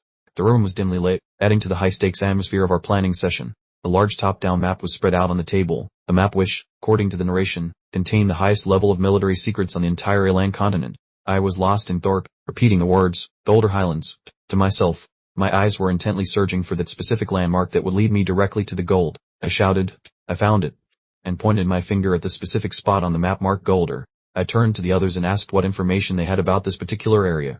Prout immediately interjected, explaining it was a well-known area where the Kosheran family and Baron Revan were currently fighting over territory. It sounded like an absolute geopolitical nightmare. A close-up shot focused on Kraut's eye as he explained that the region possessed high-quality copper mines, but development had been completely stalled due to the constant fighting. It was essentially a gold mine that nobody could get near. I asked the single most important question, is Baron Revan on our side? I needed to identify my allies before I started digging for treasure in what sounded like an active war zone. Prout confirmed with a hesitant, "Yes, that's correct," but I remained skeptical. I demanded to know how accurate the map was and when it had last been updated. Prout admitted he didn't know for sure, while Leeler added that the map looked outdated but probably didn't contain any major errors. She was already proving her worth as a valuable local guide. Testing her skills, I questioned if a simple paper map would suffice for her navigation, pausing the girl to smirk and boast she had owned those woods since her toddler days. Kraut wondered why those dusty golden highlands were so vital, so I revealed my master plan to explore a set of crumbling ancient ruins. The girl seemed completely blindsided, swearing she spent her entire life there without encountering any mention of mountain relics, making me remember the restricted zones my elders mentioned. I grew quiet while piecing it together and realizing those banned spots were likely the specific coordinates for the hidden cache I was pursuing, which is why my look turned so intense. The camera zoomed in on the girl's bewildered face as she processed that a total stranger knew her backyard better than she did, making the Highland mystery even weirder. Acting like a professional detective, I grilled the scout regarding the Kosheran family's hidden squad, while the big guy watched her confess that her former employers kept a private army in the shadows. Leaning forward with an intense stare, I demanded to know the starting point for these stealthy soldiers, because they wanted their hidden agenda rather than just a time on a clock. The scout mentioned being a 5-year veteran from the 6th graduating class, wondering why on earth I was so obsessed with the boring details of her employment history. Kraut actually became useful for a change, mentioning a border spat from 15 years back that made the whole timeline feel fishier than a seafood market. The shot focused on my finger drumming against the wooden table while my brain cells worked overtime, finally linking that old conflict to the birth of those sneaky squads. When Crowd asked if I cored a lead, I played dumb and pretended to be clueless, even though I had basically solved the entire mystery in my head while he watched. Tension spiked as I gave them the silent treatment, leading Crowd to finally snap at the girl for acting way too relaxed while he was stressed out. My companions started a chaotic shouting match while clutching each other's faces, proving they had the romantic chemistry of a toaster and a bathtub, which was comedic gold. I interrupted their squabble to mention that growing a secret army isn't cheap, reminding them that you can't exactly build an elite shadow force with pocket change. While Kraut pouted over his damaged pride, the scout let out a bored sigh and asked me to get to the point already instead of giving a lecture. I delivered the punchline by revealing the Kasharans definitely found a secret pity bank, pausing Kraut to mumble that I was a complete moron under his breath, quoting the big guy's earlier info. I confirmed the family hit the jackpot right when the war began, looking like a total cinematic genius in the dim room light. I detailed how that illicit cash definitely paid for their secret army and shadow operations, using the classic villainous playbook where dirty money buys a private force. The girl looked down, realizing she was merely a small piece in a massive, corrupt machine and wondering what those dark missions were actually for if profit was a real goal. She grew intense, demanding to know what this mountain of cash had to do with the ruins, finally understanding that I wasn't searching for ancient history but was actually hunting for the family's secret wallet. I dropped some expert geology knowledge by explaining that copper mines usually sit right next to silver veins, noting that ore often hides the shiny stuff from untrained eyes. Prout looked absolutely horrified, asking if I was accusing the Kasharan family of secret precious metal extraction, since he knew that digging for silver without a royal permit was a crime that led straight to the gallows. I told them to use their noggins and imagine finding a silver mine, which is exactly the kind of secret that gets people buried in shallow graves. I noted that no sane aristocrat would ever report a silver discovery to the king, essentially calling the Kasharans a bunch of tax-dodging backstabbers who love hoarding loot. Prout finally asked about the status of the ruins, prompting the girl to mention she was very familiar with the location, even if she still doubted any actual treasure was waiting for us. Sporting a devious grin, I claimed those old ruins were the ultimate hiding spot, confirming that the family vault was sitting there right under everyone's noses. The scout remained doubtful and asked if I was actually insane enough to ignite a full-scale war just to fill our empty pockets, clearly questioning my mental health. With a pained expression, Kraut confessed we were too broke to even dream of a war, admitting our side was basically bringing a spoon to a sword fight. I told them reporting it to the crown was a bad move since the king would just steal the mine, so we had to loot the place first to save our own skins. Lowering my head in fake defeat, I confessed our land was nearly broke, making the staring heist the only thing keeping us from becoming professional beggars. While Kraut and the girl watched me with a blend of pity and utter confusion, I focused on the massive pile of accumulated cash just waiting in those highlands. I flashed a wicked grin, pointing out that since all the gold was earned through illegal schemes, the Kasharans wouldn't be able to report it stolen or sue us if it suddenly vanished, which I figured was a total genius play since criminals can't exactly go to the police for help. Later that night under a cinematic blue moon, the castle was thick with tension as our squad prepared for a late-night tax collection heist. Down in the courtyard, the veteran soldier Russell spotted us and shouted my name, looking like a man who had some serious concerns weighing heavily on his grizzled old mind. While Kraut stood there looking jittery, Russell pulled me aside to express his deep worries about trusting an inexperienced kid with such a suicidal mission into the highlands. Acting like the world's biggest party pooper, the old man started lecturing me on how sprinting toward danger usually ends in a funeral. He tried his absolute hardest to convince me to scrap the whole plan and stay home where it was safe. Flashing a cheeky smile, I told the veteran he sounded like a worried grandmother, explaining that it was crucial for prospects like the big guy to face intense pressure to reach their potential. Look at the crimson mud on Kraut. The dude is practically glowing since I boosted his ego. He muttered, Malish, confirming his status as my #1 stan. I dished the facade, eyeballing Russell while admitting that ditching the Ford during a crisis was a total dice roll. This isn't madness, it is just some very spicy math. Russell stood there like a glitching NPC before muttering a soft, understood. He finally accepted that the pampered little porcelain prince was dead and buried. The man lowered his noggin, confessing that his own logic was about as deep as a puddle. He swore his blade to me, ordering the squad to treat my every whim like a divine mandate. Captain Sirius snapped back to reality, barking at the grunts to stay sharp around me. He promised them a world of hurt if I ended up with even a tiny scratch on my royal hide. Prout returned to his hyperactive settings, throwing out double thumbs and yelling, relax, I got this. His battery level is honestly annoying, but his golden retriever energy is infectious. Russell served up a spicy head smack to the clown, demanding some actual professionalism for once. I just stood there watching the veteran give the rookie a vertical tune-up. Foot force slam against the dirt in a rhythmic beat as the guys formed up. The air tasted like high-stakes drama and military precision as they geared up for the trek. Russell barked orders while rocking the crimson fit like a true protagonist. He made it crystal clear that keeping me alive was their only real job today. The squad looked locked in, hearing the boss ramble about how I was still basically held together by bandages. He was shamelessly milking my near-death experience to boost their morale. He kept the hype train rolling, insisting I cooked up the suicide mission purely for the good of the people. The guy was basically writing my fanfiction, making me look like a tactical genius to the plebs. The big man gave the ultimate command to fall in, and the boys let out a roar of agreement that probably shook the rafters. It was peak cinema, honestly, two men on my face as I spectated the chaos. I had the devious strategist smirk, likely tallying up the massive friendship bonuses I just milked from this scripted event. The grunts were gossiping about how no fighter wants a frail boss. And here I was being bold. I could feel the respect meter climbing, realizing that farming XP and charisma is part of the grind. Leela observed the circus from beneath her cloak, keeping her poker face perfectly intact. She stood there like an emo background character while the aristocrats played house. Suddenly we were staring down a hole so dark it would make a charcoal factory jealous. This felt like one of those pro-game shortcuts you only find in a walkthrough guide. Crowd took point, descending a sketchy rope ladder into the abyss. The visual made it pretty obvious that this pipe was way tighter and deeper than it looked. He bit down on a lantern like some kind of basement-dwelling action hero, mulling over my safety with every step. He clearly hated bringing royalty into a glorified sewer. I tailed him while making noncommittal noises, wiggling through a cramped rock corridor. The dim light made the walls look like they were dancing in a very spooky way. The group finally touched down with a wet thud, splashing into some mystery liquid. We hit the floor, and now the actual slog through the muck officially starts. Crowd gestured forward, clarifying that this damp sewer was our VIP pass out of the fortress. He seemed twitchy, mentioning that the walk to freedom was going to be a long one. The glow highlighted a creepy cabin overflowing with puddles and pointy ceiling rocks. This place screamed secret level or a spot where a boss fight definitely happens.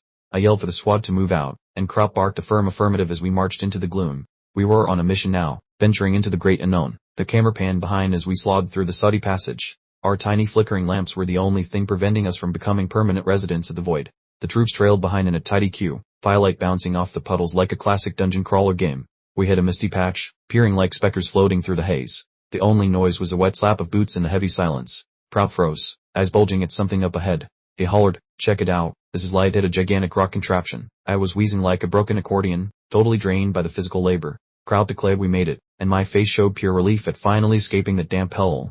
I grabbed a massive metal crank on the bricks, grumbling about my lack of upper body strength. Prout gushed over my ability to spot the secret lever like a seasoned veteran. An ear-splitting screech of grinding stone echoed as the gear shifted.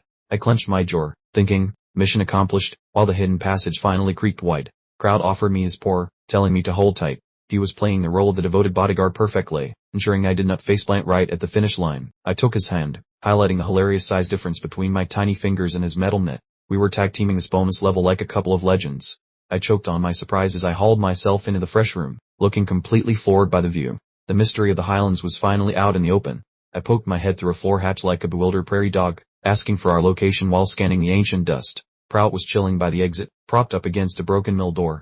He flashed a grin and pointed toward the sun, beckoning me to follow him out. I finally caught a glimpse of the outdoors and let out a little yelp of wonder. The landscape was actually gorgeous, providing a much-needed mental reset after our subterranean vacation. Skyward perspectives captured a cramped, frantic base position near the timber plant, where Kraut kept badgering me to finally climb the stallion. The man seemed positively radioactive with joy while pointing at the ready hosses, proving he adored his profession even if my spirit remained completely drained. My boots marched past with a grimace, demanding he stop the noble babble. Because our group approached a combat zone where yelling my status guaranteed a funeral, I dictated fresh protocols, requesting the title of Junior Master, which shocked Kraut into a quiet nod. I surveyed the squad, finding the peddler costumes entirely weird, knowing if we appeared fraudulent, our undercover ploy was essentially junk. He hollered his consent but fumbled his speech, uttering the junior label instead of his usual royal address as his brain failed to override his ancient training or control his flapping lips.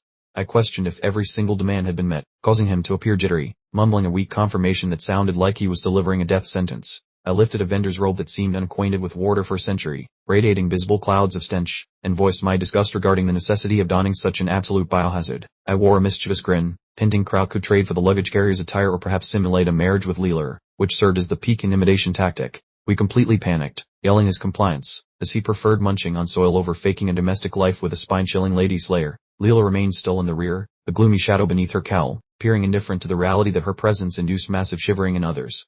Our fake sales team eventually departed through the hazy woods, a modest appearance for royalty and his wars, but ideal for an illicit grab and go. I gazed at the floor with a moody, irritated vibe, fed up with the night's theatrical whining and feeling the soldier spoke far too many pointless words. The hidden friction felt heavy while Kraut marched in front and I seethed behind, and even with squash cartoon proportions, our lack of unity was obvious.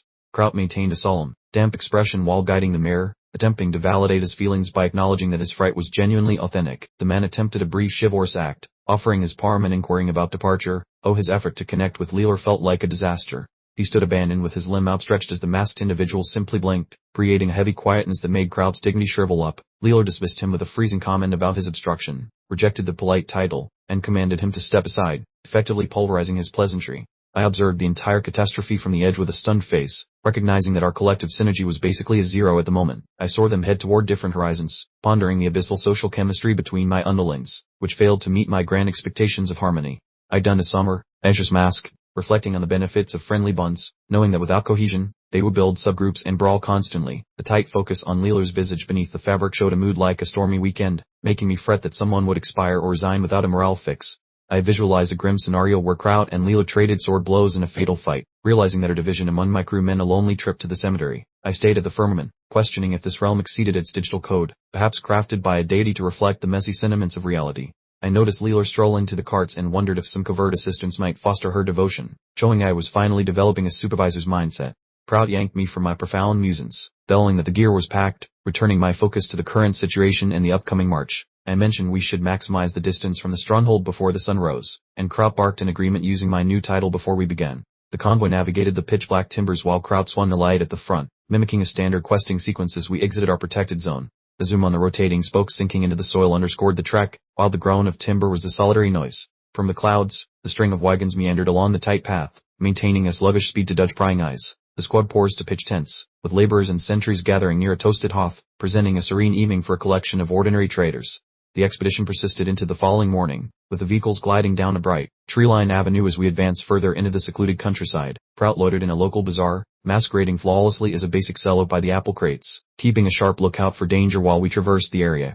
I was bundled in my crimson mantle, perched on a box within a bustling plaza, enjoying a short break while analyzing the inhabitants of the frontier. Our dusty wagon train chugged across the blistering flatlands like ants on a frying pan. We had officially abandoned civilization, drifting into those sketchy areas where maps just give up and stop existing. Darkness fell and the guys huddled around a puny flame, trying to stop their teeth from rattling. Everyone whispered like they were sharing secrets in a library, sensing the bad guys nearby. Big Guy Kraut and I shared the warmth, while I realized today's village was the final stop for safety, meaning things were about to get spicy and lethal. I commanded the crew to ditch their fake outfits and stop pretending to be peasants. My hair did the majestic hero flutter in the breeze, making me look super stylish while I braced myself for the upcoming brawl. Some mystery meat soup simmered over the logs, acting as our last decent meal before the chaos hit. Once the sun rose, we were done playing dress up as traveling salesmen. I gave the embers a look so intense they almost went out, announcing that the vacation was officially over. I was itching to flex my pro skills and show everyone I was not just a mascot. The squad donned their heavy armor, looking like a bunch of terrifying shadows, with Kraut and Leela trailing my lead. Our wheels kicked up a massive cloud of dirt as we floored it toward our goal. Now that the costumes were in the trash, everyone felt the pressure to move. From a bird's eye view, the team raced through a gap in the trees, making a beeline for the Gorder Highlands with zero hesitation. Big Kraut froze in his tracks, squinting like he saw a ghost in the distance. He turned into a human radar, scanning the thick branches for any hidden jerks waiting to jump us. He cheered loudly when he spotted our scouts galloping back, and I leaned in, dying to know the latest gossip from the front lines. The sweaty scout sprinted over, gasping that her gang of farce Sasquatches was chilling on our path. This was our first actual boss fight of the trip. Kraut looked like he had seen a bill he could not pay, muttering, 5 of them, because he knew that many hairy beasts meant a total wipeout for normal guys. Pan in a leather glove casually fixed a hood, looking way too relaxed for someone about to fight monsters. I was already cooking up a genius strategy in my brain. I looked at the giant man and told him to hurl me into the branches. I needed a high ground view of the carnage before we started the party. The big lug flashed his pearly whites and gave me a cheerful, "Des, sir." He honestly loved participating in my weird and wacky tactical ideas. Kraut snatched me by the belt, using his ridiculous muscles to launch me like a rocket.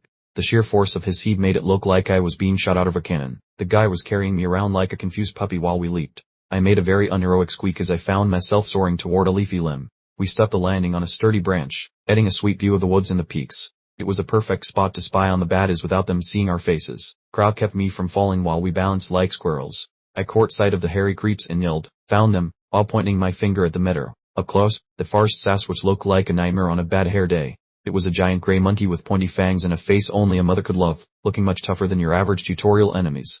Those beasts were hanging out by skull-top poles, glowing with a weird purple mist that screamed bad news. It looked like they were setting the table for dinner, and we were the steak. One of them glared with laser-red eyes, looking totally feral, while the narrator reminded us these dudes were no joke. Kraut, still holding me like luggage, asked me, "What is the move, boss?" Ready to wreck house the moment I said go. I jumped right in and started yelling instructions, telling them to trap the exit with some spicy fire arrows. Kraut nearly dropped me, screaming for me to slow my roll for a second. My face went full villain mode as I screamed my cold-blooded plan at the top of my lungs. Kraut looked genuinely spooked, asking if I had finally lost my marbles. He finally saw that I was playing for keeps and not just fooling around. Leela was chilling against a trunk, giving me a look that said I was being a dummy. She started her sentence with, "Sorry kid, but," in a tone that definitely meant she was about to ruin my fun. Kraut chimed in with a frown, reading with her logic. He explained that this was not about looking awesome on camera, but about keeping our dudes from getting turned into Sasquatch snacks. I was absolutely steaming, squinting and clenching my jaw like I had just been insulted. I was definitely feeling salty about the feedback, but I was not about to trash my brilliant idea. The camera pulled back to show the massive woods, with me perched like a bird while Leah waited on the ground. The gap between us really showed how much I was treating this whole war like a video game level. I sat there pouting, knowing I had more monster lore in my head than any scholar alive, but I had zero evidence to back it up. I was basically a guy on the internet saying, "Trust me bro," without any receipts. Kraut leaped up and hauled me back down like a heavy bag of flour. I let out a long sigh and canned the fire idea, vowing to find a way to win without a high body count. I stumped back to the tents, knowing that even if I won over Kraut, those Blue Lion Knights were going to be a bunch of tough critics to impress. I marched past Leela with my red cape fluttering like a dramatic movie hero, already crunching the stats for our next move. Suddenly, we were back at the main camp where the soldiers were huddled around a tent. The mood was so heavy you could have carved it up and served it for lunch. Inside my head, I was screaming and turning shades of violet. The current plan was basically just, cope for the best and fight hard, which is a total rookie mistake for a hardcore gamer like me. I put on my serious face, knowing if I did not show some actual value and get some respect, I was just dead weight. It was high time to stop being a noob and start acting like a real leader. Leela stood by a tree looking like she stepped out of an action movie. She barked at the squad to move out now, letting everyone know the torquing phase was finished and the hitting phase was starting. The view from above captured the entire army getting their gear ready to roll. The job looked impossible to most, but I was already playing 4D chess while they were playing checkers. I hopped back into the cart, chilling on a pile of hay while my brain worked overtime. I needed a quick breather before the whole world decided to explode into pure madness. Peering from our wooden taxi, I informed Leela we needed a chat because I was cooking up a fresh scheme for our little stroll.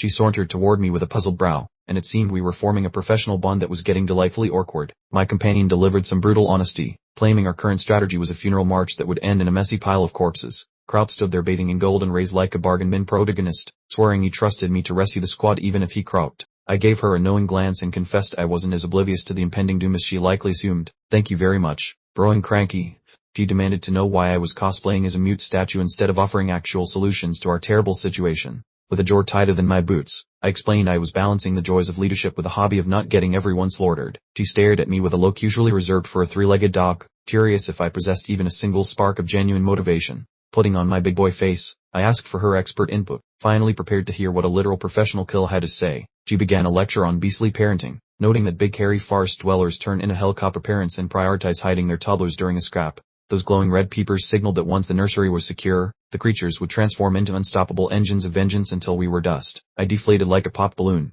massaged my temples, and begged her for a clever way to sneak around those oversized rub monsters.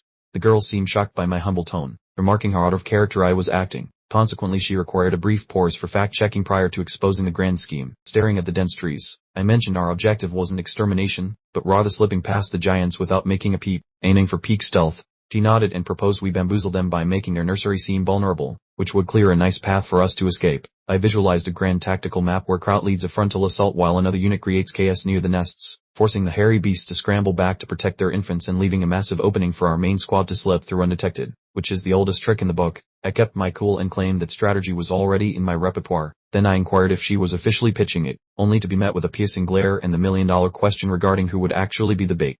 She noted that the designated distraction would likely be chased by a very angry, very hairy lynch mob, making it a total career-ending position. I hollowed that it sounded like a one-way trip to the grave and immediately signed myself up, which left everyone wondering about my sanity. I felt a bit confused by my own bravado but honestly trusted my own skin-saving skills way more than some random fodder's luck. She wagged a finger at me like a suspicious schoolmarm, clearly not falling for my sudden transformation into a selfless paragon of virtue. One of my colorful peepers squinted when she brought up a mythical liquid, wondering if I held a bottle of mermaid essence, indicating she had been snooping through my private stash. Her jaw practically hit the floor as she questioned how I knew about the item, but I simply retorted that she was far too intelligent to join a doom mission without having some sort of secret trump card ready to play. Relaxing on the rear of our transport, I mentioned requiring a particular plant to fool the smelly giants, behaving like I had a gaming guide while everyone else freaked out. She gazed at me with pure shock, noting I'd transformed into a stranger lately, and she wasn't wrong about my shift, though my dramatic moment was ruined when I started hacking up a lun, prompting her concern as I wheezed that our insane gambit would surely succeed if we just kept our cool. Scrubbing my face, I told her to relax because I possessed total certainty, remembering that I had explored this land since my childhood days playing a simulation. The tiny, cartoonish version of Leela appeared to be glowing with admiration, providing a weirdly cute break from our grim discussion about monster guts. I grew thoughtful, contemplating why on earth this woman was actually helping me instead of just letting me get stumped by a Yeti. With a cocky grin, I insisted my strategy was flawless. Then I inquired if she felt alright with receiving absolutely zero credit for assisting me. She maintained a stony face while absorbing the information, eventually concluding that my chaotic proposal was actually worth a roll of the dice. Petting on my feet, I mentioned a last queer prior to her exit, since double-checking the blueprints was vital before our paths diverged. Lifting her gaze, Leela inquired about the specifics of her custom itinerary, so I gestured toward the woodland path to highlight the bumpy soil where our grand scheme would soon go down. According to Leela, Bigfoot types are always sneakier than they appear, which makes sense because those hairy dudes are basically professional hide-and-seek champions. Nodding along, I figured the scouts would likely loop around to give us a surprise spanking from the rear, basically playing chess while they were still playing tag. She signaled toward 2 leafy locations to check if I was actually paying attention, so I identified a goblin village that the local Sasquatches used as a buffet while consulting my mental GPS for sneaky corners. Flashing a thumbs up, I expressed gratitude for the intel, feeling confident that we would cruise through this without Leela having to do anything remotely heroic or dangerous. She whispered a soft response while silently hoping I'd tell the armored boys to watch those areas, but then she spun around to state her demands because nobody works for exposure these days. From the driver's seat, Kraut let out a grumpy grunt because he was perpetually worried about the spooky stabby lady whispering sweet nothings into my ear. As our wheels rolled along, we sat in the rear looking like cozy travelers, despite the fact we were actually plotting a giant monster barbecue using ourselves as the sausages. We shared a very dramatic stare down while the carriage bumped along, creating a vibe so thick with awkwardness that you could probably cut it with one of her daggers. Wearing a wicked grin, she found my reaction hilarious and pressed in close while I struggled to find my words, completely dominating the conversation and leaving me looking like a confused potato while she appeared quite thoughtful. Suddenly, she lunged forward and snatched my cheeks in her hands, causing me to squeak like a rubber duck as she yanked me into her personal bubble. My head was pulled inches from her nose and I turned a vibrant shade of tomato, babbling nonsense because I definitely skipped the tutorial on how to handle feminine proximity. The view zoomed in on her lips as she invaded my breathing room, making my chest thump so loudly it probably sounded like a drum solo in a quiet library. My face was glowing like a neon sign and my brain was spinning in circles, causing me to yell out a confused exclamation since my professional composure had officially evaporated. After that unexpected facial massage, I sat there looking totally rattled and pink, my legendary gaming dignity having left the building while I stared blankly at nothing. Finally sapping out of my daze, I grumbled some insults while failing to hide my bright red face, but she just gave me an innocent smile and held up a stray leaf as an excuse for messing with my head. Looking away with a burning face, I felt the breeze mess up my hair and accepted that knowing the stats didn't mean I knew how to talk to actual humans. In a cartoonish display of shame, steam actually rose from my head as I realized I was reacting exactly like a nervous fanboy meeting a famous pop star. The mood broke when Crow hollered my name from the driver's bench, forcing us to break our awkward silence and see what the big lug wanted this time. With a grin that was way too cheerful, the knight hurried over to investigate the weirdness. While I stood there looking like a criminal caught red-handed in a cookie jar, I blurted out that everything was fine in a voice that was way too high, making me look super suspicious and leaving poor Kraut wondering why the vibe felt so weird. Pulling myself together, I barked a professional command for him to go sort out her gear, desperately hoping a change of topic would hide my internal screaming. The knight saluted despite his obvious confusion because he is a simple and loyal soldier, while Leela prepared for her extremely dangerous solo mission and Kraut whispered that he did not trust her further than he could throw her, bluntly demanding to know what the secret job actually involved. Staring him down with fake confidence, I told him to believe in my choices because we were all stuck in this leaky rowboat together and needed to row in sync. Her eyes appeared weary and hollow as she contemplated the dangerous highlands ahead, while the knight grumbled his reluctant agreement and she insisted on carrying her own gear without any help, leaving him shouting in sheer disbelief while I just gave her a flat look. Shadows stretched across the busy campsite as the sun dipped, then Leela ditched her boring merchant rags to reveal a ninja outfit that actually looked like she meant business for once. While Kraut turned purple and started yelling about public indecency, I turned bright red at her new look, but she just stood there looking like a stone-cold professional in her epic gear. The camera focused on her flexible armor which was built for speedy murder, making her look like a phantom that could slice through the woods without snapping a single twig. Standing tall, her presence completely dominated the area while the random porters stopped their work to gork in total awe, and our band of humble rejects suddenly transformed into a deadly strike team ready to kick some serious butt. Leela snatched a tiny vessel filled with those murky, foul-smelling plants I discussed previously, preparing herself to perform that high-tier aquatic siren elixir maneuver. With a heart of iron and a nose of steel, she rubbed the pungent goo onto her limbs, fully committed to smelling like a burning trash heap for the course. Her brain justified the stinky choice, aiming to bamboozle the Bigfoot sniffers by masking her human aroma, as it was a vintage dungeon master move designed to trick creature nostrils. The commander plugged his nostrils, bribing that the aroma was causing his snout to twist, though he respected her audacity for enduring such filth to ensure the objective was met. Observing her reflection, she noted her irises had shifted hues precisely as anticipated, her twin blades already gripped and appearing lethal under the dappled illumination. She rotated her knives with expert precision, ignoring the surrounding noise with single-minded focus. My internal dread vanished as I watched her, realizing she was a professional who utilized the unfair advantages it provided perfectly. I voiced the final inquiry regarding our readiness to commence. Lilar signaled her agreement, and the excitement for the impending clash became palpable. My offer of providing several infantrymen for assistance was promptly dismissed since she realized the elite warriors would never obey a former slayer. The woman appeared formidable as she prepared to exit, so I gave her a respectful chin flick, telling her I understood and would entrust the task to her hands. She vanished into the thick forest, gliding through the timber like a ghost on caffeine, proving that the velocity of her high-tier combatant is truly terrifying. Pivoting toward the remaining squad, I bellowed the instruction for us to depart immediately, signifying that the primary unit needed to relocate to their assigned positions. The Blue Lion Battalion sprinted through the overgrown weeds at top speed, hoping to catch the mountain giants off guard before the diversion commenced. Reaching the summit, the troops peered into the basin and spotted a hairy village that was surprisingly overpopulated. Prout unsheathed his steel with a grimace, yelling for a one-hit knockout as they tumbled down the hill with capes flying. I observed the breeze carrying their scent straight to the monsters. Luckily, Lyle had ventured windward to position her snare. I maintained an incredibly stern expression while witnessing the skirmish begin, admitting that I still lacked Lilar's tactical mastery but was cataloging every single motion in my memory. A close-up of her massive beast revealed it was sniffing the breeze like a bloodhound on steroids. The creature grunted in alarm as it courted the nightly musk, spinning around just as the soldiers arrived. The stealth mission was officially dead, replaced by a chaotic playground scuffle. Prout plummeted from the clouds like a falling star, aiming a catastrophic plunging strike to remove the primary beast from the conflict instantly. His edge slammed against the monster's skull, creating a massive cloud of grit and foliage, yet the sensation of a true hit was absent. The leader's face looked troubled as he muttered about the wound being too shallow, realizing his opening gambit lacked the punch he desired. While I watched from the rear, I screamed that he was a moron, explaining that sneak attacks require precision on soft spots rather than wild swinging. The captain was caught completely off balance by my verbal jab, uttering a bewildered sound because he anticipated a pat on the back rather than a lecture. The creature recovered instantly and launched a massive, woolly wrecking ball of her fist at the commander's skull, with the sound of the blow highlighting the raw power of the retaliation. A heavy boom shook the ground as the giant's knuckle sandwich connected, hiding everything in a cloud of grit. Emerging from the haze, Crow parried the limb with his iron, grinning through the pain because he finally felt alive in a genuine scrap. I stayed with pure fanboy joy, noting that this was way cooler than the pixelated duels on my monitor. Real-world carnage was intoxicating, even as the monster bellowed in fury with crimson eyes while the captain stood his ground without flinching. The warriors suddenly felt a cold sweat as dozens of extra shadows stepped out of the woods, screaming like banshees. The entire pack had arrived early, meaning the bait hadn't worked, and our main squad was now the filling in a hairy sandwich. Turning a lovely shade of ghost white, I whispered that things were looking grim, second-guessing my strategy and wishing I had just borrowed a flamethrower. Without wasting a second on doubt, Prout commanded the Blue Lion Battalion to lunge forward, choosing a total offensive to shatter the surrounding enemy line. I pleaded for a timeout, but the armored idiots were already sprinting, ignoring my cries to halt. A pair of guards named Albu and Thomas stuck to me like glue, warning me to stay put while the field turned into a meat grinder of fur and blades. The captain's gaze ignited with a turquoise flame, sparking with azure lightning as he charged up his finishing move. A swirling hurricane of cobalt energy and sparks enveloped the man, cranking the local power scale up to 11 as he prepared to bring the thunder down on the beasts.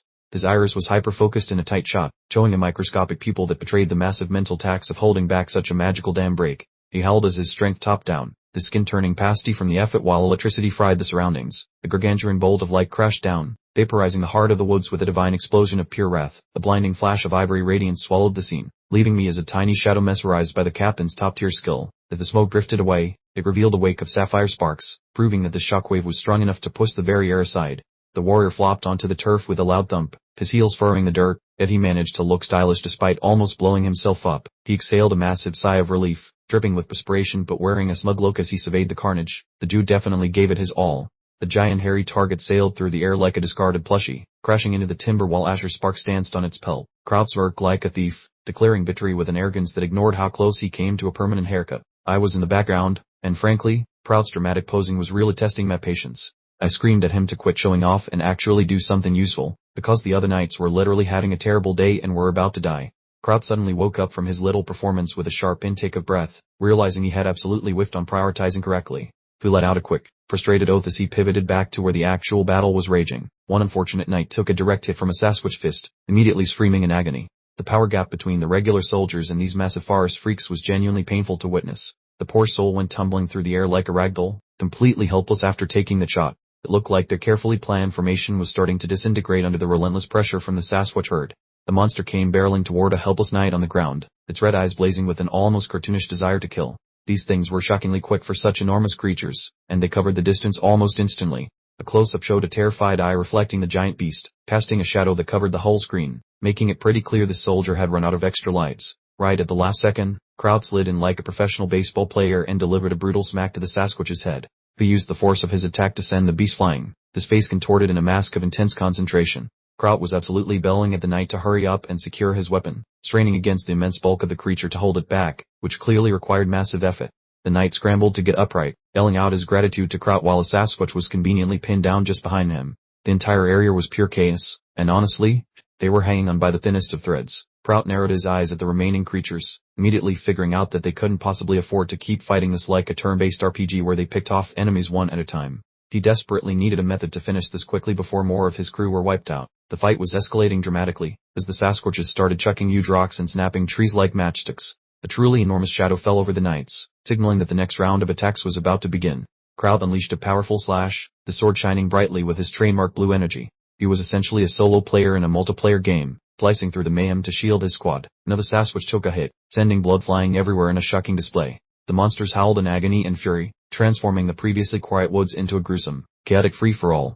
Kraut was breathing heavily, his face drenched in sweat, as he grumbled about the endless supply of enemies. Even with his high-level attributes, the sheer number of creatures in this horde mode was clearly starting to exhaust him. Yet another Sasquatch joined the battle, and Kraut noticed that even the older creatures were much more powerful than he initially calculated. He was quickly figuring out that his video game knowledge had severely underestimated the actual difficulty settings of this world. I was observing from afar, my eyes shining green while I analyzed the case, then suddenly spotted something critical and pointed toward the woods, shouting for everyone to look in that direction. Kraut glanced over just in time to catch a massive shadow gliding through the thickets. He was instantly on high alert, realizing they had completely missed counting a sneaky foe during their initial headcount. A huge blade suddenly came crashing down, slicing through the air with an ominous sound. The force behind this new, hidden assailant was clearly in a completely different tier than the regular monsters they were facing. A Sasquatch with glowing red eyes and a prominent scar glared at them, clearly looking like the pack leader and extremely annoyed that his subordinates were being eliminated. Kraut clenched his teeth, blood dripping from his arm, and figured this was their opportunity to strike. He prepared to put everything on the line for one final confrontation with this obvious high-level boss creature. A row of blue lion knights stood prepared, their shields interlocked and spears pointed forward. They were attempting to reorganize, but the sheer exhaustion was visible on every single face. Kraut started shouting that they had miscalculated as he realized the formation was far too sluggish. The Sasquatch was already in midair, meaning the knights were essentially about to get flattened. He suddenly recalled the scout report that mentioned 8 monsters, realizing now that one had been unaccounted for. Kraut was certainly clever, but even high intelligence doesn't prevent you from being ambushed by a stealthy enemy. Kraut genuinely panicked, shouting no, don't let it be. As he frantically searched the vicinity for the last creature, he understood that a missing Sasquatch often indicated a fast, assassin-style enemy was hiding nearby. A shocking shot revealed the missing Sasquatch, which was smaller, significantly quicker, and had eyes glowing with a dark purple energy. It was lingering right within the deep shadows, waiting for the absolutely perfect chance to execute its attack. Kraut yelled, "There it is." As he finally spotted the purple-eyed creature launching its charge, he attempted to intercept the threat, but unfortunately, he was already stuck fighting 2 other monsters at the same time. However, the monster completely ignored the knights and Kraut screamed in pure terror as he realized it was actually coming straight for me. The alpha clearly had some strategy, choosing to go directly for the high-priority target. I was staring directly at the charging beast, looking incredibly calm despite the immediate threat. I wasn't running away. I simply watched with my sharp blue eyes, as if calculating the exact frame rate for a perfect dodge. Kraut was completely losing it, frantically trying to reach me and screaming for help, pushing himself beyond all limits, but he was still too far away to stop the imminent attack. One knight suddenly threw himself in my path, yelling for me to back up immediately. He was clearly trying to act as a human shield, but against the potent purple energy, it seemed like he was volunteering for a very short, very final mission. Out of nowhere, an enormous column of brilliant blue lightning slammed into the ground. The voice roared, "You absolute scoundrel!" as the entire clearing suddenly lit up as if it were the middle of the day. The knight who tried to protect me was left blinking in confusion, making a small noise as the lightning faded away. I just stood there behind him, completely unfazed by the ordeal. The other knights stared at the massive hole in the ground, debating whether they had actually managed to eliminate the creature. The smoke was dense, and the silence after the huge blast was absolutely overwhelming. Dust particles and sparks drifted down across the entire area. It was exactly like the typical moment in a boss battle where everyone holds their breath to see if the big attack actually landed. The gigantic, hairy fist suddenly burst from the smoke. The lightning strike hadn't defeated the creature. It had simply made it extremely angry. The Sasquatch now pulsed with a chaotic purple energy, ready to fight again. The protective knight let out a shocked gasp as the creature loomed over them once again. It was noticeably stronger than it had been just moments ago, and its physical attributes were obviously enhanced. The Sasquatch swung its fist, creating insane motion lines as it blurred toward the knight's head with terrifying speed and force. The resulting impact was truly unbelievable, sending dust and wreckage flying as a huge shockwave tore through the clearing. I was visible in the background, simply trying to stay upright while everything around me was annihilated. My jaw hit the floor while surveying this messy landscape of utter chaos, staring at a massive wave of flying dirt and wishing I had brought a much bigger shield for this surprise party. A giant, shadowy figure emerged from the debris like a bad omen at a picnic, signaling that the main antagonist had officially joined the server and ruined everyone's afternoon mood. The camera zoomed in on my face, which was dripping like a leaky faucet, showing eyes wide with the realization that we were currently being served as the main cars. Thomas actually stepped up and gripped his blade tight, yelling for me to stick to him like glue while a massive, furry knuckle sandwich prepared to impact our personal space. That oversized monkey delivered a downward swing that could pulverize granite, moving with such velocity that the soil immediately transformed into a freshly dug grave for anyone standing there. Prout looked absolutely livid as he hollered insults at the beast, rushing headlong into the fray with eyes shining like neon signs and a very bad attitude towards oversized primates. He peppered the beast with a series of electric cuts that turned the area into a disco of pain, surrounding the target with enough static to power a small city. Thomas dragged me away while I craned my neck to watch the brawl, fully aware that if our teammate failed his task, we would all become very expensive monster snacks. The poor guy took a solid blow and dropped like a sack of potatoes, weirdly screaming his own name as if he needed a self-introduction during a life-threatening crisis. I gestured frantically toward the tree line and yelled to target the elderly ape, knowing that ignoring the team captain would lead to our group being permanently deleted from existence. My guard glanced over his shoulder while gasping for oxygen, desperately suggesting that if we survived for 5 more minutes, some heroes might actually show up to save us. I lacked his optimism and looked quite pathetic, questioning who exactly would stumble upon us in this desolate wasteland where even the GPS would probably give up and die. The knight trembled while holding his weapon, begging me to reconsider the suicide mission, but I explained with peak efficiency that he would die regardless if the main defense collapsed now. I used my ruthless tactical brain to prove that his survival depended on him moving his legs toward the danger right this instant before we were both crushed. He stared at the dirt, paralyzed by the conflict between living another day and following the strict babysitting instructions given by his superior officer earlier that very morning. I finally snapped and shrieked his name with enough volume to wake the dead, asking if he truly intended to commit career suicide by ignoring my royal demands right now. His face hardened with sudden courage as he muttered about his noble title, standing straight and acknowledging that following orders was the only way to keep his dignity while dying. He offered a short salute and readied himself to sprint toward the monstrous leader of the pack, determined to end things on his own terms. I tracked his progress with a heavy heart, offering a simple nod of agreement while feeling like a terrible person for using him as a temporary meat shield to win. I waded through the tall weeds like a lost tourist, whispering that this specific patch of dirt had to be the location I was hunting for all this time. Breezes swirled around my tiny frame as I stood alone in the scary forest, my visible gasps of air proving that I was definitely not built for this outdoor lifestyle. My pupils dilated when I caught sight of the goal, hollering out in triumph because I had finally discovered the secret ingredient needed to not lose this entire game. The scene switched to poor Albu looking like a broken toy in the lawn, his gear completely trashed while the howling air mocked our miserable failure to stay safe. I wore a mask of pure shock while examining the wreckage, making a small squeaking noise as the reality of his severe injuries began to sink into my brain. The tight shot showed a rag turning deep crimson, the fluid leaking out with a rhythmic tapping sound that made my skin crawl and my stomach do a flip. The man was laid out like he was waiting for the Grim Reaper to arrive, lying in a growing puddle of red that suggested he was rapidly running out of juice. I dived toward him while begging him to keep his eyes open, frantically peeling off his broken metal plates to find the leak before he completely drained of life. I stared at the mess with a summer face, admitting that although I had plans, the actual burden of another person's mortality was proving to be a real buzzkill today. I lifted the shirt to find a nasty purple mark across his belly, realizing that while he survived the hit, the real nightmare was just getting its opening credits. The system messages clarified the horror, explaining that his gut was inflating like a balloon from internal leaks that a basic strip of cloth could never hope to patch. I grabbed a tiny bottle from my pack but tossed it aside in anger, yelling that this cheap juice was about as helpful as a band-aid on a gunshot wound. I searched the area for a magical medic, dreading the thought of using my one expensive elixir that I was saving for a much more convenient and less tragic emergency. My blade now firmly in hand, I swore a solemn, unspoken pledge that Albu absolutely had to make it. I was about to dive headfirst into peril, seeking answers, and so I bolted at top speed into the thick, dark woods, shouting to the unconscious Albu to just keep breathing until I got back. Talk about a pressure cooker situation. A heartbreaking close-up revealed Albu's barely open, glazed eyes, making him look like he was fading away, all alone in the grass. Suddenly, a colossal thud rattled the timber and as a Sasquatch face planted, or perhaps just landed with unexpected flair, the impact kicking up a huge cloud of grit and leaves. A truly enormous Sasquatch, boasting fur as red as a fire truck, gazed off into the great beyond, clearly not pondering world peace. This creature seemed to have clawed its way right out of a horror movie, and it certainly appeared to be spoiling for a fight.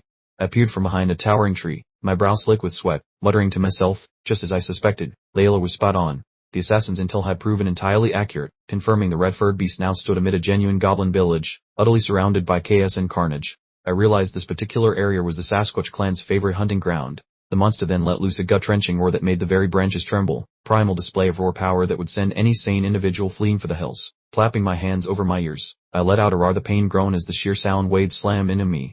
Yes, I was definitely way too close to this action, and I knew it. I gawked at the gruesome scene with utter revulsion, mumbling how utterly disgusting it all was. Apparently, the Sasquatch's dining etiquette was even worse than its roaring, judging by the stomach-churning mess of blood and guts scattered across the forest floor. The gravity of the situation hit me. One misstep, and I'd be just another unsightly heap of monster chow. Trembling, my face shadowed, I admitted that I was terrified.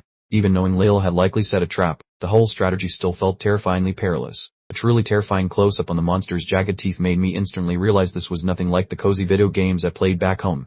There wasn't a convenient keyboard or spawn button to save me here.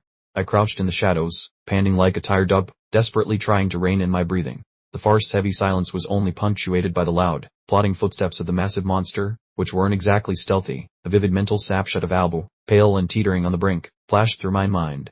The grim vision was exactly the kick in the pants I needed to stop quivering and actually start doing something useful. My face hardened to a steely resolve as I assured myself, everything's fine, I absolutely won't die.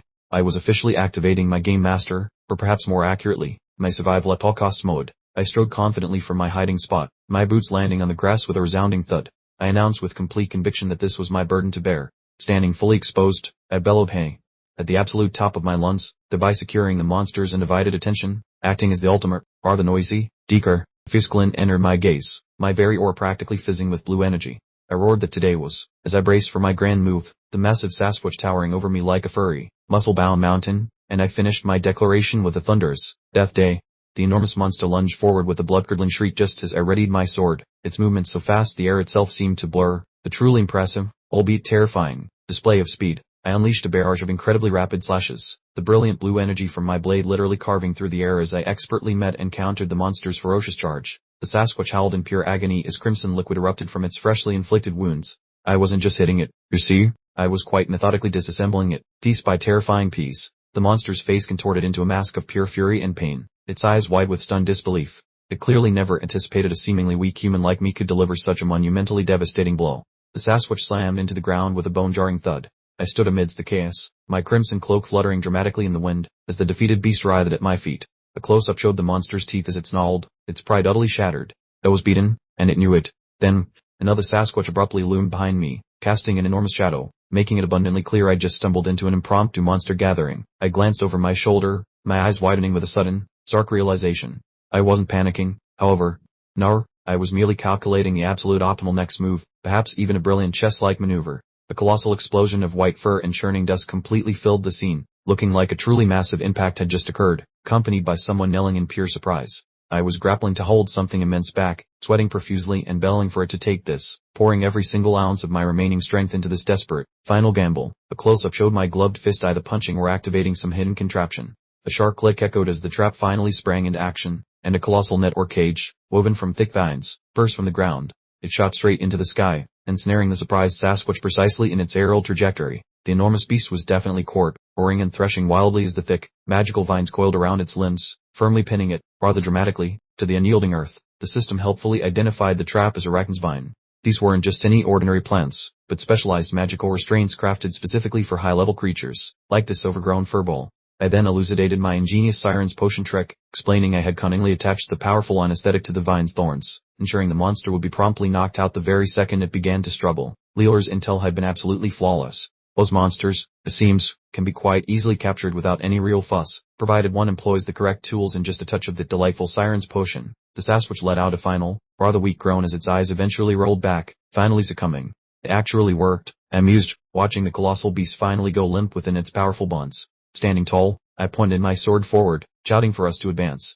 I wasn't about to waste another precious second now that the path ahead was completely clear. I unleashed another powerful battle cry, looking far more like a seasoned warrior than I ever had, finally embracing the brutal, hard-mode reality of this unforgiving world.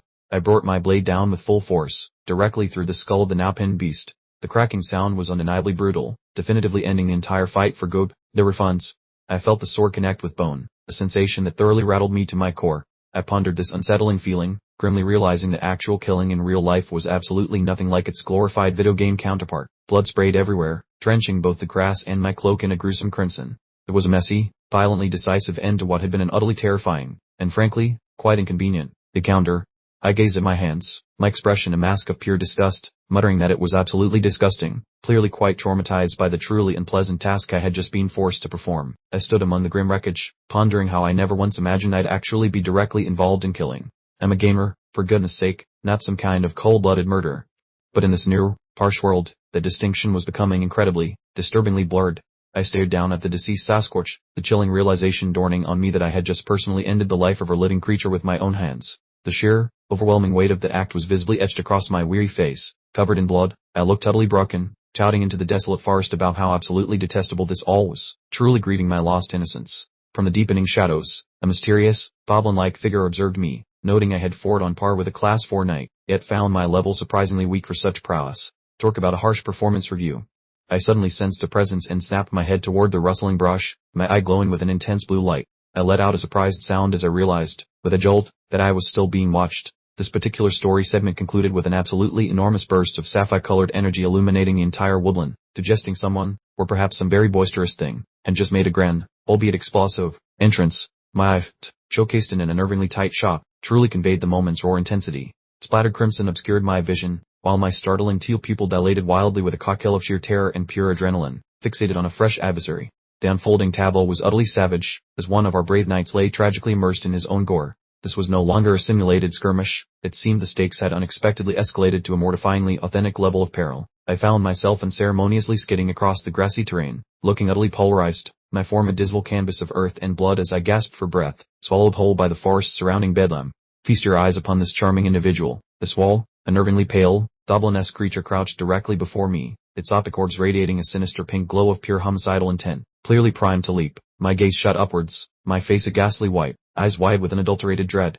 I was completely trapped, staring down the creature, with the mangled remains of my fallen knight resting mere paces away, the truly awful backdrop. We were afforded another disheartening glimpse of Albu, and frankly, our poor fellow wasn't looking too spry, lying motionless in the grass with enough blood staining his white armor to suggest we might be short a team member. A profound fury now simmered within me, my features obscured by deep shadow as my teeth ground together, and a low, menacing growl escaped my throat, a clear sign that my patience had officially evaporated, along with my sanity. Astonishingly, the vile goblin retorted, shrieking arar the personal insult as it lunged forward with unexpected swiftness, proving this particular antagonist boasted far more character than your average cannon fodder. Abandoning all pleasantries, I unleashed my sword with every ounce of dwindling strength, the visible streak of white motion indicating my unwavering intention for a full-on decapitation. But this tiny tear proved frustratingly elusive.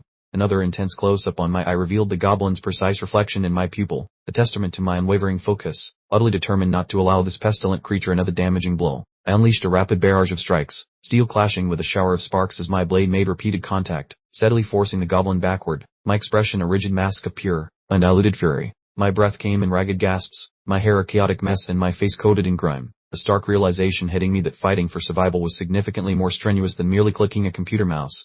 I brought my weapon down in a thunderous arc, my sword faintly shimmering with a cerulean glow, the impact so profound it literally churned the very grass and soil around us. The goblin barely evaded the blow, prompting me to shakily murmur, "Bower, that was a hair too close for comfort." I then understood how easily one tiny misstep could lead to a permanent game over in this brutal reality, and I only survived that particular attack because my own arms were, humorously, shorter than I'd planned. Performing an impromptu anatomical analysis during a deathmatch, my gaze drifted to my gloved hand, which trembled noticeably from the strenuous exertion, a humbling admission that my body was far too frail, barely capable of wielding my sword with any semblance of proper technique anymore. The amethyst-hued goblin, lurking ominously within the tall grass, truly resembled something straight from a nightmare, and I couldn't help but observe its irritatingly superior reach, making this engagement even more lopsided. I began rapidly calculating in my mind, theorizing that by ingeniously combining the length of my trusty sword with my own arm, I might just possess enough extended reach to land a decisive, winning blow. The goblin launched itself skyward in a dizzying aerial display, spinning toward me like an amethyst-colored streak, executing a breathtakingly high-flying maneuver aimed squarely at my jugular. I firmly planted my foot into the yielding grass, bracing myself for the imminent collision, resolved not to retreat this time, instead meticulously preparing for a devastating counterattack. Behold that magnificent swing, as I spun my blade in a colossal arc, erecting a formidable barrier of steel between myself and the airborne abomination. Indeed, my blade found its mark, connecting directly with the goblin's head, sending a sickening spray of crimson across the scene as I finally delivered a solid, perfectly executed strike upon the irritating little fiend. But hold on, I shrieked, a horrified realization dawning on me. Oh no, as I desperately wrestled to retract my sword, it seemed either the blade was firmly lodged, or the tenacious monster was attempting to drag me down with it into the abyss. A thunderous impact echoed as the goblin violently slammed into the unforgiving ground, the sheer force so immense it propagated a shockwave through the grass, kicking up an enormous, choking cloud of dust. I collapsed onto the ground, beads of sweat streaming down my face, panting heavily, internally musing that I had narrowly avoided being bisected at the shoulder, a truly uncomfortably close call, when to my horror, the goblin began to stand again.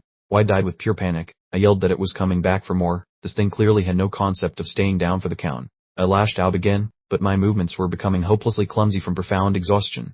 The goblin now dodged with mocking ease, appearing to merely amuse itself at my increasingly desperate expense. The image captured my utterly desperate countenance, blood glistening from my sword, as I recognized I was pushing past my absolute limit, understanding implicitly that I needed to conclude this wretched encounter immediately. I resorted to a well-placed kick, driving my boot squarely into the goblin's chest, sending the creature hurtling backward, a surprisingly effective display of close-quarters combat for someone so fatigued. Then a dagger, my secret weapon, spun through the air towards the monster as I screamed for it to perish, pouring every last vestige of hope into that single throw, my face a contorted mask of pure desperation as I howled for its demise. Now so caked in gore I resembled a completely different, much bloodier, person. The goblin looked up, its eyes widening with genuine astonishment as the glinting blade rapidly approached, clearly never anticipating a supposedly feeble human like myself to possess such a deadly, concealed trick up my sleeve. With a powerful impact, I violently slammed the creature directly into a sturdy tree, pouring all my remaining momentum into the strike to ensure this particular engagement firmly concluded right there. I stood there panting, leaning forward with a weary, blood-streaked grin, having finally managed to subdue the bothersome little monster, though I looked decidedly on the verge of simply collapsing from the effort. The goblin's legs dangled limply from the tree trunk, utterly motionless, its defeat absolute, while my own ragged gasps underscored my desperate struggle to simply maintain consciousness after such a grueling ordeal. The goblin's twitchy toes had finally given up the ghost. Well, it appeared I'd just earned my very first oops. I did it again. Badge for extinguishing a life in this bizarre new reality.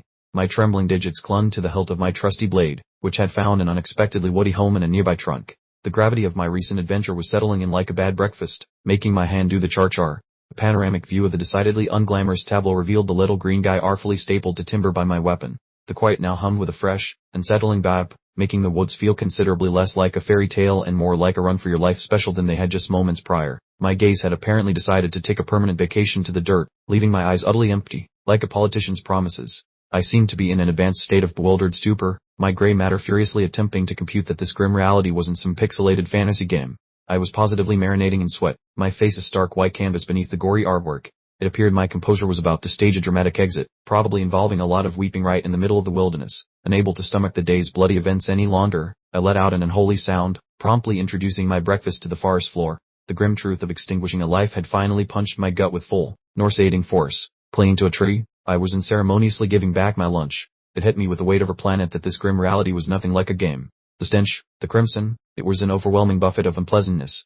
I was quaking like a leaf cord in a hurricane, sweat raining from my face, as I confessed my genuine certainty that my number was truly up. Consider it a brutal, splash-zone-level reality check, delivered with unexpected monster-slaying panache. Out of the blue, a familiar asterisk ping asterisk echoed, startling me. I peered upwards, utterly bewildered, to my glowing, cerulean status screen spontaneously materialized, like a helpful but terribly timed celestial pop-up. The ethereal system scroll helpfully chimed in, validating my recent monster disposal efforts. Apparently, I'd successfully taken down a D-class creature, a feat that, it proudly declared, earned me an outrageously beefy reward bonanza for facing such a comically powerful adversary. Another little digital memo popped into existence, confirming I'd also somehow vanquished an F-class creature, implying a whole lot more beasties had apparently keeled over than just my direct victim. Then, glorious news, level up. I rocketed from a respectable level 8 straight to level 11, all thanks to one particularly chaotic skirmish. As a bonus, I even gained access to an inventory, which felt less like a feature and more like winning the lottery of convenient storage. Seriously, that's a power-up worthy of a superhero montage. A faint sound echoed from afar, making my head snap around with the precision of a trained predator. I remained on peak alert, my eyes wide as saucers, completely prepped and eager for the next inevitable, utterly charming confrontation. Suddenly, Proud emerged, sprinting through the tall grass like a knight in a rush, yelling my name and anxiously checking on my safety. This face was a veritable billboard of genuine worry, bless his chivalrous soul. Upon his arrival, Kraut's jaw practically hit the forest floor. He was utterly dumbfounded by the sight. His cheeks were still delightfully rosy from his sprint, but that healthy flush swiftly morphed into a mask of pure astonishment, culminating in a rather vocal expression of sheer disbelief. Our noble knight stood there, utterly mesmerized, gaping at the unfortunate goblin elegantly affixed to the tree trunk, his expression a masterpiece of utter incredulity. It was clear he'd never once entertained the notion that a supposedly frail prince such as myself could single-handedly dispatch a beast of the caliber. A grim close-up showcased the goblin's head, still impaled, the macabre memento of my very first true battle. It also served as a stark, blood-splattered billboard advertising the potent, hidden power I was clearly starting to unleash. Proud, a whirlwind of worry, rushed to my side, grabbing my shoulders, frantically shouting inquiries about my injuries and checking for wounds. Suddenly, the Blue Lion Order Knights surrounded me, looking as if they'd seen a sparkly ghost, while I, ever the picture of Fokul, merely muttered about being perfectly fine. Naturally, Kraut declared our luck off the charts, explaining the other Sasquatches had wisely retreated after we'd unlived 2 of their hairy, oversized companions. My attention, however, had already mentally checked out, my gaze wandering into the middle distance, clearly pondering something far more exciting. My expression froze into a mask of stone-cold seriousness as I sharply rebuked Kraut, stating luck played no part. I promptly credited Leeler's brilliant strategy for our success, clearly demonstrating my unwavering faith in my game master tactics. Suddenly, a snap of my fingers and a shouted "Oh, right," punctuated the air. A vital piece of information, temporarily dislodged from my memory banks amidst the recent thrill, had finally decided to stage its grand return. I abruptly yanked Kraut by the front of his armor, demanding with an unsettling intensity to know the precise location of that fallen soldier. Kraut, bless his oblivious heart, stayed back, completely dumbfounded by my sudden, rather startling aggression. My voice tore through the air, screaming Albu's name, as grisly images of the blood-soaked night assaulted my mind. I was frantic, needing desperately to know if my friend was still stubbornly clinging to life. Kraut, with a surprising lack of fanfare, merely gestured behind us, accompanied by a rather uninformative murmur. A close-up of Kraut's digit pointed casually towards the looming woods, as he calmly offered, "He's over there," a statement delivered with the serenity of a monk, completely contrasting my own impending aneurysm. I slowly spun, my face now a terrifying canvas of roar, pointing despair. Ominous, dark purple aura pulsed behind me, visually announcing my dangerously close proximity to a full-blown mental meltdown. The scene itself had opened with a summer, reflective atmosphere, as lonely leaves drifted across a clear blue canvas above. I grudgingly admitted my prime objective was survival, yet the stark, gut-wrenching reality of losing human lives was truly beginning to solidify. The camera offered a truly gut-wrenching close-up of poor Albu, now tragically deceased, with a rather unsettling crimson puddle expanding from his lips. My heart shattered into a million pieces, and I let loose a tear-soaked wail of his name, the final, despairing whisper of "I'm so sorry." I knelt, a crumpled mess, my face obscured by the encroaching shadows, tumbling down a dark rabbit hole of overwhelming guilt. My mind, the tireless self-blame factory, relentlessly produced theories about how my perceived sloppiness had tragically twisted fate, making everything irrevocably worse. From my periphery, the mysterious rose of night stood like a silent, elegant statue, witnessing my heartfelt despair. The profound, crushing melancholy draped itself over the entire summer group, thick as a winter fog, as I continued to whisper those 2 maddening words, "If only I," Proud, stepping in as the impromptu voice of reason, loomed over me, attempting to soothe my shattered nerves. He quite plainly stated that this wasn't my fault, and furthermore, that the soldier had departed the mortal coil having achieved a truly honorable, battle-forged demise. The torque of honor struck a nerve, and I promptly snapped back, practically screaming, "That's preposterous." My patience had finally evaporated, having officially reached critical mass with all the saccharine, utterly unhelpful nightly pronouncements. I appeared utterly deranged, my visage a ghastly tapestry of gore, and my eyes, dilated with a potent cocktail of sorrow and fury, gleamed menacingly. I shrieked, asserting with absolute conviction that the concept of an honorable demise was a fantastical myth. For me, death was merely death, the universal constant of profound and relentless tragedy. Proud appeared genuinely caught off guard by my rather spirited protest. He then consciously attempted to temper his voice, conceding that this was, in fact, my maiden voyage until losing a subordinate, and thus, my rather spectacular emotional response was wholly comprehensible. Only text 10, my fury evaporated into a soul-crushing vacuum while I whimpered softly, plopped on the turf like a sad potato in a cloud of gloom. The camera zoomed out to reveal the messy aftermath, where 2 metal clads handled a laundry-wrapped corpse, as the rest of the Blue Lion squad imitated garden gnomes among the trees. Captured from the side, I looked like a soggy piece of toast without a crumb of my usual boss energy, especially when Kraut listed our casualties of 3 fatalities and 1 wounded soldier, attempting to gaslight me into thinking this was a win. Though I just glared at the mud and whispered about my incompetence while bearing the crushing guilt of 3 souls on my back, I realized that if I had exploited my cheat codes for a superior strategy earlier, everyone would still be breathing. Finally learning that commanding flesh and blood is way messier than clicking buttons on a screen. Flashbacks flashed by showing the snare that spared my neck and Albu looking like he lost a fight with a lawnmower, proving I only made it out thanks to Layla's housekeeping and Albu playing a very literal human shield. My leather-wrapped hand met the soil with a pathetic thud, as I was sick of being the damsel in distress while my babysitters took all the actual hits for me. A primal howl of absolute misery escaped my throat, marking the funeral of my casual gaming career and the messy birth of a true leader forged in suffering. The armored spectators watched my meltdown with concerned faces, having never witnessed their boss getting so touchy-feely or emotional over their expendable lives before. Kraut stared at his boots and asked the awkward question of how to handle our new collection of corpses, desperately seeking any command that would snap us back into professional soldier mode.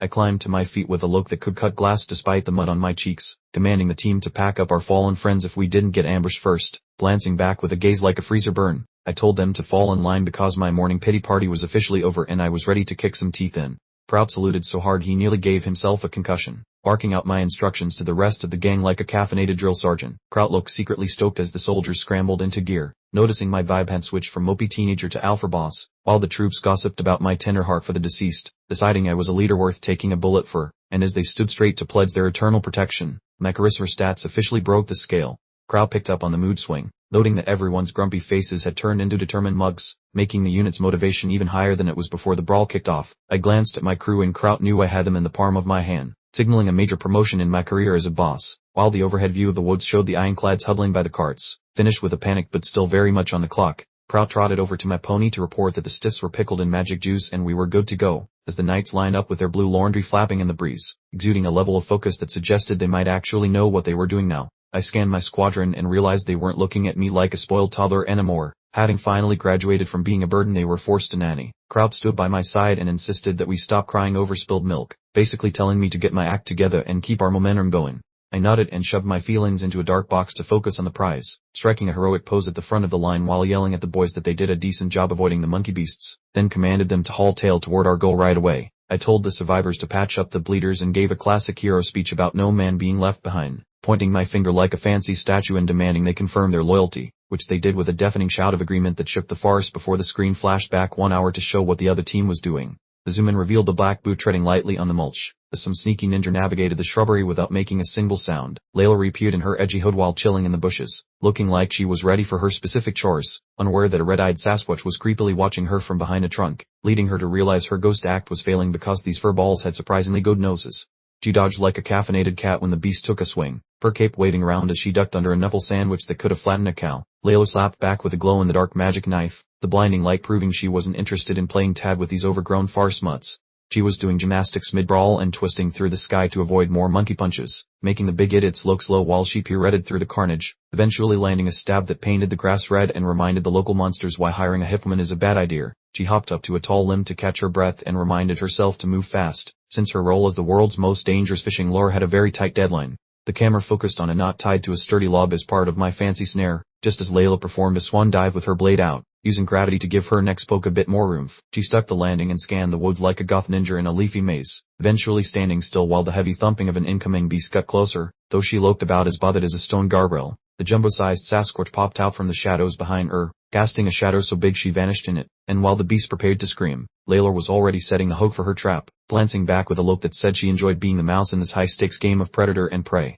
Layla flashed a smug grin as the beast fell for it, proving my devious little script was running exactly as I had planned. With a bold stride, she stayed down the creature, calmly announcing, "Alright big guy, it seems my little surprise party, also known as the grand finale of her meticulously laid trap, was about to begin." The Sasquatch, looking rather miffed, like someone stole its last cookie, bared every one of its formidable teeth, ready to swoosh the minuscule human. Little did the big brute know, it was about to get a rather unpleasant wake-up call. Then, with a distinct crack, like a giant wishbone breaking, the crucial rope where trigger sprang, signaling Layla's contraption was finally hitting its crescendo, with impeccable timing no less. The Sasquatch, swinging a limb the size of a small tree, found only empty air, as Layla had gracefully vacated the premises. The resulting explosion of dust and fiery sparks, though, was a potent reminder that this hairy behemoth skipped arm day never. Alas, Layla found herself rather unceremoniously enveloped by a colossal eruption of pure light, or maybe just some highly aggressive magic. A surprised yelp escaped her, realizing her carefully laid plan had just taken a seriously unexpected, and quite frankly, colossal wrong turn.